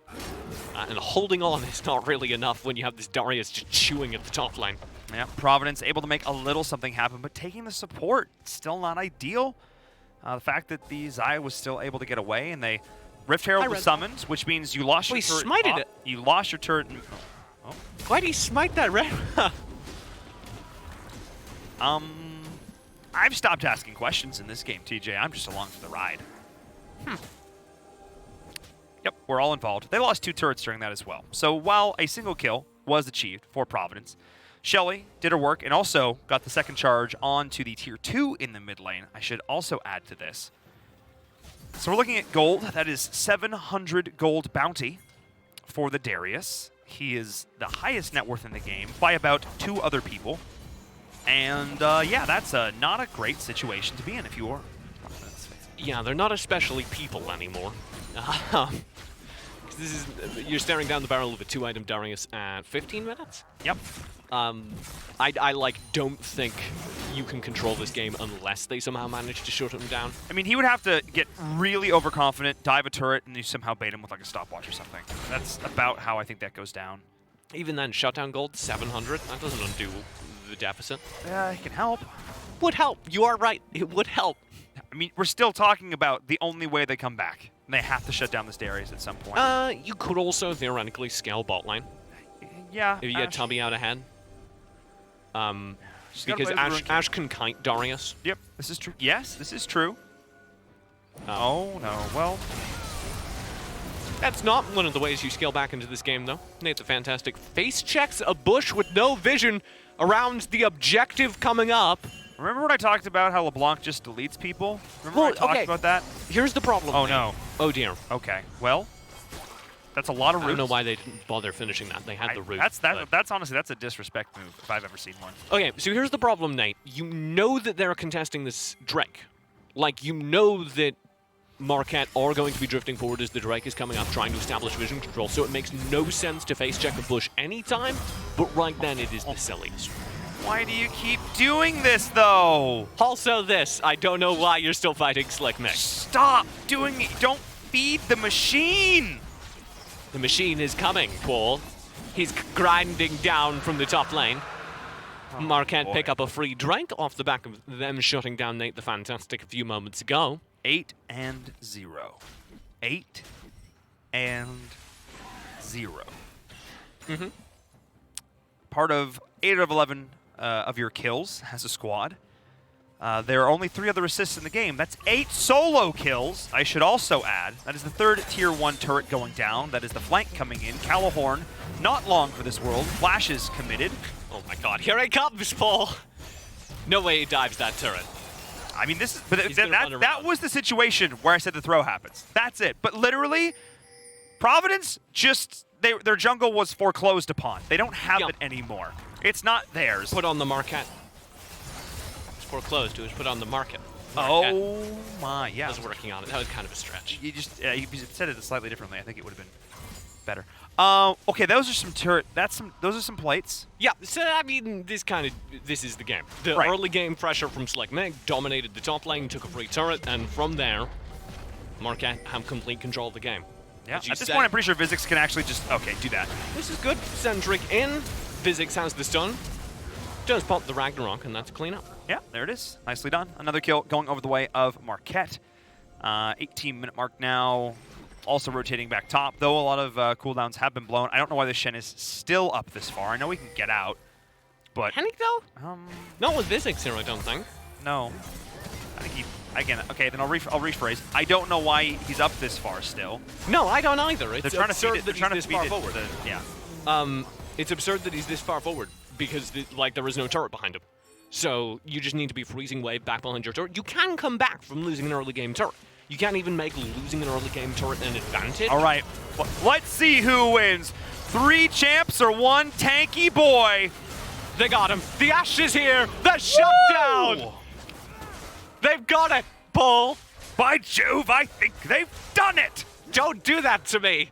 1,000 goals in the pocket of the from that shutdown. No, it went to the Diana. Well, that's still okay. I thought the Ash got it.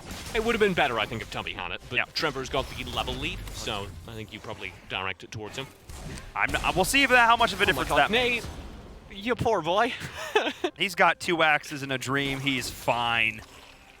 Yeah, but Mix is bigger. Mix is a big axe. This is true. That's true. 2 smaller axes versus 1 very big axe, which again has been shut down now, 8-1. Like, that bush is worded. You know there's a control word in that bush, He Nate. likes bushes. But the bush, there's 2 words in that bush. But hey, look, a little redemption from Providence at the bottom. They are not fully out of this yet. Inhibs are still alive. Ash can still scale. I'm being a little optimistic here, Could you read TJ. Let the me have gold this. Stats? Oh, that's Ragnarok Pop. That's a long cooldown. Could you read me the gold stats, Paul, in Virum Tot Kill? I could, if they come up on our screen. Oh, they are up on our screen. Oh, like the 7K gold lead? Yeah. Okay. Oh, I just went higher. Oh There's my. the full engage. This is for inhibitor. This is for game. Yeah, this is potentially it. Inhib does go down. Sej barely takes any damage. That was a scratch.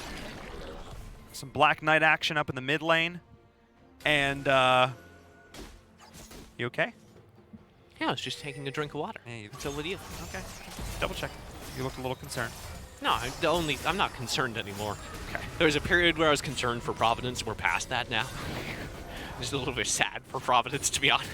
Look, it's the first game. They had some issues. They obviously weren't able to come in earlier today, play their first match.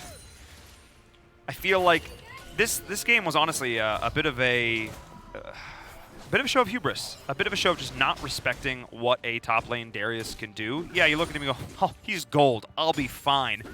But a fed Darius is a fed. Don't die to the minions. Oh no! Don't Nate! die to the minions. Nate! Nate! Oh my! if Ash wasn't there, he was dead. For the 100%. record. 100%. For the record. Actually, no, he had smite. He could have smited the He minion did still if he smite, and that's what his HP is did? at. He did. Oh my god. The poor lad. Pretty sure he smited. Maybe not. No, I think he did. Maybe not. So, Nate the Fantastic having a very unfantastic game after repeatedly getting shut down in the early game.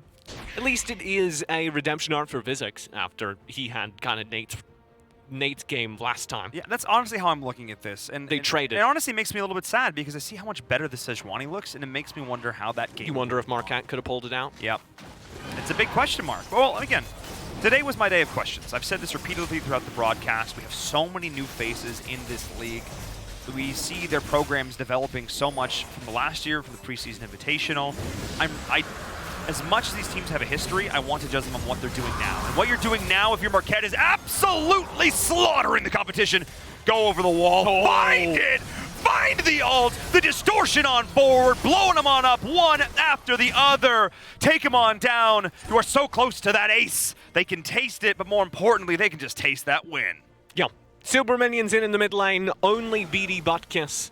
The advantage of the 20-minute timer is that there'll be respawns if you can hold out somehow It really for 10 doesn't seconds. matter, TJ.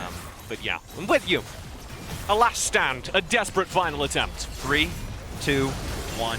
Yeah. All right, GG. That's the ace as Marquette claims their game. Providence not quite able to put it together, and that hype train went on down the tracks. And it was a Darius who was off the rails. Beautiful play from Marquette in that one. Bring themselves to 1-1 on the day. That's a redemption arc if I've ever seen one.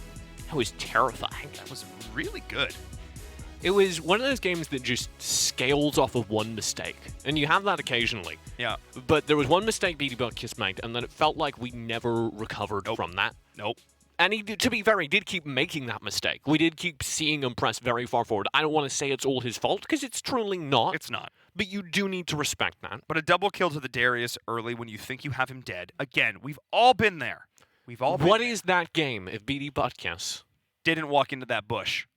well, like one more second on that fight in the top lane gank? Yeah. Like, waits one more second. And then you get the kill. The Olaf manages to shut down the Darius early. We know that bot lane was doing well. We know that Ashe was performing. I think that could have gone a completely different way. The bot lane was literally not relevant. You could have been playing any carry in the bottom. You could have been ahead by 100 CS, and it literally wouldn't have mattered. Which is interesting, because normally if you're up in the top lane, your bot lane is feeding, and you're going, I'm up by like 100 CS. Just hold on, guys. So But yeah, Jax, I could 1v9. Yeah. Not able to make it happen here, though. And No. again, a recovery from Marquette. Everything I wanted to see. Well, not everything I wanted to see. There was still, I think, some macro decisions that could have been a little bit cleaner. overall. I like their positioning around the Drakes. I like that they attempted a little bit more to go for vision control. I think they can still do that a bit. And again, that game would have gone very differently if that Darius hadn't come quite so fed. Let's take a look at our overall updated standings, though, and see where the day shaped out. Providence 0-2 off the back of the forfeit in that last loss. Paul, of course, up at the top, 1-0. But Marquette able to end the day 1-1. They are on the board, TJ. Let's talk head rankings. Where are people in your head? I think I have to still put the Paul up at the top because Just it's by Paul. default. You haven't seen him play, but it's but the by Paul. default. I think it's a 2-3 tie for. Honestly, I think you could justifiably put Seton Hall, Villanova, and Butler in any order. Can I say?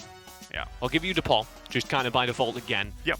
Then Villanova, then Seton Hall, then Butler, in my head. Okay. Because the game Butler lost, to me, didn't look good. To me, that felt like Butler kind of collapsed. Yeah. And I'm with their confidence. I'm excited by their confidence, but the mistakes they made in that loss looked especially egregious to me. I think for me, I would rank Villanova more confidently. You would. If they've been practicing for the last few months coming into this really well. That interview really...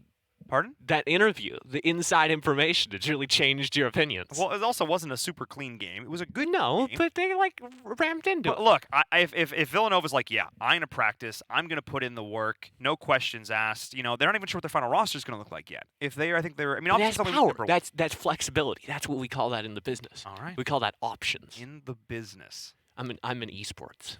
Are you in esports? Yeah. Oh boy. Did I have word in my ear about an interview just now potentially? I think we were told that there would be no interview, which is the word interview in your ear. That was that correct. You know what though? That's okay. That game I think sort of spoke for itself. Yeah. I think it kind of did. Deafening roar from the top lane. Yeah, that's okay. So you know what? That's a great day of games. TJ, give me your final thoughts on the day. Talk me through it. I was excited by a lot of the play. And we did see, I think, this is a really fun level of play to play at because you can see both the mistakes that the pros don't make because these players are still learning, and you can see the mistakes that pros do make in the high-level play that we're occasionally hitting. One of those for me was the top lane. It was a day almost focused on the top lane, and so much of pro top lane right now, it feels like there isn't a whole lot of impact that comes from the top lane because they kind of just play safe. You have safe set, you have safe Ornn, you have safe Aatrox, and they don't go aggressive. They just sit there and don't lose. And we saw in our final game of the day what happens if a top lane does lose. And it's devastating. So for everyone that says top lane doesn't have an impact on the game, I think you're right. I think top lane isn't incredibly impactful. Oh, I thought you were going with that. No, let me finish this sentence. I think you're right. I think top lane isn't incredibly impactful so long as it doesn't go wrong.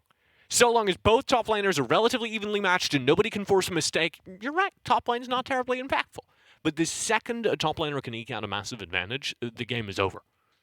That 1v1 has massive consequences, and I think today was a fun demonstration of that. When you put carries in the top lane, these tanky, aggressive bruisers, and they go off and they're that boulder that starts rolling down a hill, I think you're absolutely right. But I still think we have so much more to see from these teams. And this day was very encouraging to me. We saw a lot of really competitive games. I feel like the overall level of play... Yeah, I feel like it's leveled up from the, obviously you got a chance to watch some of the VODs. I got a chance to watch the Big East live for the last couple seasons, which is awesome. And I am really excited for what the future holds. So, yeah, that's kind of us on the day, which feels amazing to watch these teams come out and really perform. But before we do say goodbye, I need to remind you one more time, good luck, have fun, everybody. Good luck, have fun. What is that, you ask, TJ? What is that, Paul? It's the Good Luck, Have Fun pledge. Exclamation point GLHF. That will get you more info on that. Whoa. I can write I see a few. GLHF? I see a couple little badges there in chat. We could get a couple more going on there. Basically, it takes like 2 seconds just to take a pledge and say, I'm going to be less toxic, which is excellent. And we could all be a little bit less toxic. I think I need that for some of my casting. I'm not going to lie.